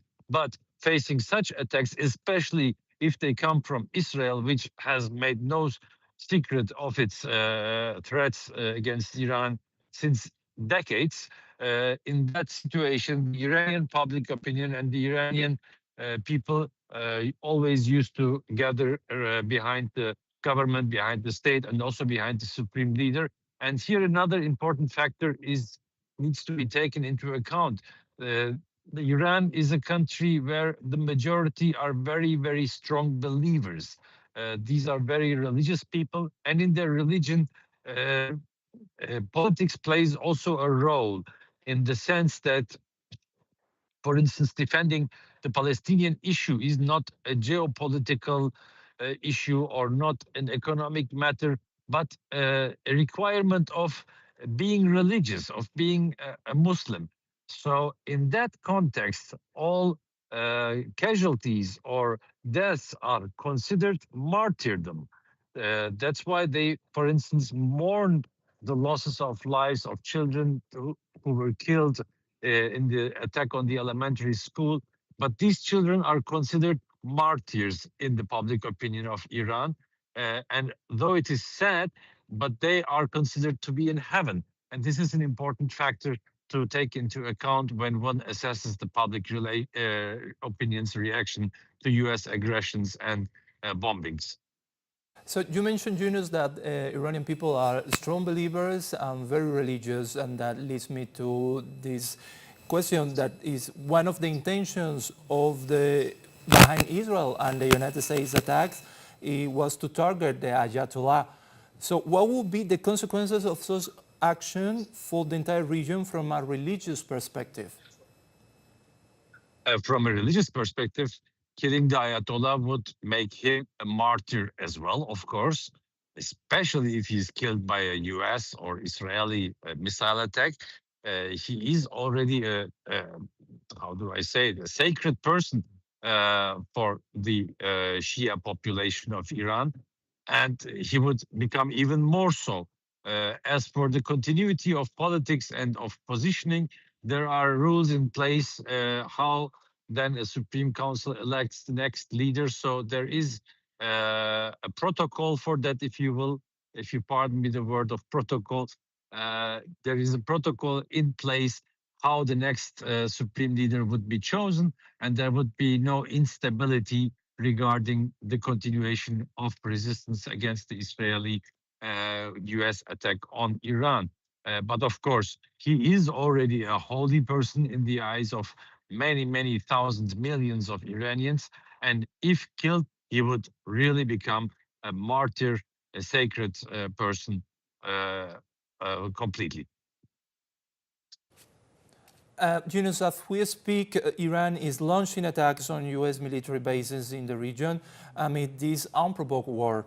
It is also launching surgical attacks on military facilities of Israel. However, the US-Israel attacks are reaching residential areas. How can we connect this with the long-standing history of impunity enjoyed by Israel and the US regarding civilian rights? Well, this is classical politics of Israel and of the United States as well. Just today, in Israeli press, reports emerged how Israel created the Nakba on purpose and how terror acts were committed among the population to cause widespread panic and to make the people leave their ancestral Palestinian territories in face of the ongoing occupation or beginning occupation. Similarly, US President Donald Trump called the Iranian people to topple their government and warned them that if they did not do so, they would face very harsh conditions. This is a threat directly towards the population. And the US president here clearly says, if you do not take down your government, I will target you as the civilian population. So this is something we have seen previously also by the US imperialism. Indiscriminate bombing of civilians is unfortunately a regular measure that Washington takes when targeting countries that do not obey to its will.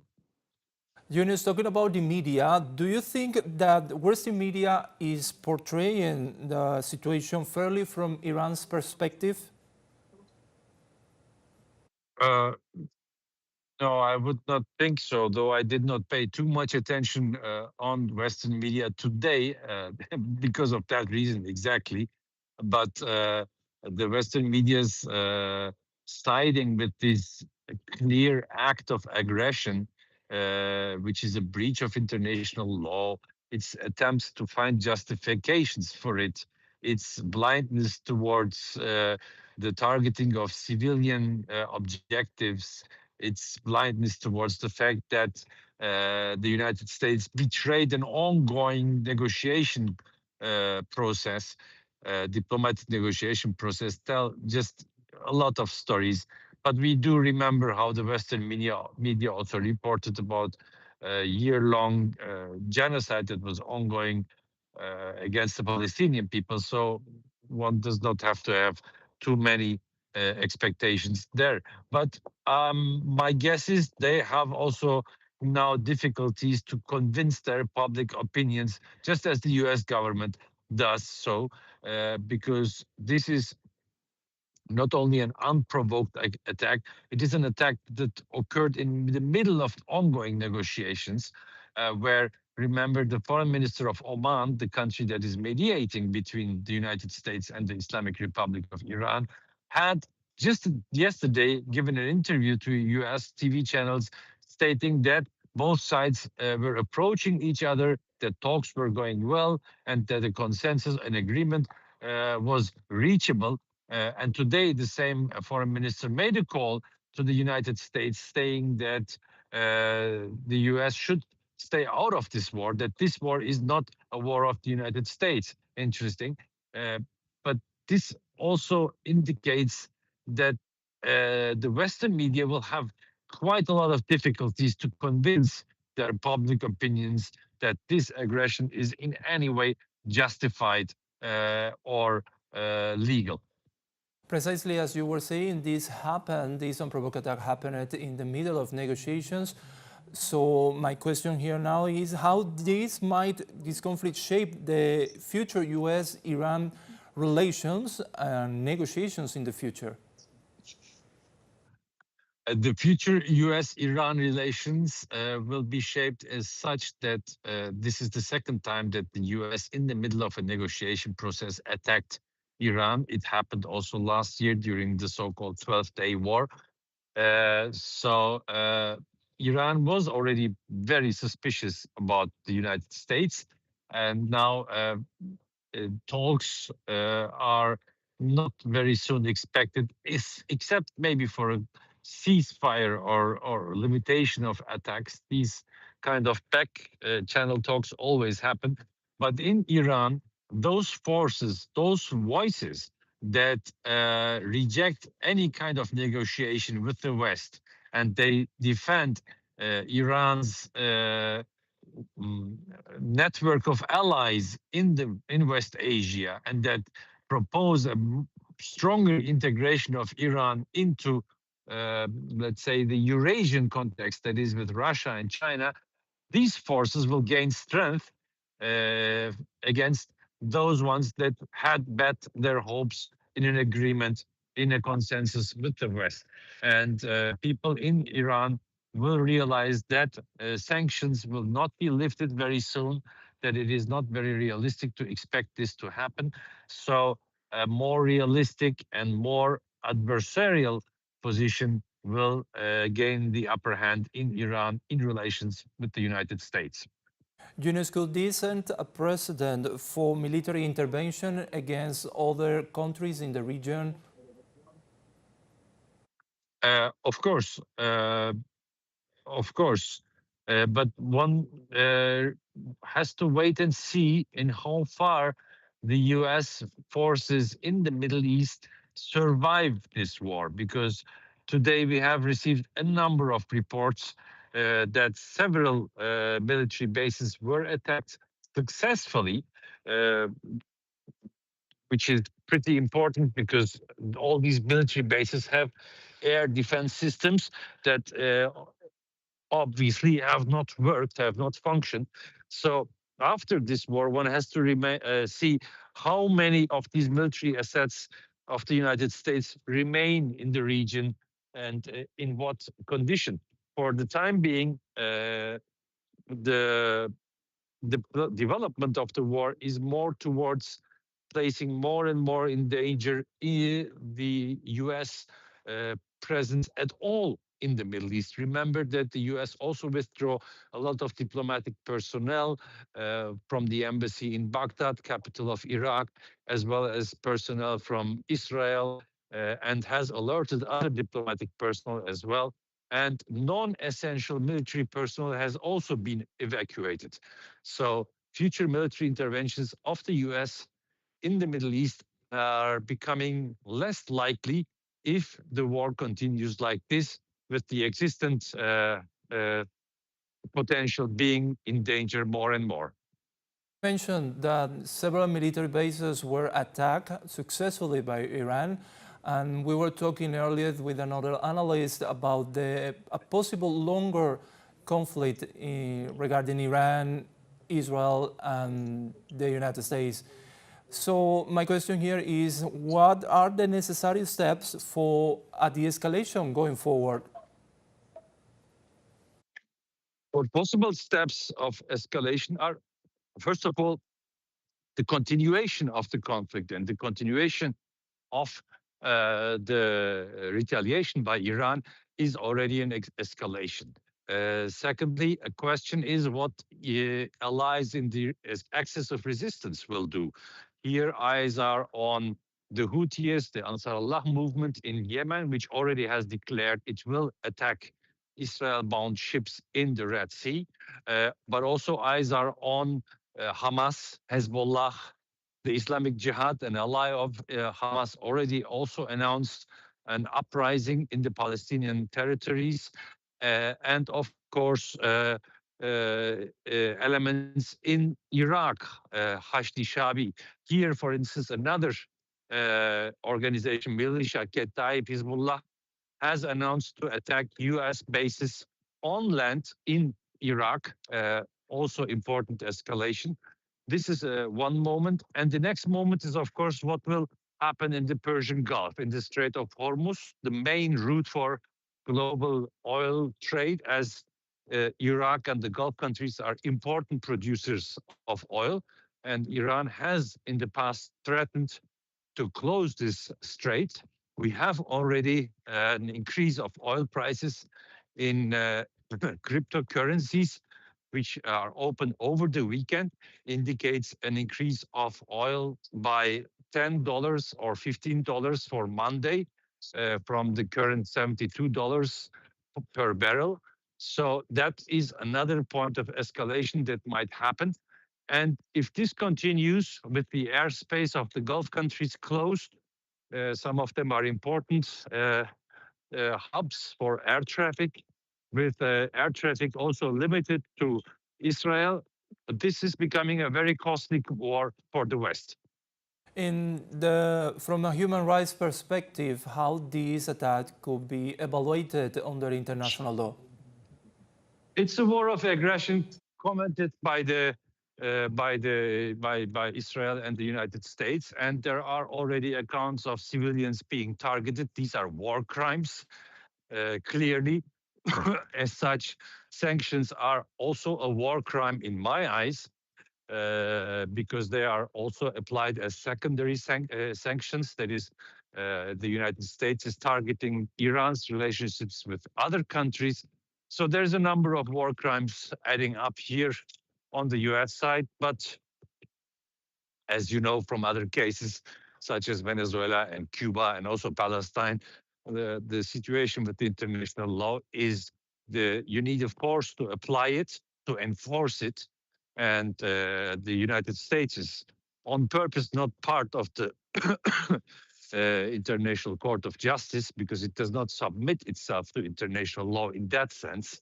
So we will remain here with the condemnation and the statements, but it won't affect. Does exist any mechanism to hold these attacks, I mean, these powerful attacks by the United States and Israel accountable? No. The United Nations Security Council may convene. Security Council may convene. The US will veto any resolution that will condemn these attacks. International Court of Justice or the International Court, the Court of Justice cannot judge upon the United States.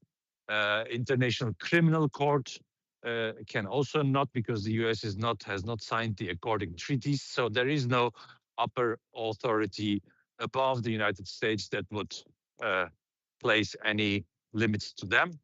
The way to place them a limit seems to be what the Iranian state is doing right now.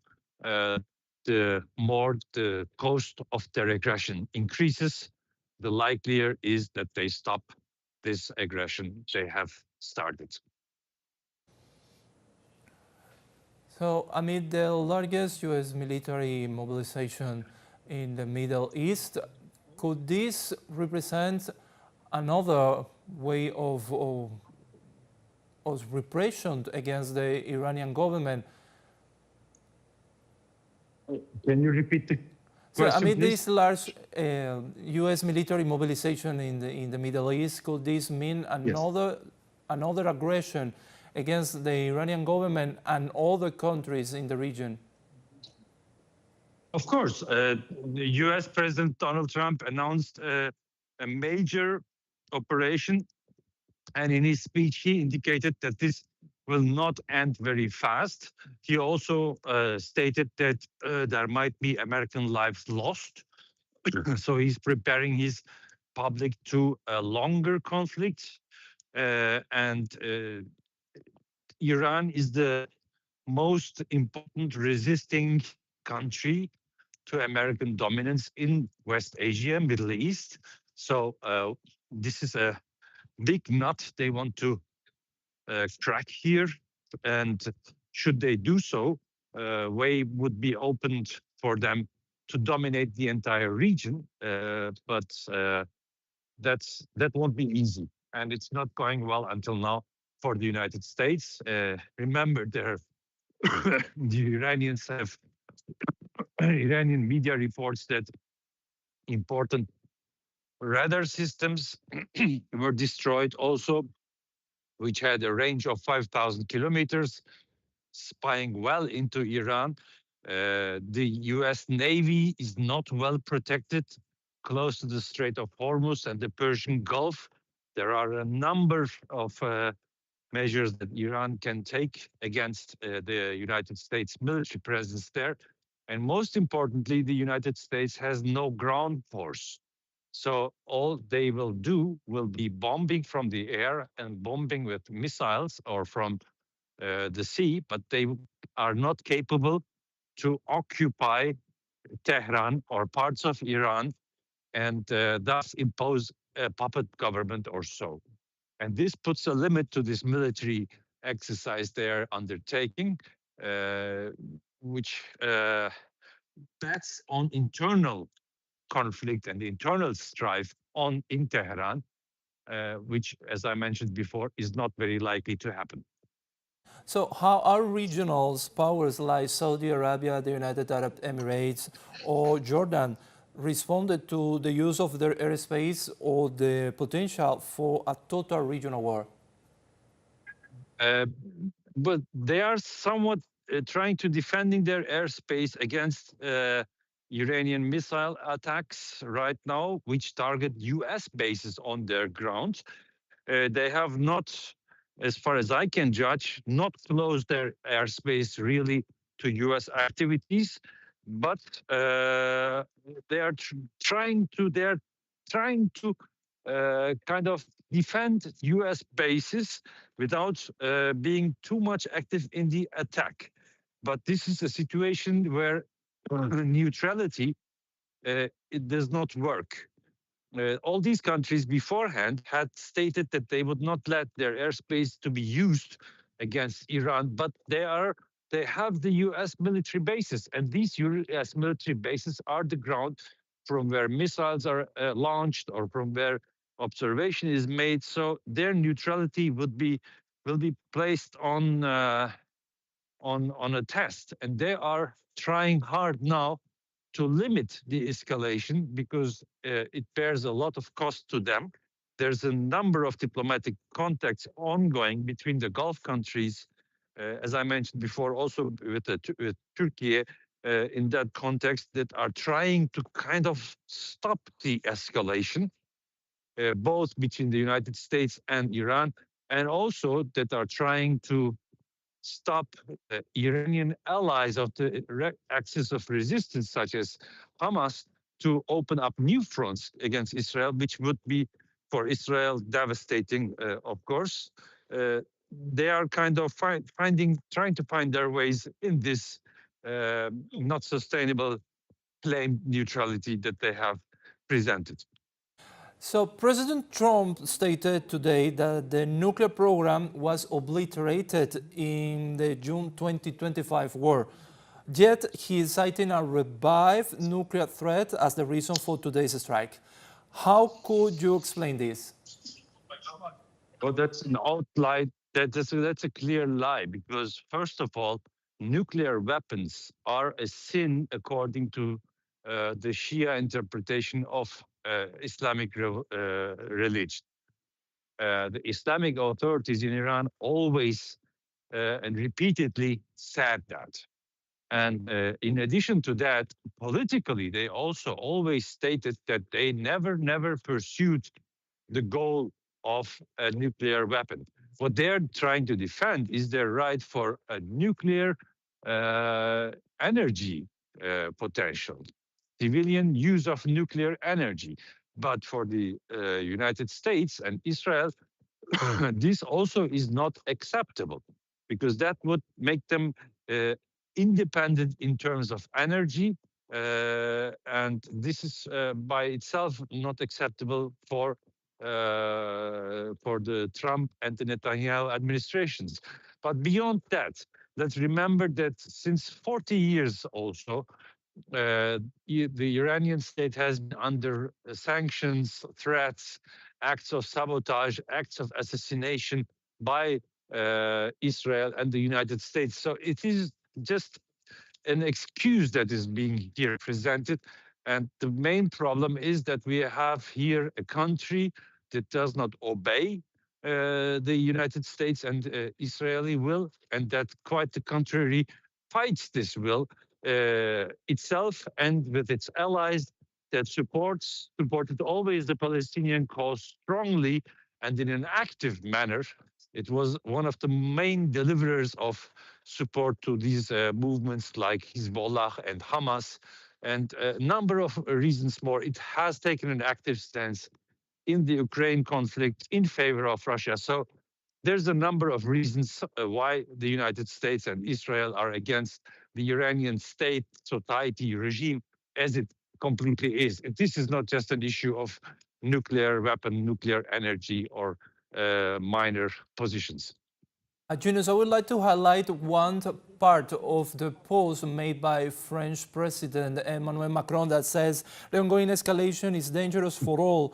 It must stop. The Iranian regime must understand that it now has no other option but to engage in good faith in negotiations to end its nuclear and ballistic programs, as well as its regional destabilization activities. What is your analysis on this call of President Emmanuel Macron regarding these issues? Today is a little bit hypocritical. Yeah, that's a scheme that we have seen before too. This is always the same scheme. Actually, we face it also from other European countries. That means that once the United States or Israel or both act and attack, then this attack is acknowledged, accepted, and afterwards comes the call to de-escalate, which is directed always to the other side, in this case, the Iranian side, but also to Palestinian movements, for instance, not to respond to the aggressions they have survived. This is hypocrite and this is false because calls for escalations, for de-escalation, sorry, would have made sense when the United States was deploying their forces, military forces to the Middle East, when they were deploying their aircraft carriers to the Persian Gulf and the Mediterranean. At that moment, the French President Macron should have stated that he wants de-escalation and dialogue, but he didn't, and now no one will listen to him. Is it in targeting the supreme leader and the president of Iran? Has the US-Israeli coalition moved past deterrence into an active decapitation strategy? What are the risks of a power vacuum in a nuclear threshold state? That is clearly this one part of the strategy of the United States applied here. Killing both the president, Masoud Pezeshkian, as well as the supreme leader, Ali Khamenei. Both have not been confirmed until now. But as I mentioned before, there is institutional stability in Iran. Remember that former President Raisi has lost his life in a helicopter accident in the Caucasus. And this also has not caused instability in Iran, political instability or infighting or rupture of the institutional system. It was simply dealt with within the institutional context, within the arrangements that the Iranian constitution has, and the new president was elected. The same would happen if Ali Khamenei, the supreme leader, or the president Pezeshkian would be killed. So this is a strategy that will not change the nature of Iranian resistance, that will not change the fact that there is a huge country resisting and keeps on and counterattacking the Israeli-US aggression. Explosions reported in Manama and Dubai. Are we seeing the unity of fronts strategy in action? Will Hezbollah and the Houthis escalate to full-scale war to relieve pressure on Tehran? Yes, this was announced by the Iranian government beforehand that in this time, in difference to the 12-day war of last year, Iran would not place limits on its counter-reaction, that this will turn into a regional conflict and they would respond region-wide, including the US military bases and their allies. And this is a strategy that is based on gradual escalation on the side of Tehran. They will not use all their force and all their potential on the first day. They will slowly escalate and slowly place more force into this battle. And this includes, above all, their allies. Israeli air defense will be very, very difficult situation if the Hamas and Hezbollah also enter into this war on the side of Iran, then things will turn really difficult for the Netanyahu government. But this will evolve, in my perception, slowly. One should not expect from day one the entire potential of Iranian military to be deployed. Still, noteworthy is how fast Iran reacted. Just within 3 hours, the counterattack of Iran against US military bases as well as Israeli territory happened just within 3 hours. That shows that there is a huge degree of preparation also on Iranian side, that they were not shocked or surprised by the US attack. Quite the opposite, they were preparing their response, and they applied their response, and judging from the footage that we see from these burning, from the smokes rising from US military bases, quite successfully. Thank you, Yunus, for your time with us once again. And we now receive Yvonne Teyes. She is an international law expert. Welcome, Yvonne. Thank you very much for the invitation. So Iran and the US were in the middle of negotiations before this attack happens. So Donald Trump also said that he was leaving a space for dialogue. How this attack contradicts this rhetoric of Donald Trump?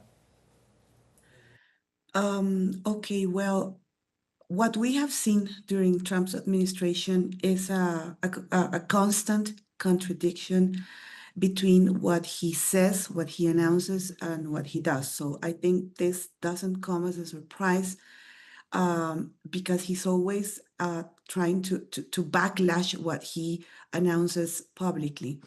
But I think the most serious issue here is how this attack among negotiations brings and cooperates to bring an atmosphere of complete mistrust between the negotiating parties. And as my fellow colleague was saying before, the risk of a regional conflict escalates, comes as an imminent threat to the world peace and stability. And I think the most serious thing is how the international law and how international diplomacy and international governance comes and it's just left aside, because what this shows here is that only the power of arms, I mean, the hard power is the only one taken into account. So this is another form that the Trump administration has to continue destabilizing and dismounting all of the international governance system and all the IR system that we have built, the world built 80 years ago. So I think it converts like a shadow conflict and an ongoing tension into interstate hostilities and into a regional and into a conflict triangle between all the countries involved in this case, because in this case, for example, the Gulf states are not going to just stay quiet or stay still because they are in a way forced into hard choices. I mean, or either tighter security alignment with Washington, for example, or try to work for de-escalation channels with Tehran. So this is only going to affect and change this regional bargaining power, because in this case, base access becomes a strategic liability, just not only an asset in this case. Is the primary goal of this joint operation the total dismantling of Iran nuclear power, as stated by Donald Trump, or is it really the resources, the oil resources of Iran? I think that we have to be very clear here, because it's not just a thing of justice or trying to dismount military weapons or as you were saying, so Iranian use of other probable dangerous weapons. What we are seeing right now is a reconfiguration of the global order, and that means the access of this rich, for example, we're talking about the weird soils, the mineral, and of course oil as well, and the gas, and all these resources that are critic for this transition, energy transition, and for this technological era and this technological war as well that the U.S. is facing with China. So and Russia in other states. So this means that what we're seeing here is just a reconfiguration of power, this reconfiguration of how the U.S. has been trying under Trump to regain its hegemonic power around the world, as it has been doing so here in Latin America as well. So this is not about weapons. We have to be clear about that. This is not about how Iran is or isn't capable of attacking the world. We have seen also that Iran has shown real intentions of this negotiation because it was into the negotiation. So Iran has been very clear and I think very consistent with his international position, but the U.S. hasn't done so. So this is not a war in which the United States comes as this savior and trying to de-escalate a probable arms race beginning or coming from Iran. What we're seeing here really is this reconfiguration of power, how the U.S. is trying to gain its power. We also see that Israel is backing this. So this means how this long-standing not or enemy situation, enemy position between Israel and Iran comes to take real action into the soil, because this is how Israel regains its regional power after this what we have testified, of course, this genocide, because it has a name right now. We can call it like that under international law. And how Israel has debilitated its international image regarding what has happened from the October 23 in Palestine, and how this again tries to reconfigure and tries to distract us from what is really happening, trying to blame someone, in this case Iran, that has not been and hasn't shown any threat to anyone, and I'm talking about to any state in the world.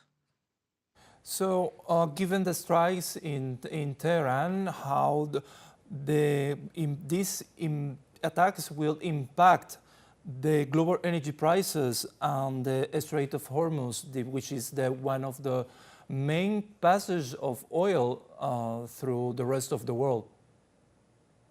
Of course, there's economic risks, and these become immediate. The fact that, for example, Israel has shut gas facilities, even temporarily, that signals authorities view the threat environment as high enough to affect critical infrastructure, and that kind of move what tends is to worsen market and security expectations fast. So what we are going to see is how the economic system, and as I was saying before, this economic risk is going to alter all prices, but also what this means is that the management of the access to these resources that Iran has, it's going to be managed in the end. That's what they're trying to do by those external forces, and I'm talking about primarily, of course, the United States and Israel. What Israel is doing, as I was saying before, for example, just to safeguard these gas facilities, that doesn't come as an isolated measure. What is going to do is, of course, worsen this market and security expectations. So all the market is going to respond, and probably prices are going to touch the highest levels, and that's what the U.S. is trying to do. Remember, or let's remember that now the U.S. has access to the second. First or second, because that's in discussion as well, most rich country in the world regarding the oil. And I'm talking about Venezuela, and how has, after this Maduro detention, how has the U.S. entered into Venezuela to manage all the oil resources. So this doesn't come as isolated measures. This all has a pattern, and this has not just a structured, but a strategic pattern regarding what the U.S. wants to do. And how these intentions of the U.S. Become not just more critic, but also disregarding anything. Disregarding international law, disregarding the international governance system that has been in place up until a few years ago. Mentioning international law, what legal resources does Iran have to hold the Zionist American coalition accountable for this flagrant violation of international law? Okay, according to international law, under the UN Charter, what Iran has done is this preemptive, this legitimate self-defense. It's completely legal. One we can say that is an unlawful reprisal when a country has not been attacked. In this case, Iran was struck by the U.S. and Israel states, the military. So this response comes in self-defense. And the legal constraints that Iran has to follow, and as under my view, it has followed, remain the same. And we're talking about necessity, proportionality, and targeting only what is required to halt or to repel the attack. So in this case, it's not to provoke an unlawful harm or a bigger harm, but just in this case, striking, for example, the U.S. assets on third state parties or third state territory. So the thing is that the legality comes a little bit complex because we don't know if those Gulf states consented previously to the U.S. military operations. We don't know if they were aware of this attack. So in a way, Iran may argue that those bases are part of the attack's operational chain, so that brings other actors into the scene.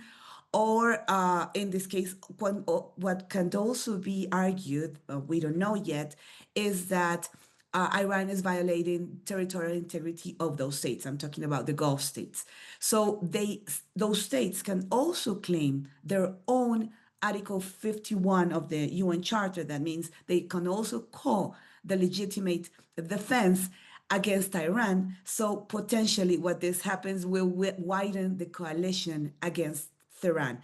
So this is the big problem when bilateral confrontation becomes a regional collective security cascade in legal form, even if politically everyone says we want restraint.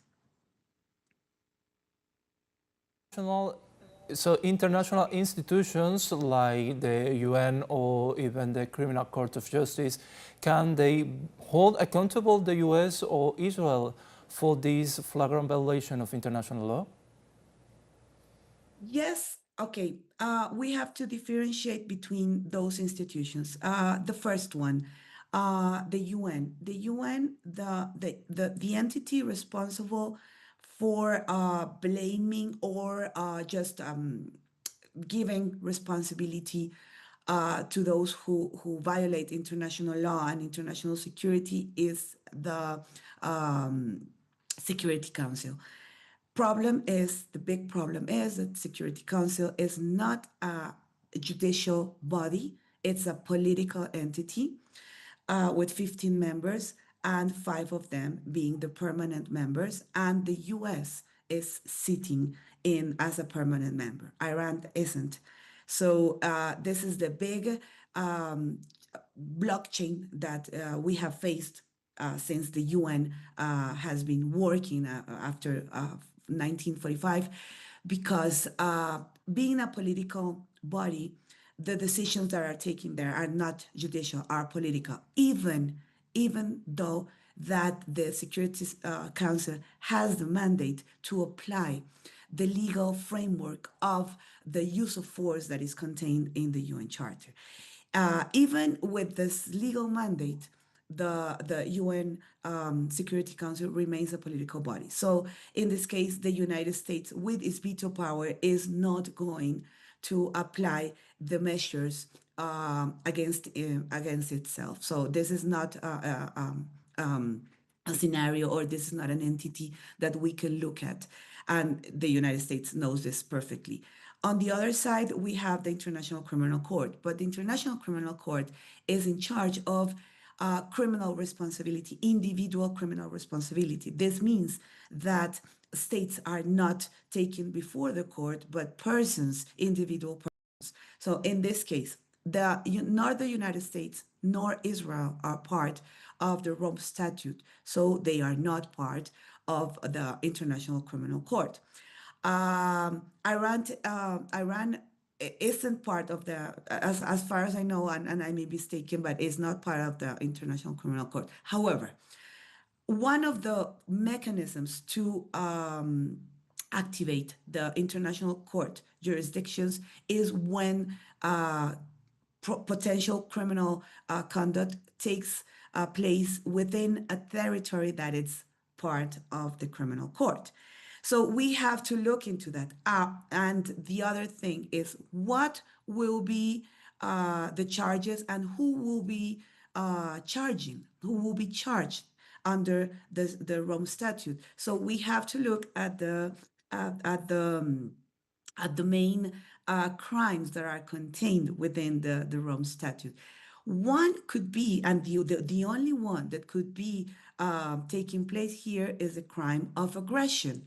But to take place and to be, as I was saying before, just to wrap up this idea, the person who comes before the court has to be an individual that is a part, a national from a state that is a party to the court. So this is another blockchain.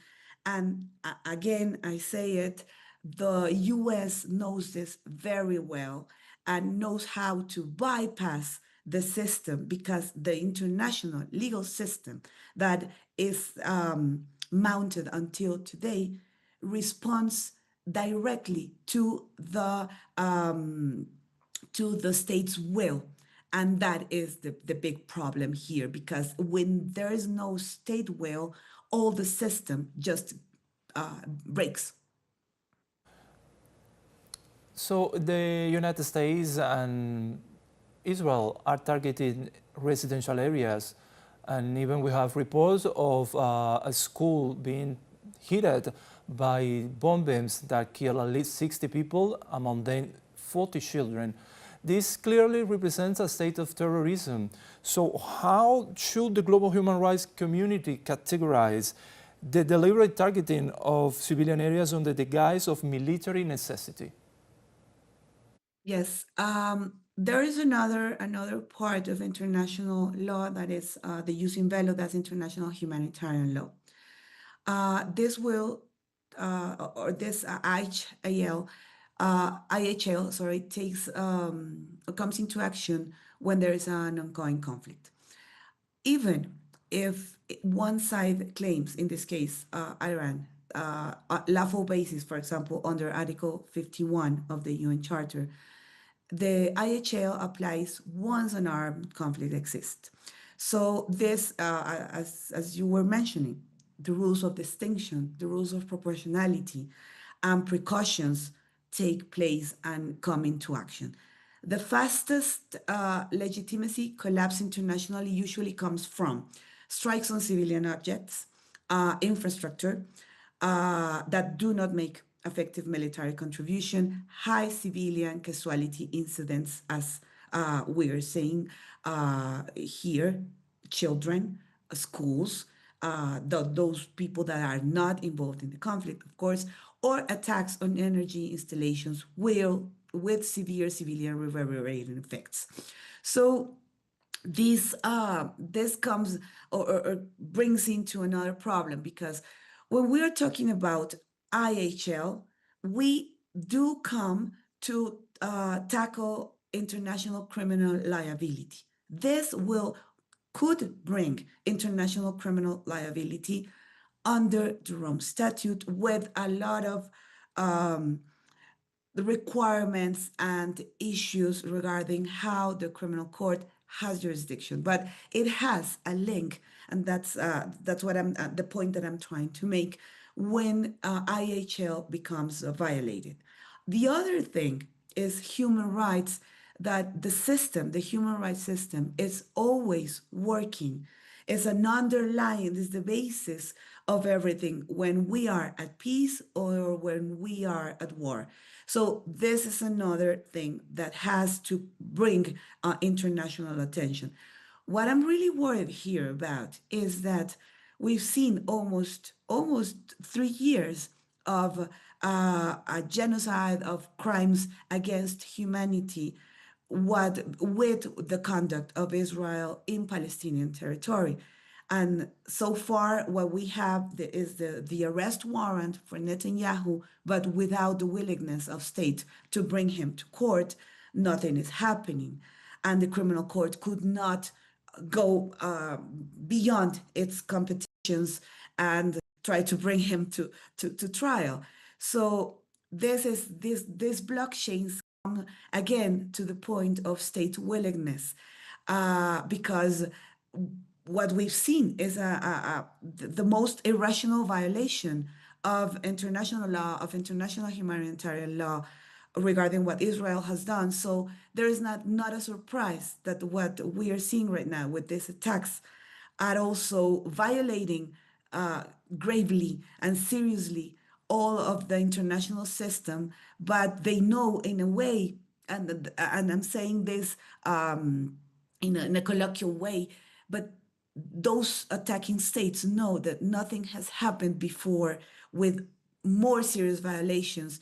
So this again leaves us just completely defenseless against power, and that is an issue that we cannot forget. Yvonne, by launching strikes while active Omani broker negotiations were ongoing in Geneva, has the U.S. violated its legal obligation to settle international disputes by peaceful means? Yes, that is another underlying principle of international law. All states are obliged to resolve their disputes peacefully. They have all the mechanisms. International law brings all the mechanisms here. So yes, of course, it has violated, because you cannot be at a table of negotiation and at the same time attacking a country. That is not liable, that is completely unlawful. So yes, this legal principle is also being violated. UN experts have repeatedly warned that attacking safeguarding nuclear facilities like Natanz or Fordo is a violation of international norms due to the risk of radiological disaster. What is the legal liability for the environmental aggression caused by these strikes? Okay, under the Rome Statute, there is an ongoing debate about the ecocide crime, and that comes along with, the way it is being designed and the way discussions are being taken means that if this kind of conduct from states could also hold very serious environmental and climate harm. So, but this is an ongoing negotiation. This has not been accepted as a crime under the Rome Statute. So what we have is doctrine here. However, we cannot oversee the fact that this collateral damage that somehow has been in a way, gain, I think, less attention because it's like a common thing that comes along with international conflicts and with war. But those collateral damages are, yes, have been developed under international justice, under the international the ICJ, the International Court of the UN. So we're not talking about here specifically conflict, but we're talking about this damage that is called transboundary harm regarding environmental and climate harm that can be caused by these actions. So this is another, yes, this is another legal issue that could add to this whole conflict, not labeled as a crime, but just yes, as a unlawful conduct that could bring international responsibility for states. Yes, this is another issue, but we have to think about international law in different scenarios, in different aspects in which it works. So this will be another one that adds up to the conflict. Yvonne, the US is calling to the Iranian people to take over the government, to rise up. Does this constitute an illegal intervention in the internal affairs of a sovereign state, violating the principle of non-intervention?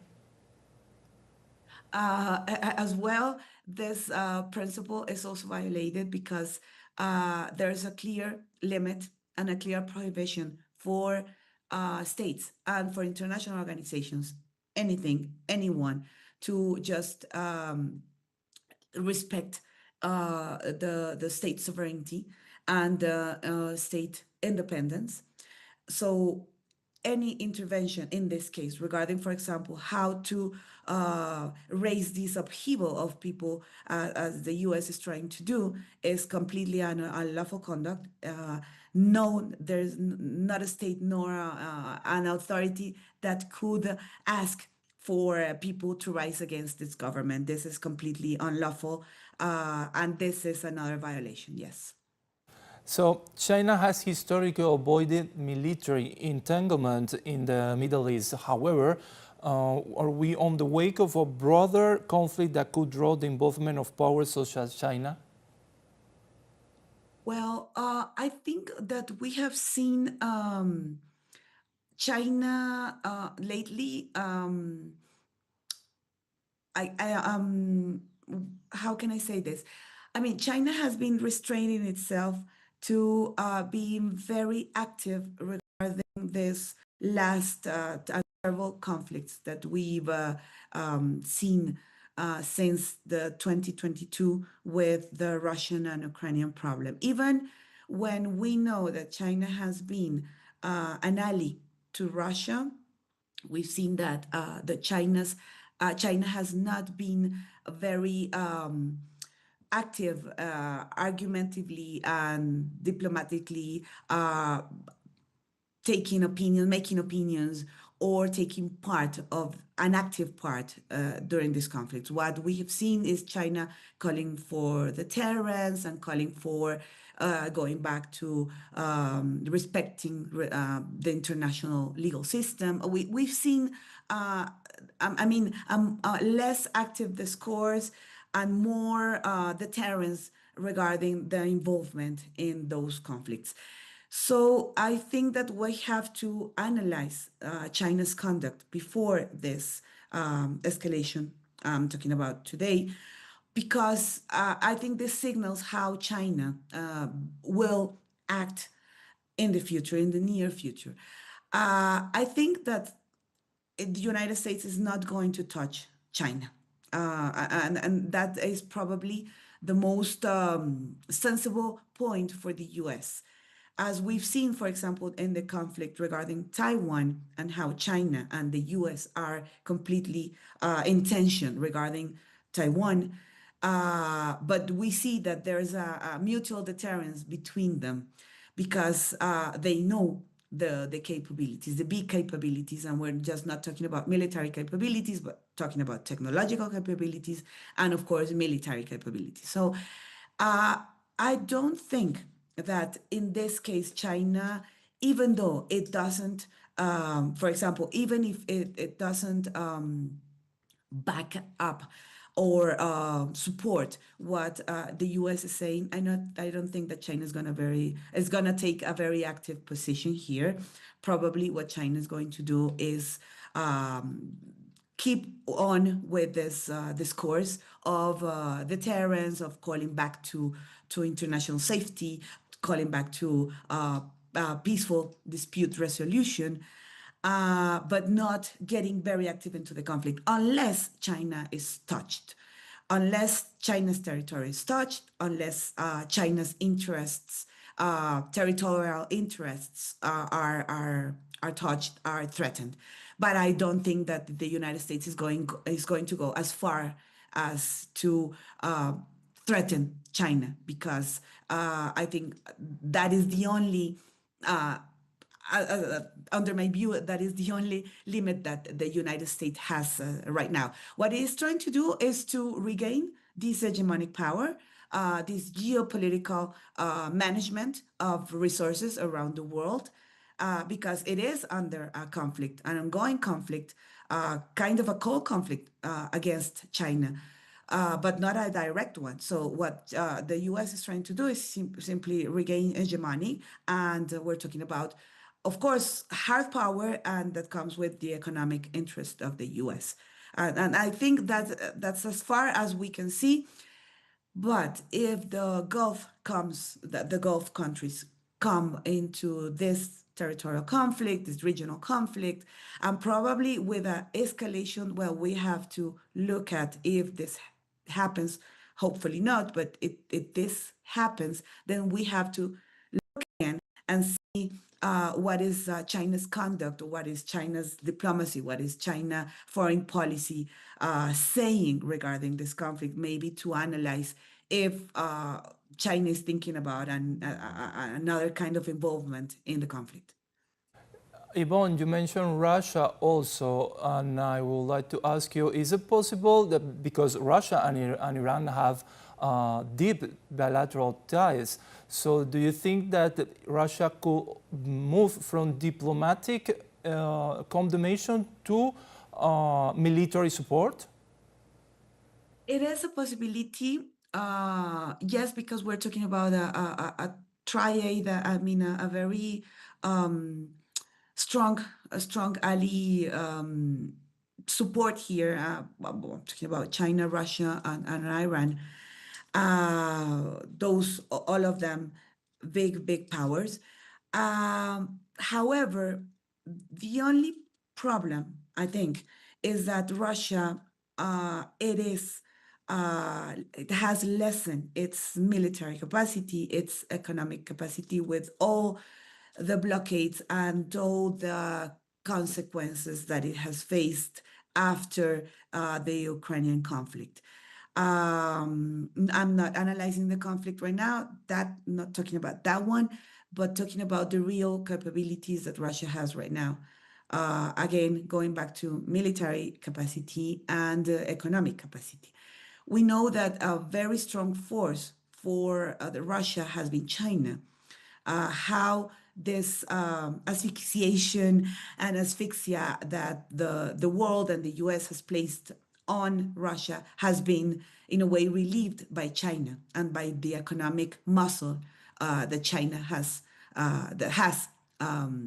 with Russia. So maybe what we could foresee is a probable military support, yes, from Russia, but I think that has a direct dependence on how China in the back could support these actions, because I don't think that Russia, even though Vladimir Putin has stated some, in a way, I don't know if threats or calls for independence or not, but we have seen his foreign policy in the latest months regarding, for example, the European Union, but we don't know exactly its real military capacities at the moment, because there's almost more than 4 years of an ongoing conflict, and there's, I mean, it's more than that is very, very, very I mean, very complicated that a state could retain the same capability that it had 4 years ago, because a conflict is just draining. I mean, it drains any state, even though if it has very strong forms, economic ways and military ways.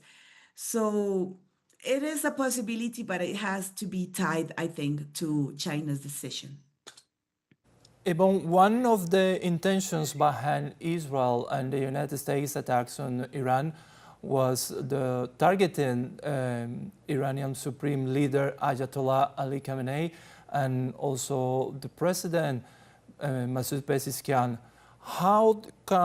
What would be the consequences of such an action for the entire region?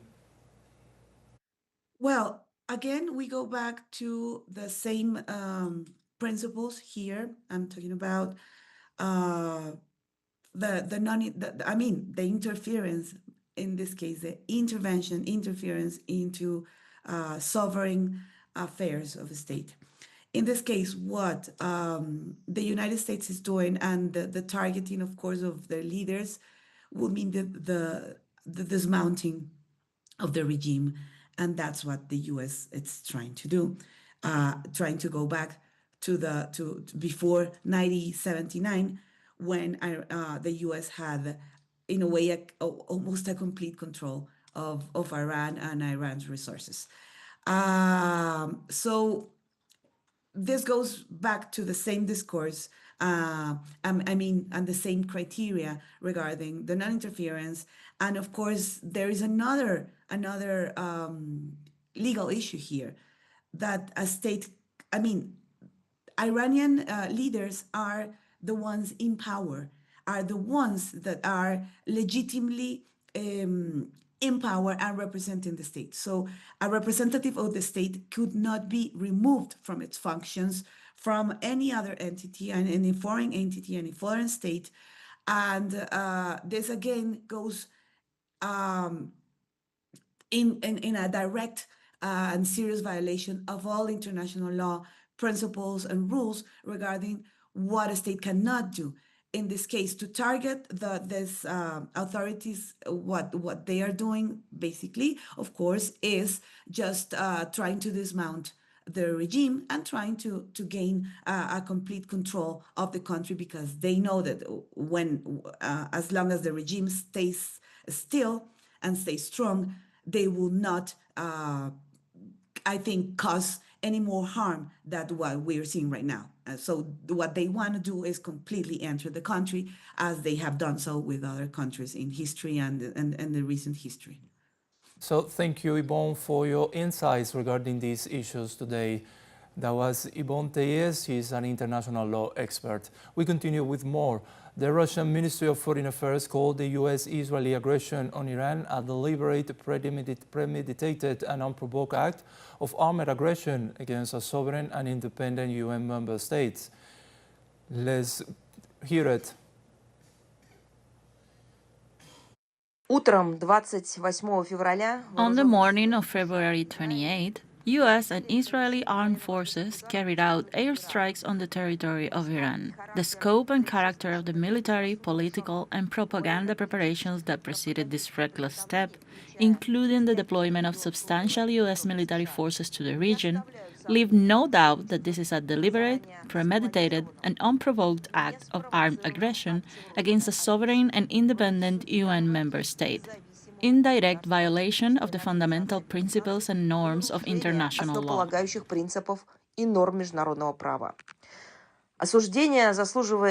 is particularly reprehensible that these strikes are once again being conducted under the cover of the renewed negotiation process, ostensibly intended to secure long-term normalization of the situation around the Islamic Republic of Iran. This comes despite assurances conveyed to the Russian side indicating that Israel had no interest in entering into military confrontation with Iran. The international community, including the leadership of the UN and the IAEA, must urgently deliver an objective and unbiased assessment of these irresponsible actions, which are aimed at undermining peace, stability, and security in the Middle East. Washington and Tel Aviv have once again embarked on a perilous course that is swiftly pushing the region toward a humanitarian, economic, and potentially even radiological disaster. The aggressor's intentions are evident and have been stated openly: to dismantle the constitutional order and remove the leadership of a state they deem undesirable because it has refused to yield to the dictates of force and hegemonic pressure. Responsibility for the impact of this man-made crisis, including the unpredictable chain reaction and the spiral of escalating violence, rests entirely with them. The grave repercussions of these ill-conceived actions for the global non-proliferation regime, whose cornerstone is the NPT, are being openly disregarded. Meanwhile, the U.S.-Israeli tandem seeks to cover its actions with a purported concern over preventing Iran from acquiring nuclear weapons. The bombing of nuclear facilities operating under IAEA safeguards is unacceptable. Essentially, the motives of Washington and Tel Aviv bear no relation to the objectives of the non-proliferation regime. They cannot but recognize that by plunging the Middle East into the abyss of uncontrolled escalation, they are effectively prompting countries across the globe, and the Middle East in particular, to pursue even more grave means of countering emerging threats. The sustained and systematic nature of the destabilizing acts carried out by the U.S. administration against the fundamental principles of the international legal order in recent months raises particular concern. Among the violated principles are non-interference in internal affairs, the renunciation of the use or threat of use of force, and the peaceful settlement of international disputes. We call for an immediate return to a political and diplomatic track. Russia, as always, stands ready to assist in advancing peaceful solutions grounded in international law, mutual respect, and a balanced consideration of interests. In this context, Iranian Foreign Minister Abbas Araghchi assured that contrary to U.S.-Israeli allegations, almost all Persian officials are safe and alive after the joint attack. Let's listen. Almost all officials are safe and sound and alive. We may have lost one or two commanders, but that is not a big problem. Now let's have a look at the exact locations that were hit by this joint attack by United States and Israel. Around 9:27 a.m. local time, Iran's media outlets reported a series of explosions in the capital Tehran, as Israel announced launching attacks on Iranian territory, and the U.S. later confirmed it was a joint operation between the countries. Along with the attacks on the capital, explosions were registered by local outlets across the Iranian territory, including northern Tabriz, Qom, and Isfahan in the central region, and Bandar Abbas in the Iranian south, along with several other targets. As the information keeps coming in, dozens have been confirmed killed and wounded by the U.S. and Israeli attacks, including at least 51 casualties in an all-girls school in Minab, east of Bandar Abbas. Let's see some reactions amid the largest U.S. military mobilization in the Middle East since the invasion of Iraq. Iranian journalist and geopolitical analyst Alam Abedini warned in an interview with Brazil de Fato that if Washington chooses war, Israel will be a legitimate target and U.S. allies will pay the cost. Journalist Mauro Ramos had the report. In recent weeks, the United States has carried out a large-scale military mobilization in the Middle East, the largest concentration of U.S. forces in the regions since the invasion of Iraq in 2003. Amid this military pressure, Iran's foreign minister, Sayed Abbas Araghchi, left for Geneva on Wednesday. He is taking part in the third round of indirect nuclear talks with the United States, mediated by Oman. Iranian international relations analyst and journalist Elhan Abedini told Telesur that even if an agreement is reached, she believes it will likely to be short-term. She says the ultimate goal for the United States remains military intervention in her country. Abedini is one of the journalists that survived the Israeli attack in June 2025 on the Tehran headquarters of IRIB, Iran's state broadcasting network. Iran always try to use diplomacy tool and try to make dialogue, but actually every time we see how the United States try to get more and more from Iran. When we talk about nuclear issues, they're talking about missile program of Iran. When we talk about, if we talk about missile program, they would talk about the region, about its what they call proxies, that we do not consider it as a proxies, but they talk about these issues. I mean, they are not stopping. Every time they want more and more. In his address to Congress this week, Trump said he prefers diplomacy with Iran. But Abedini exposes the double standard. While Washington talks negotiations, she says it actively promotes destabilization inside the country. In January, Foreign Minister Abbas Araghchi publicly accused the CIA and Mossad of involvement in actions across Iranian cities. Israeli media reports are replete with allegations that Israel planned and conducted operations in Iran. Mr. Mike Pompeo, who was director of the CIA during the first Trump administration, said on Twitter, "Happy New Year to all Iranians in the streets, and also to all Mossad agents walking alongside them. It is evident that Mossad agents attempted to direct the terrorist acts." Elhan Abedini says 2 years of genocide in Gaza carried out by Israel with unwavering U.S. support have exposed what was always behind the global North's human rights rhetoric. Even Donald Trump, during these terrorist activities, he tweeted that the help is underway. Where is that help? If that help would be for Iranian people, that I'm not agree with that, but where was that help? Maybe these kind of aircraft and what is in the region these are for Iranian people. This is for helping poor people. Abedini acknowledges there may be management problems in Iran, but insists the country's economic hardship is a direct result of U.S. and allied sanctions. Even in recent months, how much the medicine prices get higher. Although Iran has insurance and the government tried to actually manage the prices, but for some of patients, especially for cancer, hemophilia, that their medicine we have to import their medicine. We face a real problem, and the cost would be so high, and many patients just pass away because of these sanctions. Some of these medicines, even we do not access to them. Even in higher prices, we do not access to them, and we cannot import that. Abedini was inside the RIIB headquarters on June 16, 2025, when Israeli missiles struck the building. 3 people were killed, several wounded. She says the attack was no exception.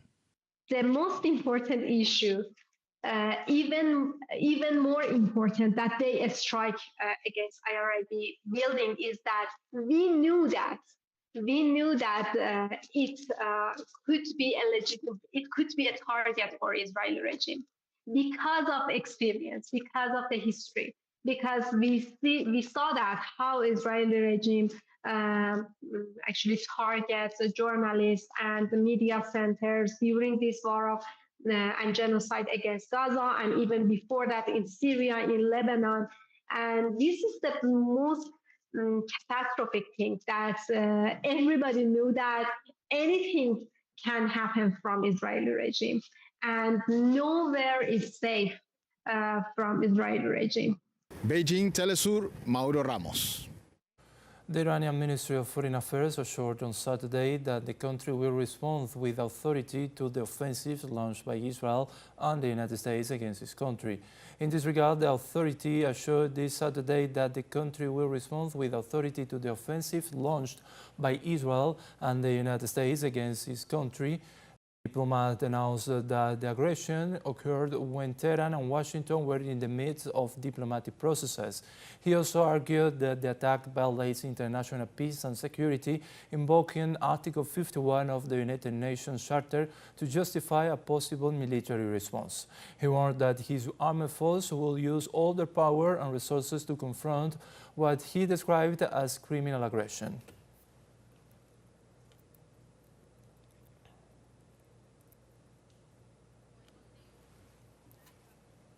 In this regard, earlier today, the Iranian Foreign Minister Sayed Abbas Araghchi denounced the illegitimate and illegal nature of Trump's war against Iran. Through his X account, the minister expressed, "Netanyahu and Trump's war on Iran is wholly unprovoked, illegal, and illegitimate. Trump has turned America first into Israel first, which always means America last. Our powerful armed forces are prepared for this day and will teach the aggressors the lesson they deserved."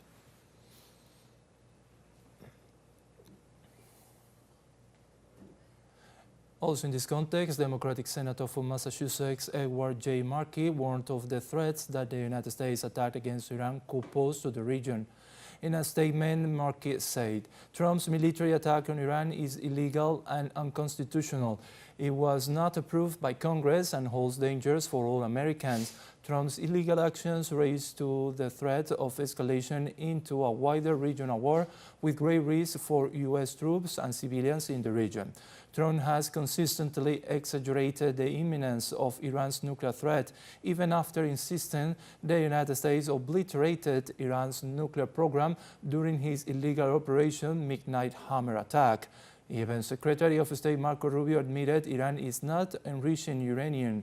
There was time for diplomacy before this attack, and there still is. Congress must immediately vote on Senators Kaine and Schiff's bipartisan world powers resolution and do its constitutional duty. The communiqué concluded, "A diplomatic solution remains the best way to permanently and verifiably prevent Iran from acquiring a nuclear weapon. This is a crisis of Trump's creation. Americans do not want another endless war in the Middle East. They do not want to see young men and women sent overseas for endless warfare while families home cannot afford health care. If Trump does not stop this war, now Congress must not more war with Iran."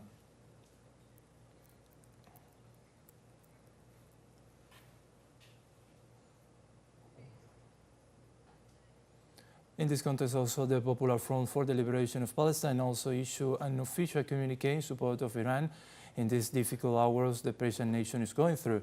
In his statement, the PFLP condemned the U.S. Zionist aggression against the Islamic Republic of Iran and affirmed its full support for the Persian nation.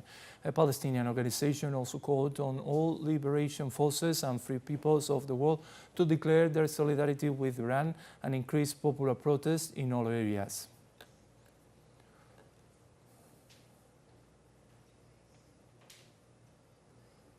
For its part, the Islamic resistance movement Hamas issued a press release condemning the U.S.-Israeli aggression on Iran and affirmed that it was an attack against the entire region and an assault on its security, stability, and sovereignty. In its statement, the Islamic group also called on Arab and Islamic nations to unite and stand in solidarity to thwart this aggression and its objectives, which seek to redraw the region according to the aspirations of the occupation to establish a greater Israel at the expense of Arab and Islamic lands and the interest of their peoples.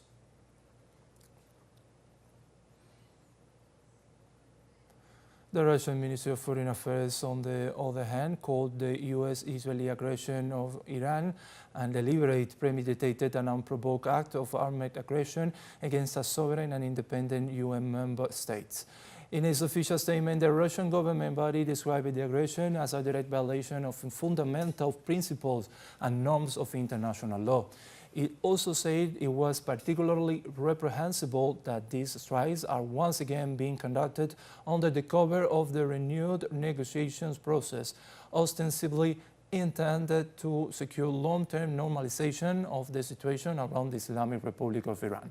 The Russian ministry also said that the aggressors' intentions are evident and have been stated openly to dismantle this constitutional order and remove the leadership of a state they deem undesirable because it has refused to yield to the dictates of force and hegemonic pressure. The text finally calls for an immediate return to a political and diplomatic track and stressed that Russia, as always, stands ready to assist in advancing peaceful solutions grounded in international law, mutual respect, and a balanced consideration of interest.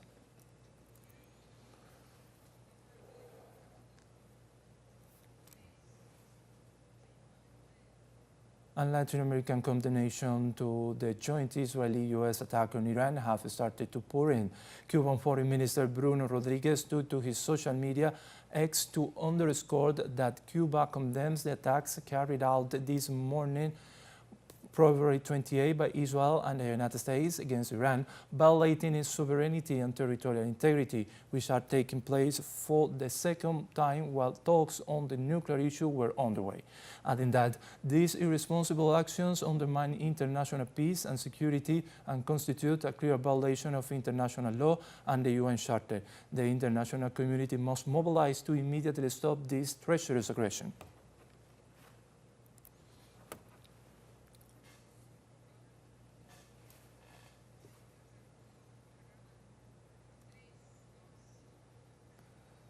And we are joined now by Arnold August. He is an international analyst.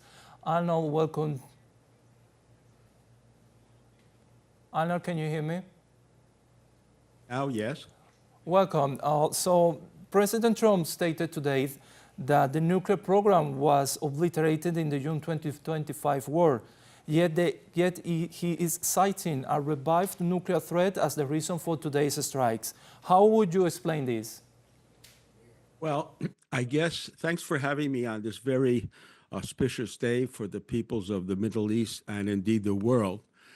And I would say that Trump, yes, he is saying that he wants to obliterate the Iranian missile sites, blaming the Iran with regard to the talks. But, you know, when they initially attacked Iran along with Israel, that 12-day war, he finished those attacks by saying, we obliterated the Iranian nuclear arms base. But later on, we found out that they did not succeed in obliterating it. And the fact they did not succeed is proven by the fact that they are trying to do it again, once again trying to obliterate something that they said was previously obliterated.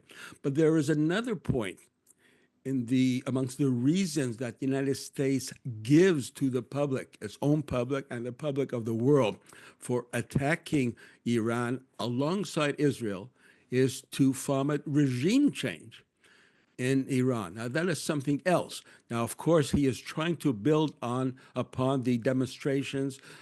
Some of it was spontaneous and logical, but at the same time, in the main, fomented, paid for, and by the Mossad and other foreign actors in order to force a regime change in Iran. But this regime change did not come about at all. In fact, the Shah of Iran, who was the hero of those rioters in Iran, says that we need the help of the United States. Come and attack the Iranian government. We need the help of the United States in order to come into power. So that is easier said than done.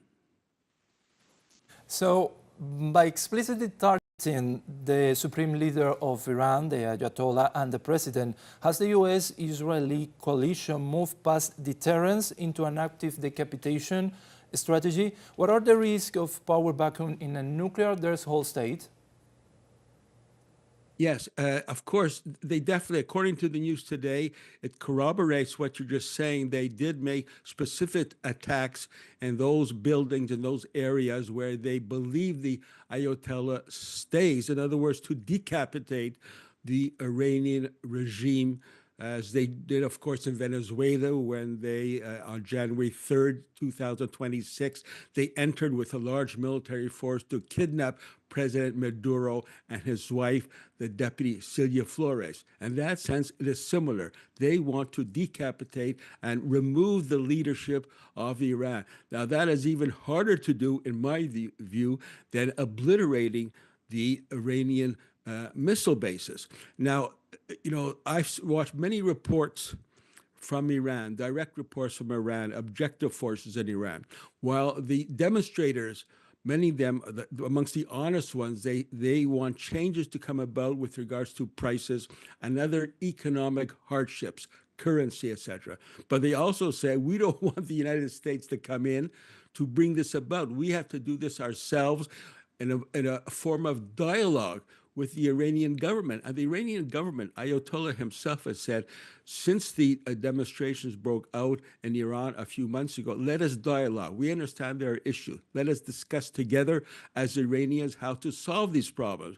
So I think that this attempt at regime change in Iran may backfire against the United States and Israel, as those people who were skeptical regarding the problems of the economy definitely do not want the U.S.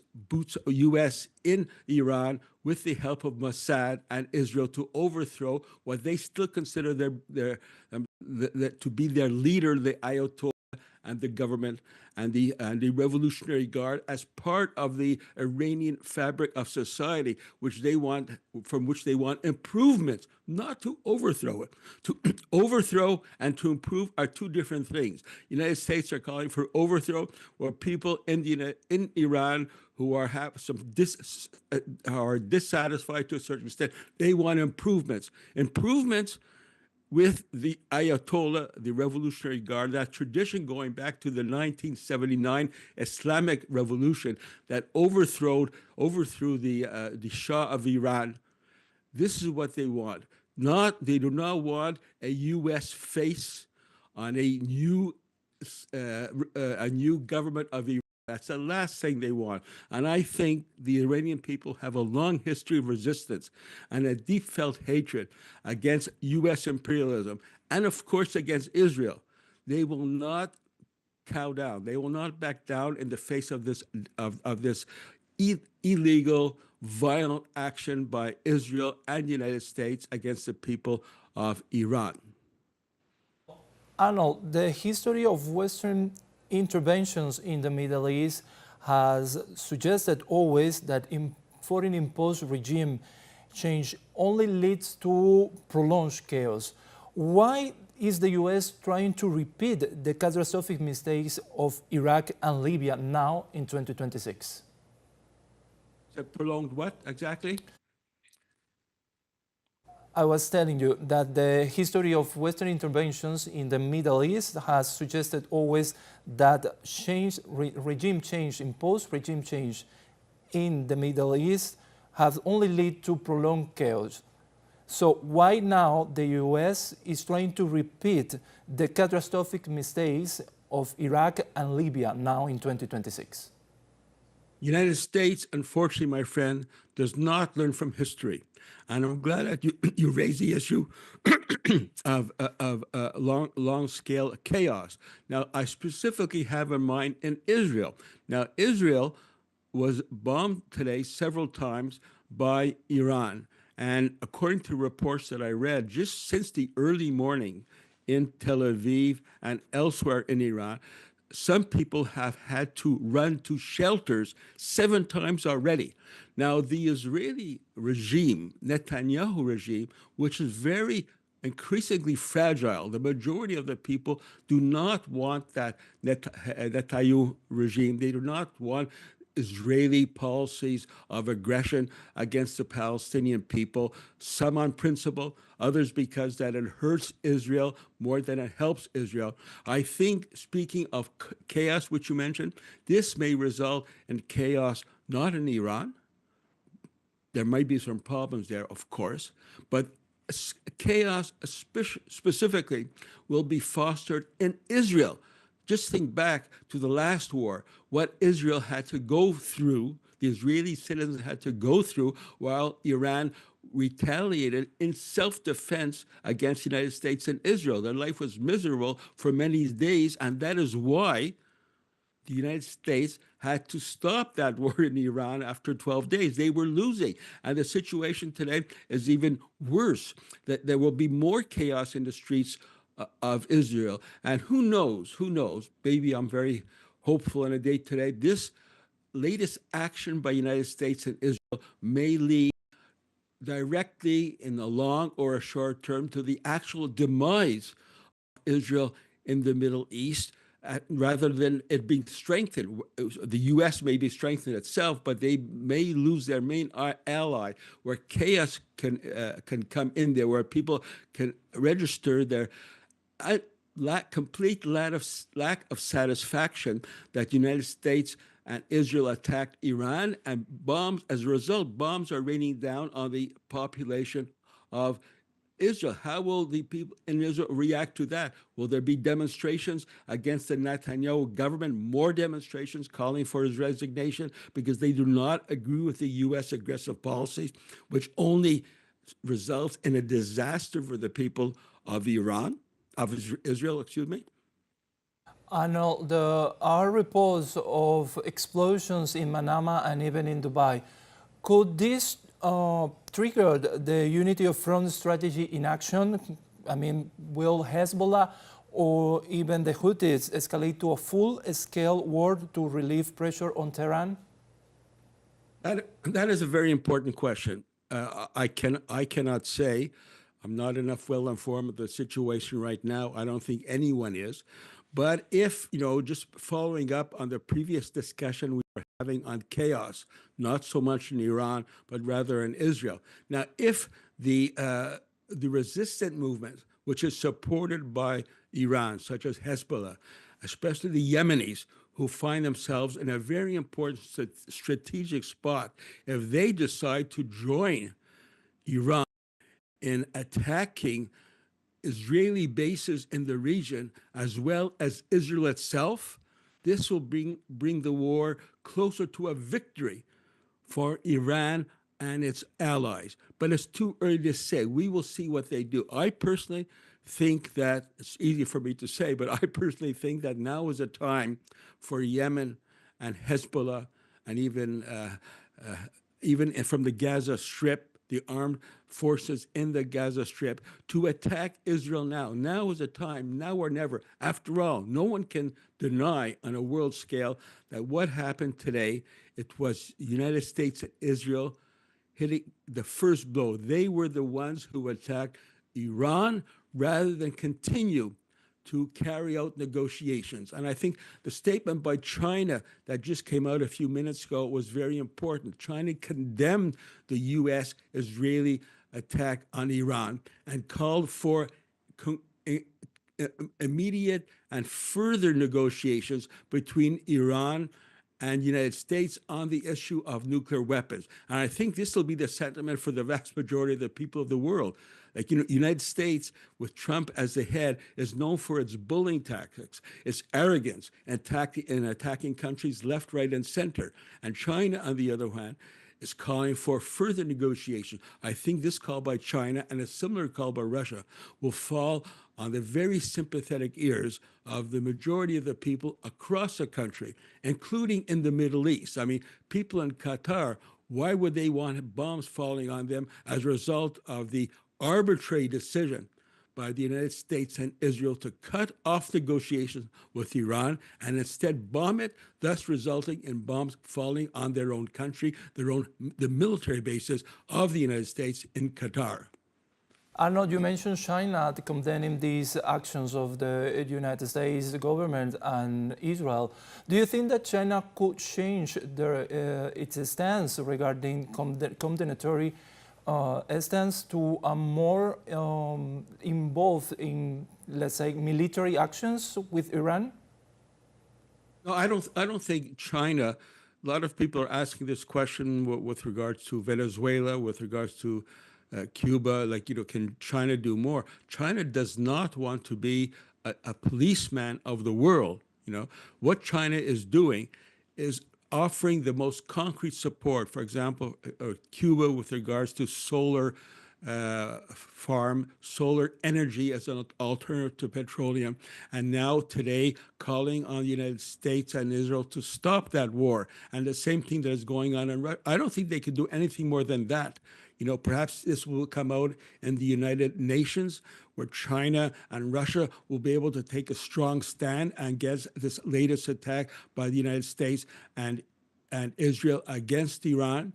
And perhaps, who knows, they may even find some allies among the Middle East who were formerly or part of the U.S. alliance. They might break with the U.S. on this issue because they do not want to be bombed by Iran. So I think the statement is very important by China, and the statement will take on more meaning in the coming hours and days when there will probably be a United Nations Security Council meeting where China will have a chance once again to speak out boldly of the second most important country in the world against the United States, a country with which, by the way, China, a country with which, by the way, United States wants to have good relations. In fact, Trump is planning to travel to Beijing in the coming months. Does Trump want to go to China in the backdrop of this war that is being carried on and which is opposed vehemently by China? I think that this puts the United States in a very difficult situation. And what about Russia? Could Russia be involved in this kind of conflict also? They have also been condemning this recent escalation of attacks against Iran, but they have also very deep bilateral ties with Iran. Is it possible for them to move to a more supportive militarily speaking, with Iran? I think I would be going out on the limb to say that Russia will increase its opposition to the Israeli-U.S. attack on Iran by opening up a military side of the struggle. I doubt if they will or doubt if they can. At the same time, just the fact that Russia is opposing it is very important. Russia has influence all over the world, for example, in Africa and other countries of the world. This will increase the number of countries and any further UN national security resolution or countries will take a very strong stand, hopefully in a unanimous way, against the latest U.S.-Israeli aggressive action, which can create danger through the Middle East and put the whole world into chaos, the economy into chaos. Now, what happens if Iran attacks further in the Red Sea, or if the Yemeni forces attacks American seas in the Red Sea, where oil is being transported on a large scale?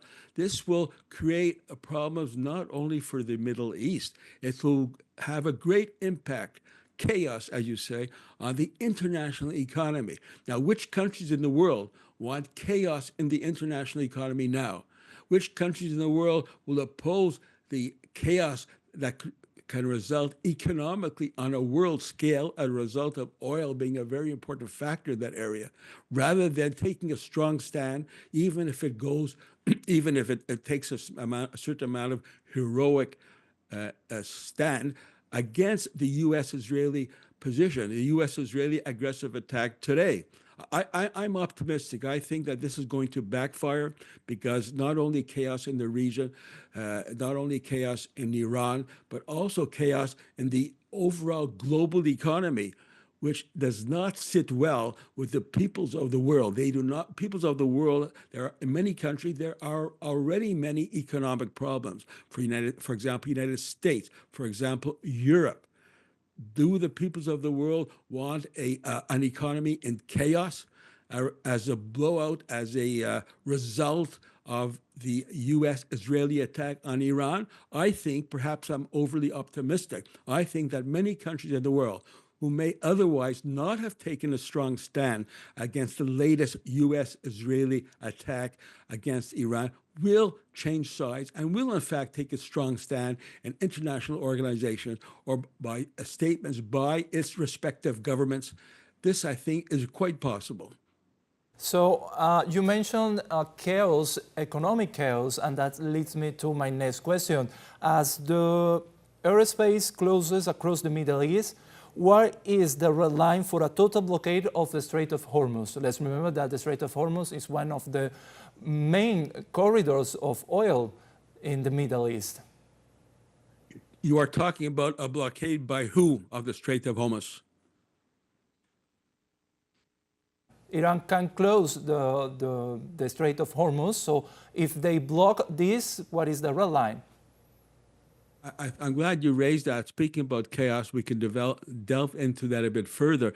If Iran decides, in my view, a just retaliation to block that Strait of Hormuz, where a very important portion of oil transit, this will create chaos and have a direct result on the United States of America, which relies to a large extent to that waterway, that sea being open and able to navigate for United States to get its oil and also the oil for the military bases, which they have in various parts of various regions, such as in Qatar. So this is, I think, it's an important point. If Iran decides to close it, I think that this was raised in previous struggles, previous contradiction between Iran on the one hand and U.S. and Israel on the other hand. Watch out, Iran is saying we can close that Strait of Hormuz and therefore create major chaos, major economic problems for the people in the region and inside the United States, who are already in the majority dissatisfied with the economic policy of Trump, dissatisfied in general with the Trump administration. This is increasing every single day. How will the United States, the people in the United States react if the Strait of Hormuz is blocked by Iran, not because it's Iran's fault, but as a retaliation, against a very cowboy-like, arrogant attack by United States and Mossad against Iran. Let us also mention that in countries such as the United States and even Canada, there's an increasing feeling of support for the Palestinian people and a very rapidly decreasing support of Israel. Now, this is before this morning, before this attack. So this popular sentiment against Israel in support of Palestine may increase more, and thus that will ricochet against the government of the United States, and Trump being a very strong supporter. He has his whole allies there in Washington of wealthy Jewish families who are pushing for war in order to eliminate Iran. But this may very well rebound against the Trump regime and rebound in a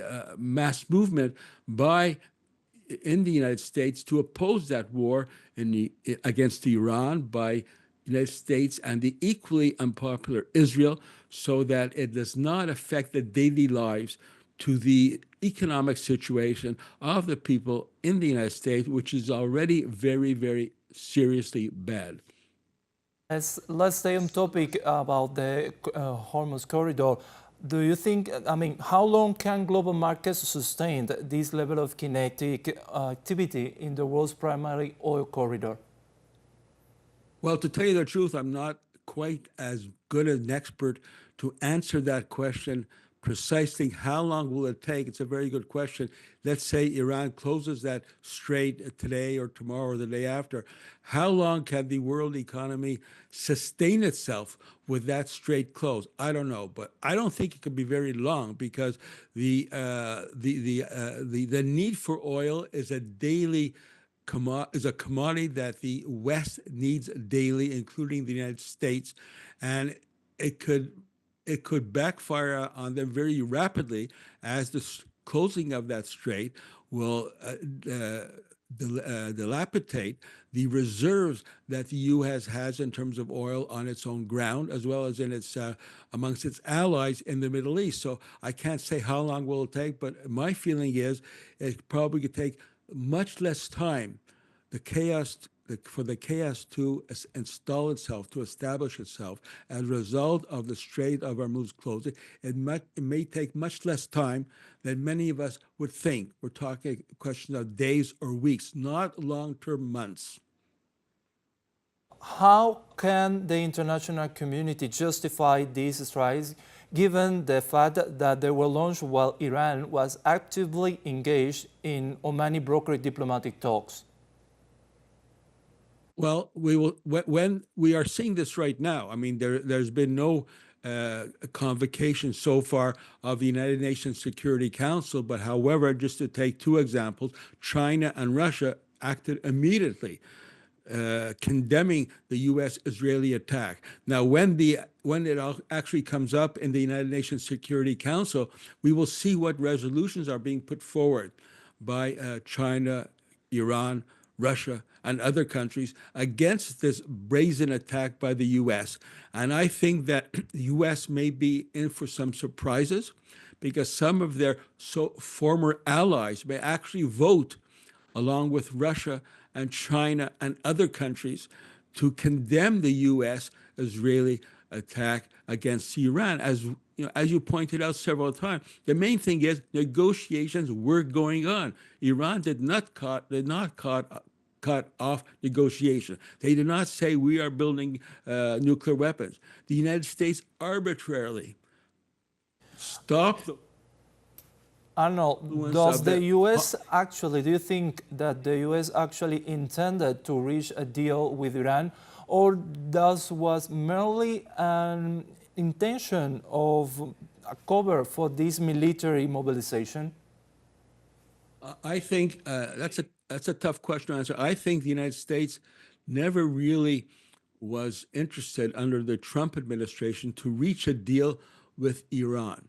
Their main objective in Iran was regime change, and the discussions, negotiations over nuclear weapons was just part of this scheme that they are building up for regime change against the government of Islam. I never thought they were serious about negotiations. If not, the question, why did not continue? What's the hurry? Why did they not continue negotiations now as we speak, rather than attack Iran and closing the door on future negotiation? The United States has shown over, once again, especially the Trump and those who are taking from the deep state, who are taking a hardline stance against Iran, against other countries. They are not interested in negotiation. They are interested in regime change. They cannot live, the United States and Israel especially, but both, cannot live with a country that is led by the Islamic Republic leadership, which has a very strong stand against U.S. imperialism, a very strong stand in support of Palestine, both in terms of words as well as materially. The United States cannot live with the Islamic Republic of Iran. This has been the case since 1979.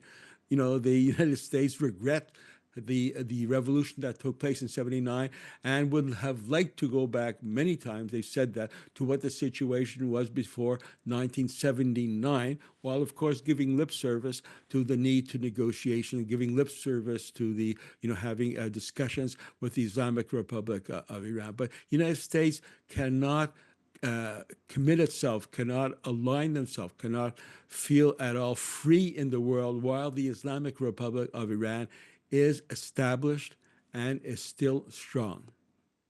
Now, Arnold, does Iran have any legal resources to hold the Zionist American coalition accountable for this flagrant violation of international law? I think that's a tough question, because the only logical answer would be the United Nations and the United Nations Security Council. At the same time, we have witnessed the United Nations Security Council has been relatively weak on all important issues, even on the issue of Palestine. I mean, when the Palestine was and is still being the victim of genocide by the United States and Israel. The U.S. representative to the United Nations Security Council, whether it's under Biden or whether it's under Trump now, they voted against ceasefire. I mean, the opposition to Palestinian liberation is part of the fabric of the U.S. foreign policy, and it transcends political parties. I mean, when the elections were taking place between Kamala Harris and Trump, AOC, so-called left of the Democratic Party, carried water for the Kamala Harris candidacy and the Democratic Party by saying falsely that Kamala Harris is working tirelessly for a ceasefire in the Gaza. That is false. The United States have completely have a policy which is in full support of the analyzation of the genocide of the Palestinian people. There's a so-called ceasefire going on right now, for example, over the last few months. But what ceasefire? You know, they want Palestine to cease fire while the United States is carrying on their aggressions against the people, and not only in Palestine but also in southern Lebanon. So will the United Nations, for once in its Security Council or in a General Assembly, rise to the occasion and take a strong stand against the U.S. Israeli attack against Iran by putting very concrete measures to stop that measures to take place, not just in words, to stop that aggression to take place that is going on now? We have reports of a university strike in Tehran's residential neighborhoods also, and even a girls' school that left 60 people dead, including 40 minors, 40 girls. How should the global human rights community categorize this deliberate targeting of civilian areas under the guise of military necessity, as it was framed by Donald Trump? Just to be clear, you're talking about today, when the attacks of the United States and Israel combined hit those civilian areas and killed people there. Is that what you're referring to? So thank you, Arnold, for your time with us. It has been a pleasure to have you. We go now with our correspondent, Yunus on Earth. Yunus, can you hear us? Yes, I can hear you. Hello. Tell us what updates you have about these attacks today. What is the newest information? The newest information is that the retaliation of Iran against these attacks is ongoing, and there are a number of successful attacks that the Iranian forces have conducted against U.S. military bases. One that needs to be highlighted is a radar base in the country of Qatar, which is presumably able to survey an area of 5,000 kilometers deep into Iranian territory.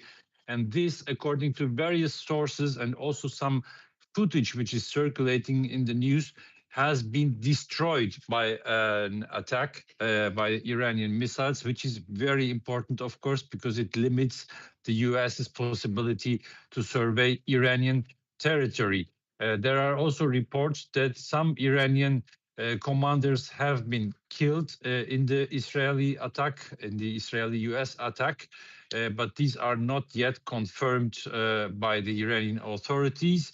At the same time, we receive increasing reports about oil transport and oil tankers rerouting from their entry to the Persian Gulf towards the port of Basra, the main port of Iraq, which is a major oil-producing country.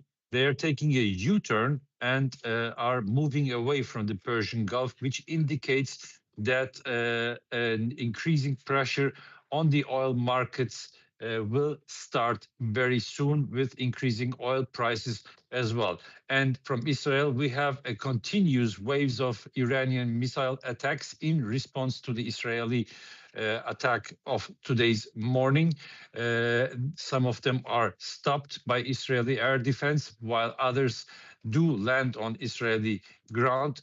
Some footage appeared from northern Israel with certain damage here. And during the entire day, Israeli sirens have been warning people to take shelter in foreseen places of protection. So to sum it up, today's morning, Israel and the United States have started an attack on Iran, targeting Iranian leaders, targeting the Iranian presidential palace, as well as civilian buildings. There is reports, widespread reports about an elementary school which has been targeted, where dozens of children have lost their lives. And in response to that, Iran has started pretty fast. This is noteworthy, a counter-attack, an attack of defense, which targeted not only Israel, but also, and this is the first time that happens that openly, US military bases in a number of countries from Syria and Iraq to Kuwait, Qatar, Bahrain, and also the United Arab Emirates, as well as Saudi Arabia. This in continuation of the warning that Iran had expressed beforehand that an attack on it would be responded by the country's forces region-wide, targeting all US military bases which are complicit in this attack. Yunus, since Iran had not launched any prior attack to this date, could these attacks be justified? No, of course not. There has been negotiations ongoing, actually. Before these attacks started, Iran had given a chance to diplomacy, to diplomatic negotiation within the framework of its sovereignty to achieve an agreement on the issue of nuclear energy and nuclear enrichment. This was one of the main issues where Iran always said it would reject to have a nuclear weapon, but it would insist on having the right to develop nuclear peaceful energy, nuclear power. So negotiations were ongoing between Steve Witkoff, the US Special Envoy for the Middle East, and the Iranian Foreign Minister Abbas Araghchi, just met in Geneva under mediation of Oman, another Middle Eastern country. And the Foreign Minister of Oman had stated yesterday in an interview to American television channel CBS that negotiations, communications were ongoing well, and that both sides were approaching to each other. So there was a process of negotiation, which was today cancelled by the Israeli side and by the United States, with no threat, with no imminent attack of Iran.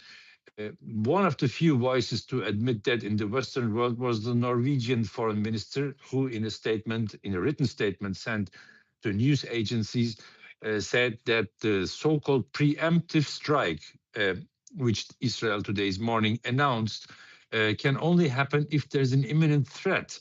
And there was no imminent threat on the side of Iran. So that's why the Norwegian foreign minister clearly stated that this attack is against international law. It's a violation of international law, besides of attacking civilian buildings, which constitute clearly a war crime that adds on top of it. But there is, of course, no justification. And also there is no justification for it within international organizations. There is no United Nations resolution guarding or supporting this attack, nor UN Security Council decision, nothing at all. So this was an unilateral decision on the side of the United States of America and Israel to finish the negotiations, diplomacy, and to attack Iran unilaterally. Yunus, UN experts have repeatedly warned that attacking nuclear facilities in Iran, like Natanz or Fordow, is a violation of international norms due to the risk of a radiological disaster. What is the legal liability for the environmental aggression? Yes, that's an issue. Today, various sources reported that the nuclear reactor of Bushehr, close to the Persian Gulf, has been attacked as well. This is a reactor that has been constructed with Russian Federation's support, where also Russian experts were working. So the danger of these reactors being destroyed and radiation spreading over the region, ignoring, by the way, any borders, is immense. And whatever the true size of damage, just the attack is an additional war crime, which puts in danger the lives of every living being, humans, animals, in a wide area, and it's an incredible war crime. Yunus, what legal mechanisms exist to prosecute the US and Israel regarding these attacks? There is not many mechanisms that exist, because there is the International Criminal Court, ICC, but the United States is not member of the ICC exactly for such reasons. They don't want their actions to be judged by international law. So they are not subdued to the regulations, and they cannot be judged there. And the International Court of Justice is a weak institution, and it has no force to enforce its judgments upon member states. We have seen that in the recent cases of Palestine, the accusations of Israel of genocide, where the United States and Israel reacted by imposing sanctions on the judges of the court even before their judgment. So the possibilities of an international judgment are, legally speaking, weak, but there is, of course, a thing that is called the global public consciousness, you may say, which also judges about governments. There has no legal consequences, but we have seen its force to a certain degree during the genocide committed against the Palestinians in the Gaza Strip and the West Bank.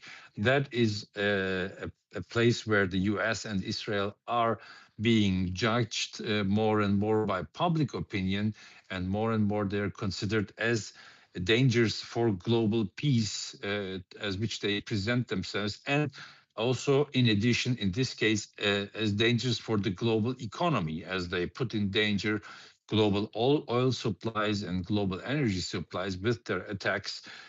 So there is a moral judgment here, but a legal judgment and the legal condemnation would be possible in the UN Security Council, but here again, the United States has a veto, which it uses, and it is party to this conflict. It is the aggressor here, so it won't submit to any resolution that condemns it and will just veto it. As you mentioned Palestine and Gaza, I would like to ask you, is this bombardment an intention and a strategic distraction intended to divert the attention from the ethnic cleansing in the Gaza Strip in Palestine? I'm not sure whether it divert attention or if it's more to damage one of the main supporters of the Palestinian cause in the Middle East. Iran has a radical position in regards to the Palestinian question. In difference to the rest of the majority of the Muslim states and Middle Eastern states, Iran does not approve the so-called two-state solution. It says that in Palestine, which includes today's Israeli territory, in the entire of Palestine, there should be a referendum with participation of everyone living there on future statehood. And that would be then the result of that should create one or two states or any other entity. entities. So in that sense, Iran is not recognizing Israel and is one of the biggest supporters of all Palestinian movements such as Hamas and Islamic Jihad, as well as Hezbollah in Lebanon. So I would rather think that this is from the Israeli side an attempt to kill or to damage one of the biggest supporters of the Palestinian, one of the biggest and most radical supporters of the Palestinian cause in the Middle East. Thank you, Yunus, once again for being with us. We will reach you later on. Now we go with our special guest, Danny Shaw. He's a sociologist and analyst. Welcome, Danny. Thank you for the invite in these very grave moments for humanity. Exactly. So my first question is, the United States and Iran were in the middle of the negotiations. And after this attack, is there any trust left for negotiations with the US? I'd put negotiations in huge quotation marks. The United States, with their massive aircraft carrier that is Israel, a country that they themselves, empire, invented in 1948. They have been drooling, chomping at the bit for the chance to take out Iran, a country, a civilization, a culture that has existed for millennia and millennia. Unlike the United States, a very new country, and in the world scene. And what they want to do is they want to control Iran, similar to their thirst to control Venezuela. Look what they have done in Iraq. Look what the imperialists, whether they are dressed as Democrats or dressed as Republicans, dressed as a wolf or an elephant. It's been an unfettered quest for world domination. We heard it from Donald Trump in the Davos, Switzerland speech. He said, what's the world? What is the globe? Another region that we can control. So these negotiations, that was just a corporate headline. They don't want to see a strong Iran. They don't want to see any access of resistance. Look at the unremitting attacks against Lebanon. I was just in Lebanon. I was on the border of Palestine a few months ago. I was in Egypt. I was in Jordan. This is a region of the world, one of the richest, resource-rich regions of the world, where the U.S. seeks total domination. And that's why they've had this demonization campaign, this media war, this social media war, this informational war, a hybrid war against the people of Iran since 1979, when the Islamic Revolution occurred. Danny, is the primary goal of these attacks, this joint operation between US and Israel, the total dismantlement of Iran's nuclear infrastructure, or is aimed specifically at a regime change, or even the taking of their natural resources? All of the above. All of the above. Netanyahu set out shortly before October 7th, 2023. Netanyahu set out. He said, we're going to have a new Middle East. We're going to have new trade corridors linking us to from Western Asia to Eastern Asia and to the world. So this is part of the U.S. and Israel, the West's quest to destroy any semblance of resistance in what is arguably the richest region of the world. So their immediate goals and their long-term goals have been to destroy any coordination.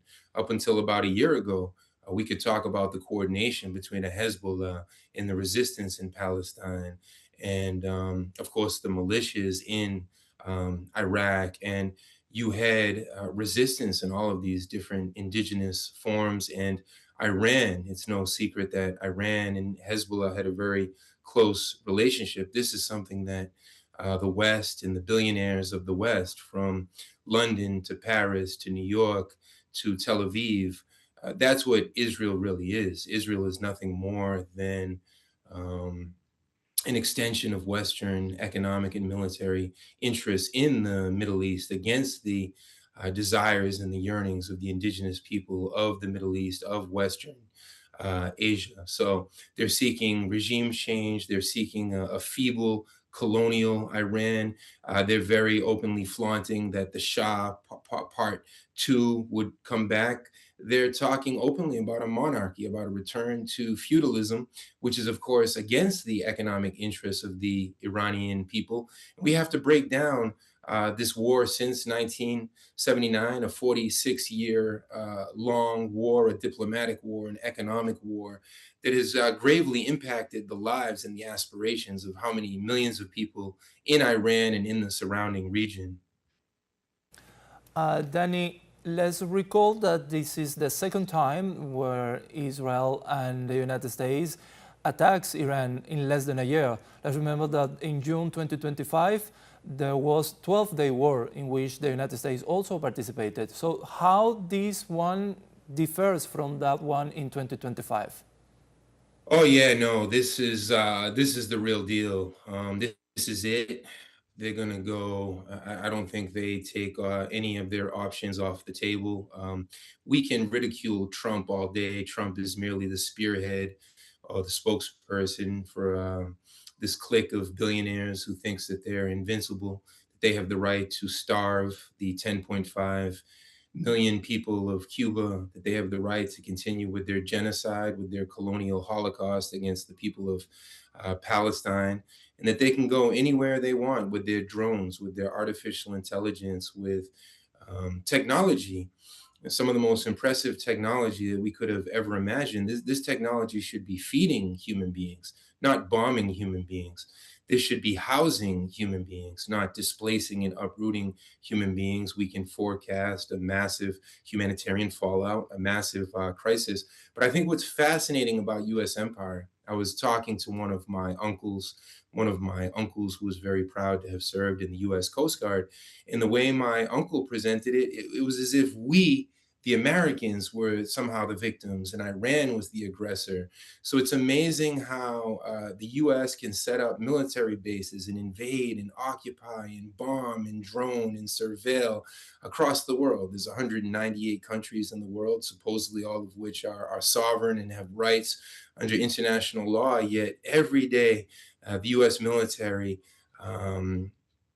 stomps across the world and stampedes over people's freedom and their right to sovereignty, whether it's in Korea, Japan, Italy, and in Germany, house how many US soldiers and military bases and installation. This is truly a global empire.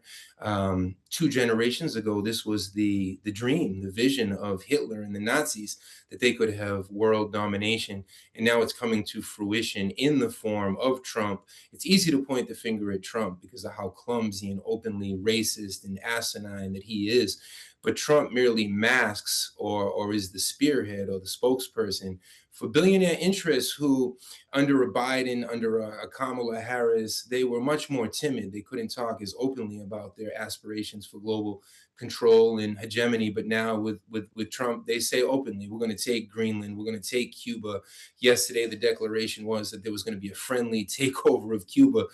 I just returned from Cuba 72 hours ago. There's nothing friendly about an all-out campaign of hunger and starvation against the Cuban people. Cuban people cannot access any of the electricity, the oil, the food that they need in order to survive. So it's a hybrid war on the people of Venezuela, on the people of Nicaragua, on the people of Russia, on any country that represents any type of expression of anti-imperialism or sovereignty in what is now the Dunroe Doctrine, an updated version of the 1824 Monroe Doctrine. Now it's the Donald Trump Doctrine of complete world U.S. domination. Danny, what are the possibilities of Hezbollah or other axis of resistance opening a second front, even in Lebanon or Yemen, to draw the resources of away from the Iranian front?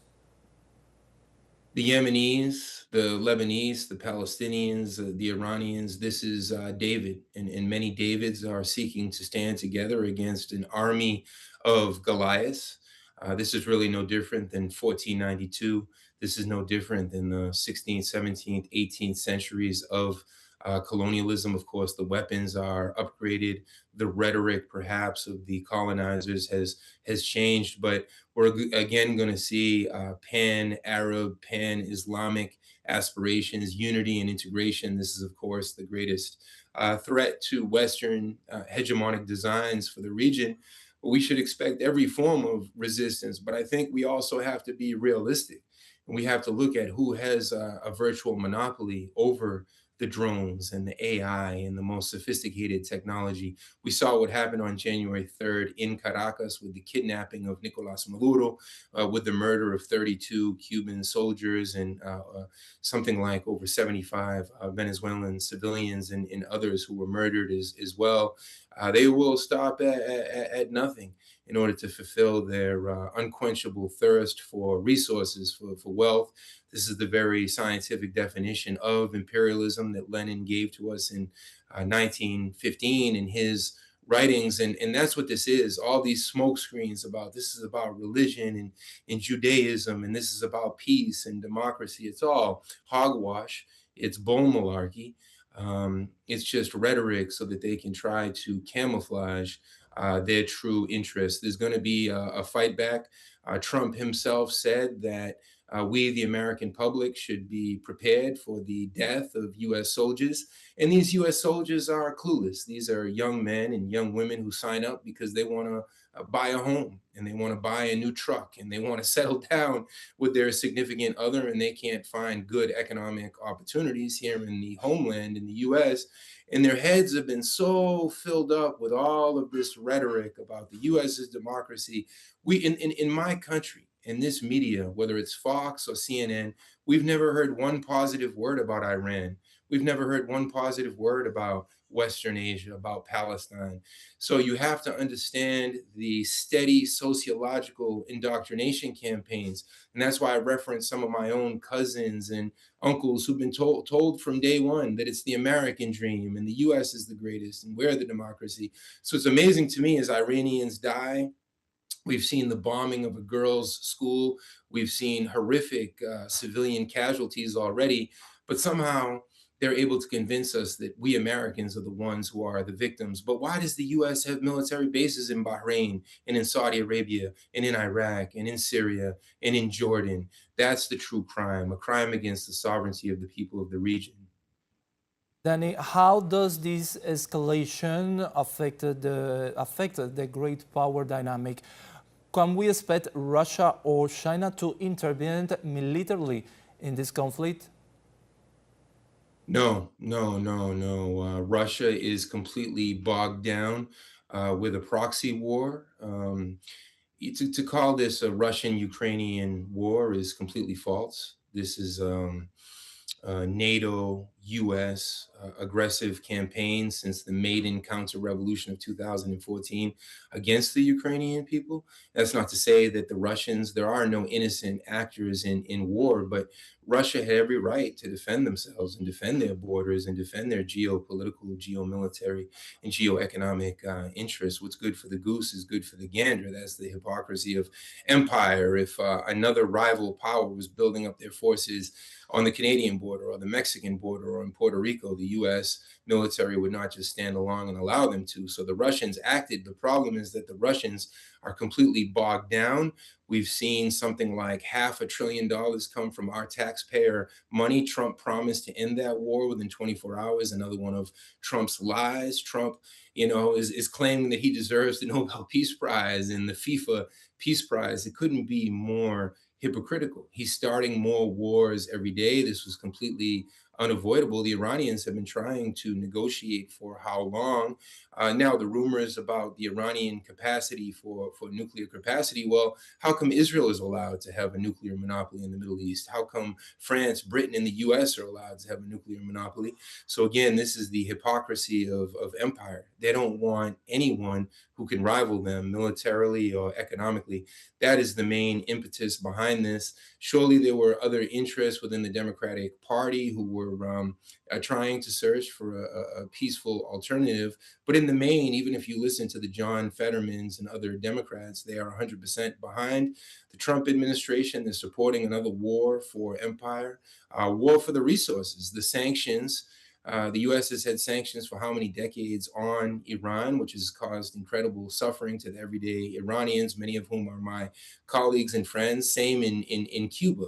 It's the everyday Cubans. It's the mothers and the grandmothers and the children that are impacted when you don't have access to food. And what percentage? It's something like 1/3 of the world's people are sanctioned every day by the U.S. empire, and that's how they try to get people to genuflect, to bend before their interests. But those are acts of war as well. Humanity really stands with Iran because Iran is the underdog. Iran is the David versus Goliath, and Trump's not going to stop here. You know, Trump said it very clearly. The world is nothing more than a region that he can seek to dominate. Who thought they would go after Greenland? Who thought that they would act so brazenly in Venezuela? What's the future of China? They're trying to use Taiwan to provoke a war with China. But China and Russia have their own concerns. And that's why you see the Nancy Pelosi's and Trump's agents constantly shuttling back and forth to Taiwan because they want to bog down China. So China can't even try to send any type of economic, military, or humanitarian help. I mean, that's the greatest fear of the US empire, the BRICS nations plus an idea of multipolarity where these different countries can stand together. But if Iran is taken out, if Venezuela is now being controlled by US interests, how can the BRICS multipolar vision for the world where there's different power centers? That's been the true function of China, allowing a Brazil or a Uruguay or an Ecuador or countries across Africa and Asia to pivot towards China economically, gave them reprieve from the US empire. And that's what the US is trying to prevent. This is a big part of their aim for complete global domination. General Wesley Clark laid it out in the early 2000s before the second war on the Iraqi people in 2003. And what the general said was, we're going to take out Syria, we're going to take out Palestine, we're going to take out Iran, we're going to take out Iraq. So we have to see this in that continuum. We have to see that on the same timeline. They finally saw that the moment was ripe enough politically. And with Trump, you know, someone who is not calculating down the line, could care less about Iranian lives, they've pulled the trigger in basically the last 12 hours or so. And now we're on the brink of, you know, people say World War III, but I don't think so. The Russians are not able to intervene in any real meaningful way. The Russians just let Syria go, whereas in 2015, the Russians intervened and didn't let Bashir al-Assad and the socialist Ba'athist, well, Ba'ath is a socialist in name, much more Ba'athist in reality. In Syria, we saw a lot of those contradictions come forward. But regardless of the contradictions, whether they be religious or otherwise, in Iran, in Syria, in any country, those countries have the right to sovereignty or independence to figure out their own issues. So any statement that we say about Iran, about Syria, about Libya, about Cuba has to be within the context of these forever wars to degrade their capacity to feed their people. And of course, it creates incredible paranoia when you have the Mossad and the CIA and the British intelligence agencies operating 25 hours a day, 8 days a week within your national territory. And that's been the reality of the Iranian people. And they've resisted the best they can, but they're up against the colonial genocidal Goliath who is not afraid to. Danny, I'm sorry to interrupt you, but we have last minute information. We will reach you back if possible. Thank you for your time with us. Thank you. Thank you. And we go now with last minute information. Iran fired missiles at the Iran, warning of possible Iranian retaliatory missiles attacks after Israel launched what it described as a military strike and hostilities. These are live images at times that described by Israel as a preventive strike on Iran, declaring a state of emergency. These are live images of missiles being fired by Iran at several Gulf cities on Saturday, causing waves of blast, shaking windows and sending people rushing for cover in rare and potentially far-reaching attacks on a region that prides itself on its security. Kuwait, Qatar, the United Arab Emirates and Bahrain, all of which have a U.S. military presence, say they had intercepted Iranian missiles after Tehran vowed to retaliate for U.S. and Israeli strikes on Iran. Jordan also intercepted missiles. After U.S. and Israel launched a major attack on Iran on Saturday, Tehran responded with retaliatory tactics by launching strikes against U.S. allies in the Middle East region as UAE was struck with third wave of Iranian missiles flight operations at Dubai International Airport and Dubai World Central. Al Maktoum International Airport were suspended on Saturday. Reports suggest that the Burj Khalifa, world's tallest building, was evacuated amid the continuing strikes in United Arab Emirates. United Arab Emirates defense ministers on Iran strike. The air defense systems in the United Arab Emirates intercepted a barrage of Iranian missiles and drones launched towards the country on Saturday. Country's Ministry of Defense said in a statement. The minister further added that debris of missiles and drones by the country's air defense system fell in several areas in Abu Dhabi and Dubai. However, no injuries were reported. There was live images. Sirens are sounding across Israel also following the launch of missiles from Iran. Iranian missiles have hit U.S. bases in the United Arab Emirates, and Bahrain, Qatar, and Kuwait. These are live images as Iran has fired missiles in the United Arab Emirates. Sirens blared across Israel in warning of possible Iranian retaliatory missiles attacks after the Israeli regime launched what it described as a preemptive strike on Iran, declaring a state of emergency. Iran fired once again missiles at several Arab Gulf cities on Saturday, causing waves of blast, shaking windows, and sending people rushing for cover in rare and potentially far-reaching attacks on a region that prides itself on its security.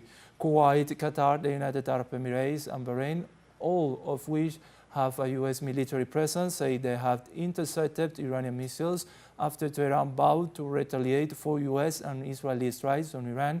Jordan also intercepted missiles after U.S. and Israel launched a major attack on Iran on Saturday. Tehran responded with retaliatory tactics by launching strikes against U.S. allies in the Middle East region as United Arab Emirates was struck with third wave of Iranian missiles. Flight operations at Dubai International Airport and Dubai World Central at Maktoum International Airport were suspended on Saturday.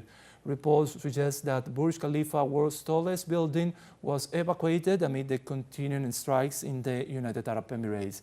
In this context, the defense ministers on Iran strikes said the air defense systems in the United Arab Emirates intercepted a barrage of Iranian missiles and drones launched towards the country on Saturday. Country's Ministry of Defense said in a statement. The minister further added that debris of missiles and drones intercepted by the country's air defense systems fell in several areas in Abu Dhabi and Dubai. However, no injuries were reported. Sirens are sounding across Israel, also following the launch of missiles from Iran. The Iranian missiles have hit U.S. bases in the United Arab Emirates, Bahrain, Qatar, and Kuwait, as we are being reported, and these are live images right now happening at this time. Let's remember that today U.S. and Israel launched attacks in Iran, warning of possible Iranian retaliatory missiles attacks after Israel launched what it describes as preemptive attacks, strikes on Iran, declaring a state of emergency in the country and sending thousands to shelters. Iran fired missiles at several Arab Gulf cities on Saturday, causing waves of blasts, shaking windows, and sending people rushing for cover in rare and potentially far-reaching attacks on a region that prides itself on its security. Kuwait, Qatar, the United Arab Emirates, and Bahrain, all of which have a U.S. military presence, said they had intercepted Iranian missiles after Tehran vowed to retaliate for U.S. and Israeli strikes on Iran. Jordan also intercepted missiles. After U.S. and Israel launched a major attack on Iran on Saturday, Tehran responded with retaliatory tactics by launching strikes against U.S. allies in the Middle East region as United Arab Emirates was struck with third wave of Iranian missiles. Flight operations at Dubai International Airport and Dubai World Central and Maktoum International Airport were suspended on Saturday, as reports suggested that Burj Khalifa, world's tallest building, was evacuated amid the continuing strikes in the United Arab Emirates. In this context, the Defense Ministry on Iran strikes said the air defense system in the United Arab Emirates intercepted a barrage of Iranian missiles and drones launched towards the country on Saturday. Country's Ministry of Defense said in a statement. The minister further added that debris of missiles and drones intercepted by the country's air defense system fell on several areas in Abu Dhabi and Dubai. However, no injuries were reported. Bahraini National Contact Center confirmed that the U.S. Fifth Fleet Service Center was attacked also by missiles. Initial reports also indicate that the U.S. Al Udeid base in Qatar was the target of another attack. Shortly before, the command of the Revolutionary Guard had assured that Iran would respond in a decisive manner to the attack on its territory in the coming hours. Additionally, Ebrahim Assisi, the head of the National Security and Foreign Policy Committee of Iran's Council of Experts, said, "We warned them before, and now they have started a path whose end is no longer in their hands." Sirens are sounding across Israel following the launch of missiles from Iran, and Iranian missiles have hit U.S. bases in the United Arab Emirates, Bahrain, Qatar, and Kuwait. Let's remember that these are live images after the deliberate strike of the United States and Israel against the Iranian territory, rushing thousands of people to shelters, and Iran has vowed to counterattack, to fire back these attacks against their territory. It is important to highlight that Iran and the United States were in a very important negotiation for 3 times, and even we had remarks of the foreign minister saying that a progress was made in the latest round of negotiations, but now the United States deliberately attacked the Persian nation, sparking a month of regional reactions and world reactions against this flagrant violation of international law and the sovereignty of Iran.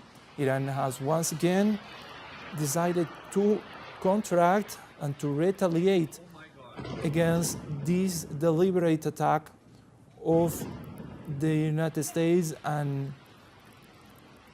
Israel against their territory, leading to some reactions of the world leaders, like, for example, the Iranian Ministry of Foreign Affairs assured on Saturday that the country will respond with authority to the offensive launched by Israel and the United States against its country. In this regard, the authority assured that this Saturday they will respond, as we were saying, they will respond to this attack with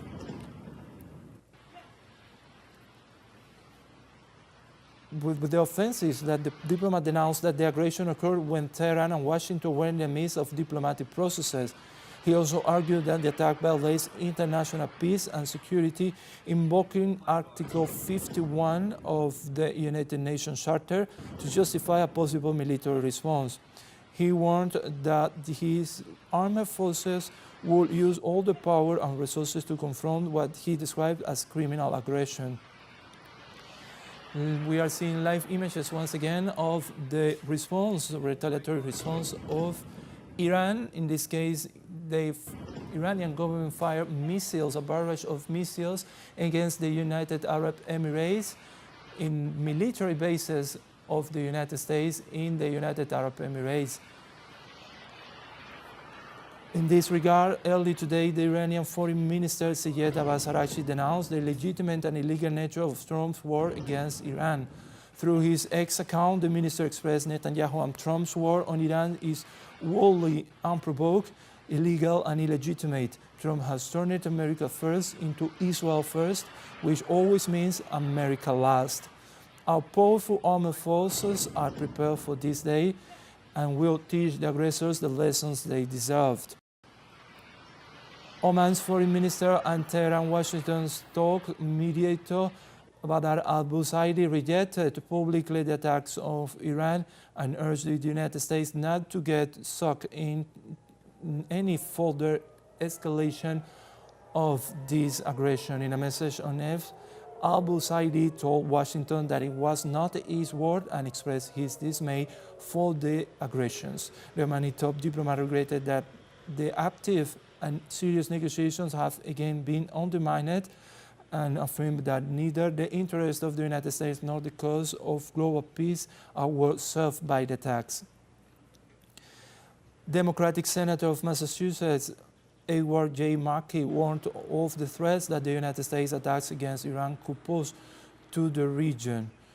In a statement, Markey said, Trump's military attacks on Iran is illegal and unconstitutional. It was not approved by Congress and holds dangers for all Americans. Trump's illegal actions raise the threat of escalation into a wider regional war with grave risk for U.S. troops and civilians in the region. Trump has consistently exaggerated the imminence of Iran's nuclear threat, even after insisting the United States obliterated Iran's nuclear program during his illegal Operation Midnight Hammer attack. Even Secretary of State Marco Rubio admitted Iran is not enriching uranium. There was time for diplomacy before this attack, and there still is. Congress must immediately vote on Senators Kaine and shift bipartisan war powers resolution and do its constitutional duty. In this context, also the Popular Front for the Liberation of Palestine also issued an official communique in support of Iran in these difficult hours the Persian nation is going through. In a statement, the PFLP condemned the U.S. Zionist aggression against the Islamic Republic of Iran and affirmed its full support for the Persian nation. The Palestinian organization also called on all liberation forces and free peoples of the world to declare their solidarity with Iran and increase popular protests in all areas. For its part, the Islamic resistance movement Hamas issued a press release condemning the U.S.-Israeli aggression on Iran and affirmed that it was an attack against the entire region and an assault on its security, stability, and sovereignty. In a statement, the Islamic group also called on Arab and Islamic nations to unite and stand in solidarity to thwart this aggression and its objectives, which seeks to withdraw the region according to the aspiration of the occupation to establish a greater Israel at the expense of Arab and Islamic lands and the interest of the people. In this context, also the Russian Ministry of Foreign Affairs, on the other hand, called to the U.S.-Israeli aggression on Iran a deliberate, premeditated, and unprovoked act of armed aggression against a sovereign and independent member state. UN member states. In its official statement, the Russian government body described the aggression as a direct violation of the fundamental principles of the norms of international law. It also said it was particularly reprehensible that these strikes are once again being conducted under the cover of the renewed negotiations process ostensibly intended to secure long-term normalization of the situation around the Islamic Republic of Iran. The Russian minister also said that the aggressors' intentions are evident and have even been stated openly. To dismantle the constitutional order and remove the leadership of a state they deem undesirable because it has refused to yield to the dictates of force and hegemonic pressure. The text finally calls for an immediate return to a political and diplomatic track and expresses that Russia has always stands ready to assist in advancing peaceful solutions grounded in international law, mutual respect, and balanced consideration of interests.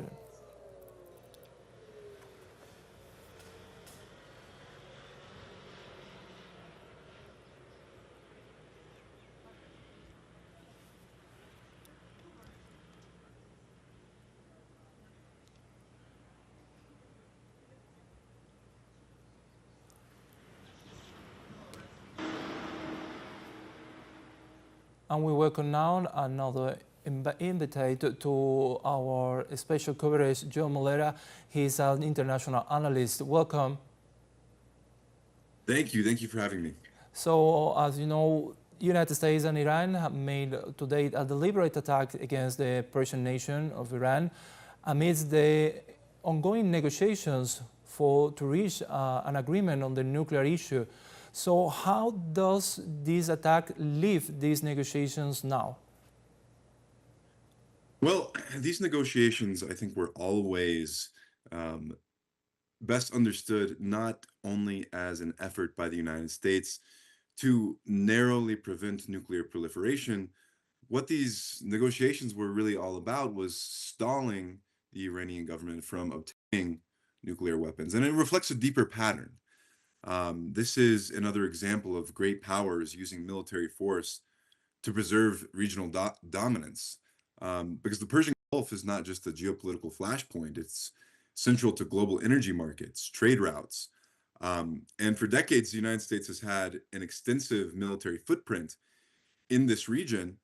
And we also see the great hypocrisy here, where some nations, such as Israel, possess nuclear weapons outside of international frameworks and face no sanctions, while Iran has been subject to the highest levels of scrutiny. And what we've seen, and as we saw in the past, the Trump administration's efforts to stall and bog the Iranian government down in nuclear negotiations has been another opportunity for them to advance their geopolitical goals in terms of their military efforts to destabilize the Iranian government. So again, Iran's nuclear program has been an excuse. It's been a pretext for escalating these aggressive actions. And John, as are speaking now, recently we were reporting a new barrage of Iranian missiles against U.S. military bases in the United Arab Emirates. So my question here is, how can we connect this with the long-standing history of impunity enjoyed by Israel and the U.S. regarding the civilians' rights, taking into consideration that the United States and Iran and Israel are hidden residential neighborhoods, even schools? We have reports of a girls' school where 60 people died. Absolutely. And, I think that this has to be understood. The entire United States buildup in this region is in many ways an effort to provoke Iran into a response that the United States and Israel will then use to demonize the Iranian leadership. So Iran has been in a no-win situation for a long time. But the reality is that the Gulf, the United Arab Emirates, Qatar, it is saturated with foreign bases and military infrastructure. And this creates a permanent state of vulnerability, and any escalation risks drawing in multiple countries, disrupting energy flows and destabilizing governments. But of course, as you point out, the United States will always use the efforts by its opponents to defend itself as an example of its callous nature when it comes to the cost of civilian life. But as you pointed out, there's really no comparison when it comes to even just comparing Israel and Iran in terms of the civilian damage that has been inflicted on the Palestinian population, for example. There's nothing comparable that the Iranian government has done in its decades of existence that pales in comparison to the United States and Israel's treatment of civilians in the Middle East.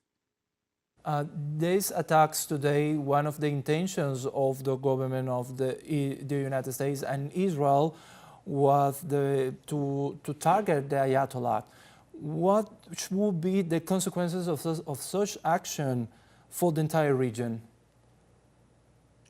Well, we see here again the necessity to have a new international framework for resolving disputes and ensuring that there is stability on the international stage. The United States, in this context, what's happening now has to be understood in its context, because the United States is a declining power on the world stage, but it still has incredible military might that it can bring to bear to advance its geopolitical interests. And now note, I may lapse and say the United States, but what I really mean is US leaders. And we've seen this pattern of US leaders attempting political transformation by targeting the leadership of foreign countries. I mean, it was only over a year ago, or a couple of years ago, that the United States killed the Iranian president, Raisi. But we understand also that political transformation imposed from the outside rarely produces any stable or democratic outcomes. And in fact, it's not intended to. What it actually does is it entrenches much of the nationalist backlash and empowers some of the most rigid elements in the targeted state. But for the United States and this Trump administration, it also serves the purpose of shoring up power at home, because the Trump administration has faced controversy after controversy here at home and is increasingly unpopular with its own people. So war for the United States and for the West in general also serves the purpose of distracting from domestic grievance and rallying people behind the flag. John, also the US and Israel have been explicitly calling on the Iranian people to take to the streets against the government, but we have seen otherwise. We've seen people demonstrating with honor in defense of the homeland, and how would you assess this situation? Well, the situation in Iran, it's a complex one, like any large nation. And it's important for viewers to understand that Iran is a multi-ethnic country. It is large and composes different ethnic groups. It has different political factions within it.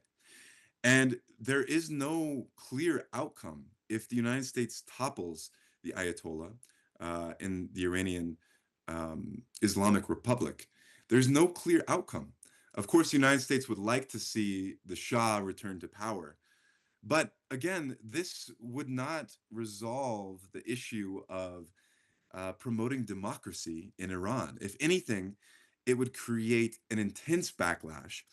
And we understand that even though there may be political disagreements within Iran itself, that when it comes to the United States and Israel in particular intervening militarily in Iran, killing civilians, targeting the Iranian Revolutionary Guard, that the people will rally in defense of their own country against a foreign adversary, much like the United States people would do in a similar situation were our country under attack. So this is not going to end cleanly for the United States. And the best hope, I think, for everyone in the region is to de-escalate immediately. John, do you think that this conflict will escalate? I mean, we have Yemen or Hezbollah. For example, Yemen has been very strong supporter of the Palestinian cause. Do you think that this conflict could escalate with them, Hezbollah or the Houthis, getting involved into this conflict? Well, it's certainly possible. Of course, we know that there is some limitation in terms of the capacity that these regional actors, Iraqi militias, the Houthis, have when it comes to standing up to U.S. military power. It has to be, it won't be a one-for-one. We are now entering into a type of warfare that will be asymmetric, and that's what we should expect. In terms of escalation, it's hard to know what the coming days will bring. Unexpected events could lead to escalations in ways that we cannot yet predict. But what we can tell from the recent past and from the patterns that have happened in this region is that this escalation is happening during a period of shifting global power balances. And again, this is another example of US uncontested dominance in the region and around the world fading. And so in many ways, this is a last gasp for the United States to stop other regional powers from asserting greater autonomy. And it is in such transitional moments that established powers like the United States will use force to try to demonstrate credibility. But again, that credibility built on escalation is very, very fragile. And while it may deter some short-term resistance against the United States, it will almost certainly deepen long-term instability in the region. John, regarding the United States, how is the citizens, there is any reactions in the citizens regarding this deliberate attack of the United States government against Iran? Well, we'll see what the immediate reaction is. We know one thing, that the United States citizens do not want more war. Unfortunately, our citizens are often sold by our political leaders and the leaders of our media on false reasons for escalation, false reasons for war and conflict that often demonize these other countries. So the reality in the United States is that most of our citizenry does not have a good understanding of what is happening in other countries. But our citizens do not want more war, especially as problems here in the United States are escalating, where prices are increasing, where healthcare is increasingly hard to access. People do not want their dollars and cents being spent on more military intervention. And that's what the Trump administration or the Trump campaign, that's what they campaigned on in 2024. So we will see what the immediate reaction is. Of course, we're seeing the administration already trying to spin this in ways that demonize the Iranian regime. And they have already talked about Iran in terms of the worst human rights atrocities to try to provide the justification, knowing that this conflict was coming. But as we saw with Palestine, although the American people were initially told by the media that they needed to support Israel, over time, we saw the American people become increasingly critical of the Israeli regime and our own United States regime in supporting the Israelis and supporting the genocide of Palestine. And so over time, we can almost be certain that the American people, if there's a long and drawn out conflict, will be increasingly upset if their resources and our military might and their relatives are having to go fight and spend American blood and treasure in this silly and stupid war. So in the political landscape there in the United States, how are Democrats and Republicans reacting to this deliberate attack? Because definitely Donald Trump is undermining their own laws there in the United States. Absolutely, absolutely. President Trump has taken significant unilateral actions that have set new precedents for United States presidents. We saw only 2 months ago, less than 2 months ago, abducting President Nicolas Maduro, taking a extremely violent act of war and aggression against the Venezuelan people. And now we see this escalation and attack against Iran again for the second time during the Trump administration. And we're only about a year in. But it's important, and we've seen some hand-wringing from certain Democrat politicians, but it's important to note that when it comes to Democrats and Republicans, among the establishment and elite political class, there is consensus. Both sides, both Democrats and Republicans, have justified military intervention against Iran. Both Democrats and Republicans have inaccurately demonized the Iranian government and spread falsities about what Iran is doing in its own country. And we understand that the establishment in both political parties is involved in the decision-making when it comes to U.S. actions targeting the Iran and the Iranian people. As you mentioned, the second time the United States attacks Iranian oil, the first one was in 2025, also Israel in the day war. So how this one now in 2026 differs from the one in 2025? Well, we've already heard statements from the Iranian government. This will not end the same way as the first round of strikes by the United States in 2025. And we're already seeing some of the outcomes of it. In the first round of strikes, it was some period of time before Iran ultimately retaliated, which was more of a symbolic retaliation. But here we've already seen an immediate act of the Iranian government and Iranian Revolutionary Guards that seems to signal that this time they're taking these attacks with even from the United States with even more seriousness. And we're seeing some reports that the missile that fell in the United Arab Emirates in Dubai was supposedly targeting U.S. military officials. Now, we're still waiting to hear more details emerge from this. But again, Iran now has the experience of the last 2 years where they've had a president assassinated. They've had the United States directly bomb Iran in a massive bombing attack only a year ago. And they understand that the Iranian government understands that they are in a fight for their survival.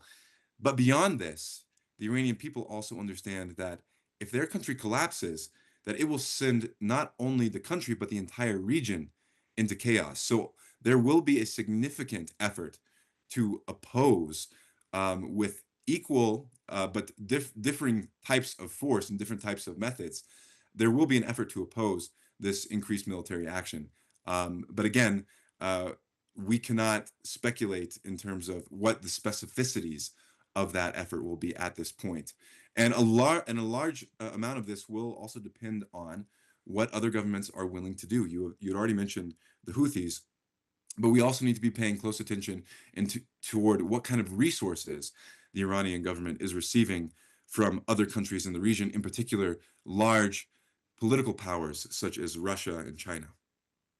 Precisely about Russia and China, I would like to ask you, do you think that they will move from diplomatically calling for a diplomatic solution or to a more involved, like, let's say, militarily intervention in support of Iran, obviously?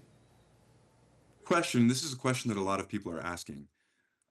It is unlikely at this point that Iran or Russia will become directly involved in any military conflict. Now, of course, the calculation could change if there is an even greater threat posed to the stability of the Iranian government, if there are officials from either of these countries that are killed in any type of military exchange.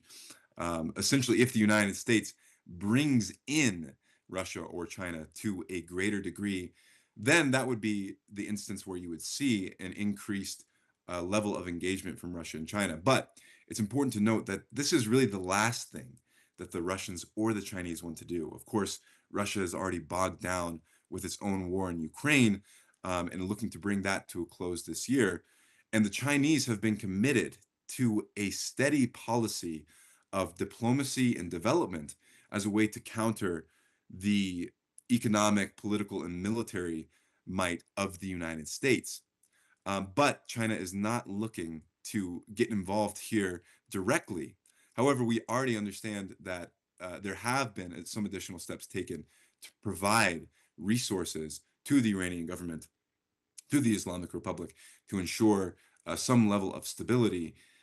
But again, what we want to stay away from, I think all people of the world should be sympathetic to wanting to stay away from a conflict between major powers that unfolds and escalates into a full-on war between nuclear-armed nations such as China, Russia, and the United States. John, the President Donald Trump stated that the nuclear program was obliterated in the June 2025 12-day war. So today he's citing a revived nuclear threat as the reason for the strikes. How would you explain this? Well, the reason's clear. And the short explanation is that the United States government and President Trump is lying to the American people and lying to the world when they said that they had fully destroyed Iran's nuclear capabilities. Obviously, this was not true because Iran could not just, by the snap of its fingers, resurrect its nuclear industry overnight. So we understand that the strikes from last year had some effect, but probably a limited effect, and that much of what Iran has developed in terms of its infrastructure, in terms of its scientific knowledge, in terms of its institutional capability to produce nuclear weapons, cannot just be undone overnight. And the United States knows this, or at least if Trump doesn't know this, our intelligence agencies and military officials understand this, which is why, again, the goal is not actually the destruction of the Iranian nuclear program, which in many ways is unfeasible, but it is to topple the political authority that the United States sees as adversarial in the region. Again, if it's a government that's friendly to the United States, such as Israel, well, actually, it's not that friendly to the people of the United States, but it may be allying with our government leaders.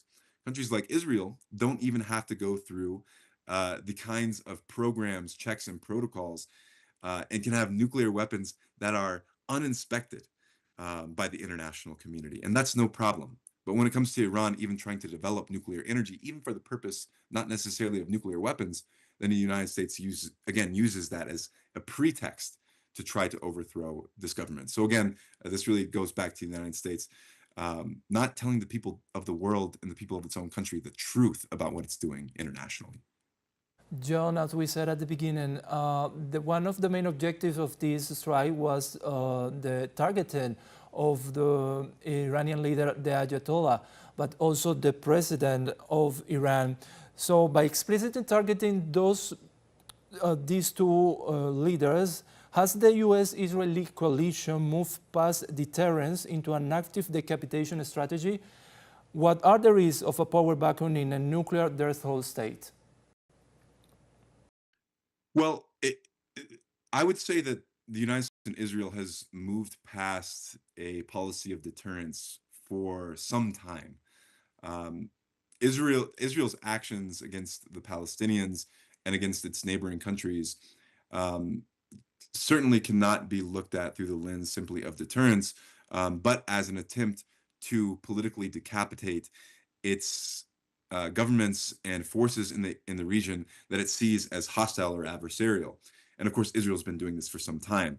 Of course, it has moved heaven and earth to decapitate the leadership of Hezbollah. We remember the targeting of Hassan Nasrallah only a couple of years ago. We also remember likely what was an Israeli operation, probably with United States support, the targeting and killing of President Raisi, although those circumstances are a little bit more clouded as to what actually happened. But the point is that now, of course, they've moved more into the open with their efforts to decapitate the political leadership of the Iranian government. However, this is not really anything new. The United States and Israel have been working in different ways with different strategies to take out the leadership, to undermine the leadership, to provoke domestic insurrection in Iran. This is all outside of the policy of deterrence, but this is an active strategy to try to attack the Iranian government. And again, what they want to do is ultimately cow the Iranian government into submission, like they believe they've been able to do in places like Venezuela, where they can use this threat, these very severe threats that target the political leadership as ways to extract demands and basically render these governments impotent from actually being able to resist U.S. pressure and U.S. economic pressure, and force them into once again a subservient economic political relationship with the United States. Because again, this is what the United States seeks, and this is what our leadership is fearful of, that countries like Iran and Russia and China will become increasingly interconnected, interdependent, and form economic and political blocs that don't have to go through Washington, D.C. or London when making economic, political, and social decisions. John, airspace are closed right now in the Middle East. So the question here is, what is the red line for a total blockade of the Strait of Hormuz, taking into consideration, obviously, that this strait is one of the most important corridors of oil transportation, and how this will affect the global market? Well, the Iranian government understands this, which is why it has been very hesitant to commit to a full blockade to the Strait of Hormuz. We've seen in recent weeks the Iranian government experimenting with partial blockades. But this, is, again, is a point of leverage for the Iranian government. And my assessment is that it'll be interesting to see what the Iranian government decides, because again, the Strait of Hormuz is really its main point of leverage. So it doesn't want to just automatically close the strait, because it also understands that this could provoke further escalations that could trigger further destabilization and a wider war in the region.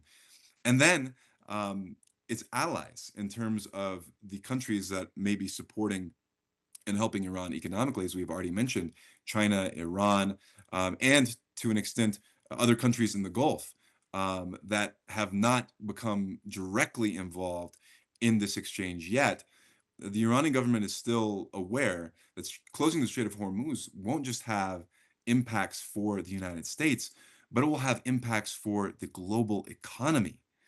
And my assessment is that the Iranian government would only be willing to do this if the military adventurism by the United States and Israel becomes so extreme that the Iranian government is able to point to closing the Strait of Hormuz as something that is unavoidable and that is caused by the United States and Israel, which, if it is closed, it ultimately will be. John, does Iran have any legal resources to hold accountable the Zionist American coalition accountable for this flagrant violation of international law and their sovereignty? Well, unfortunately, there's not much of a recourse for the Iranian government when it comes to the United States and Israel. We have gone through years of Israel committing a genocide against the Palestinian people with very little recourse from the international community. Now, of course, we've seen the different decisions made by the ICJ.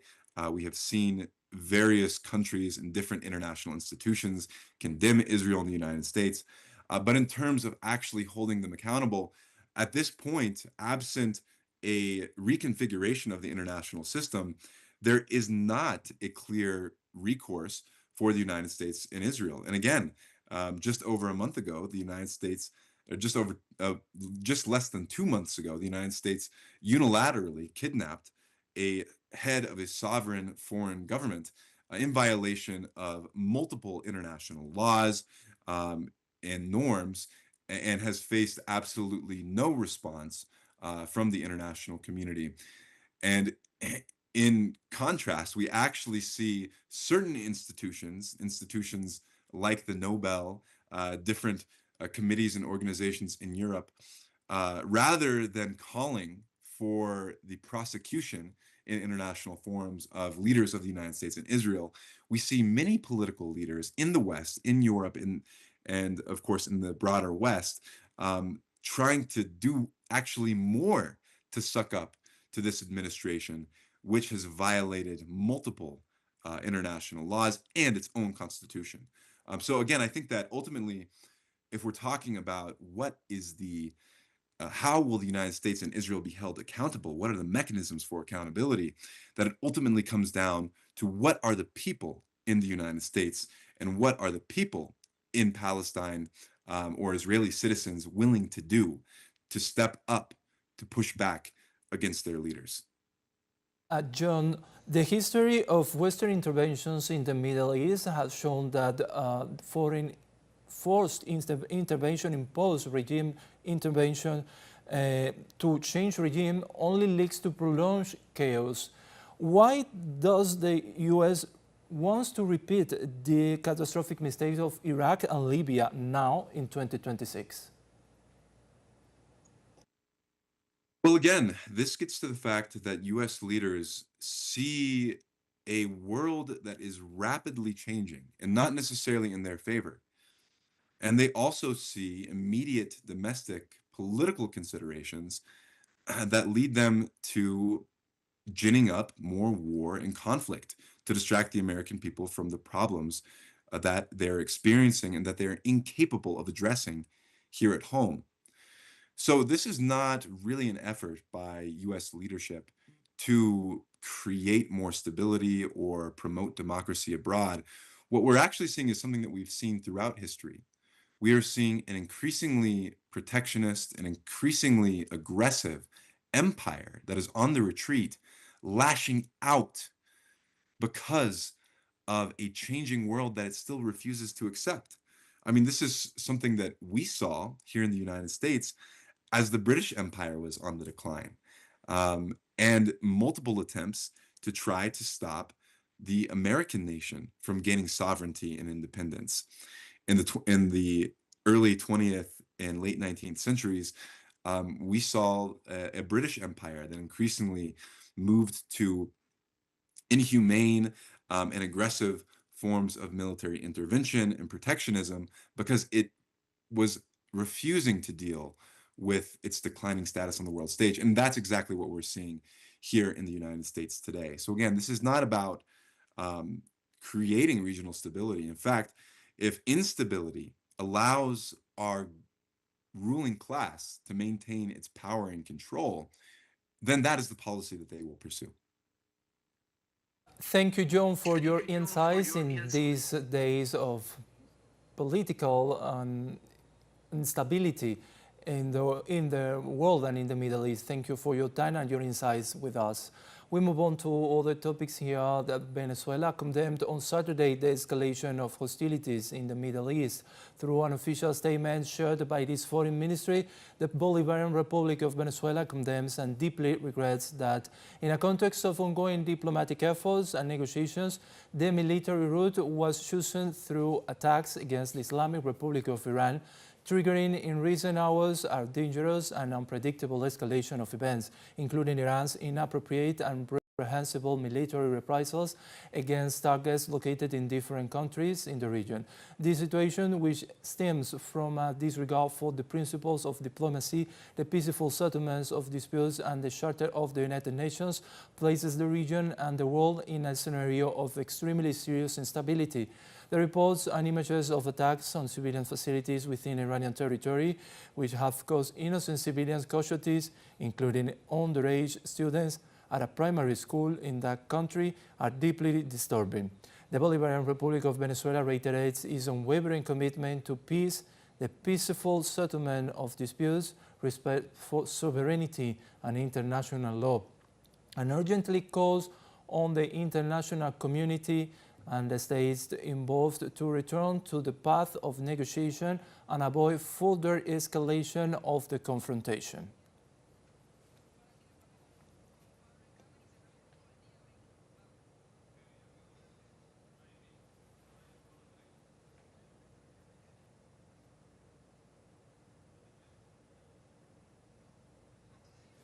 And remember to stay tuned with Telesur. We will keep you informed about this and more news in a coming news brief. Stay tuned with Telesur English for more information. My name is Pablo Micheliche. Thank you for staying with us.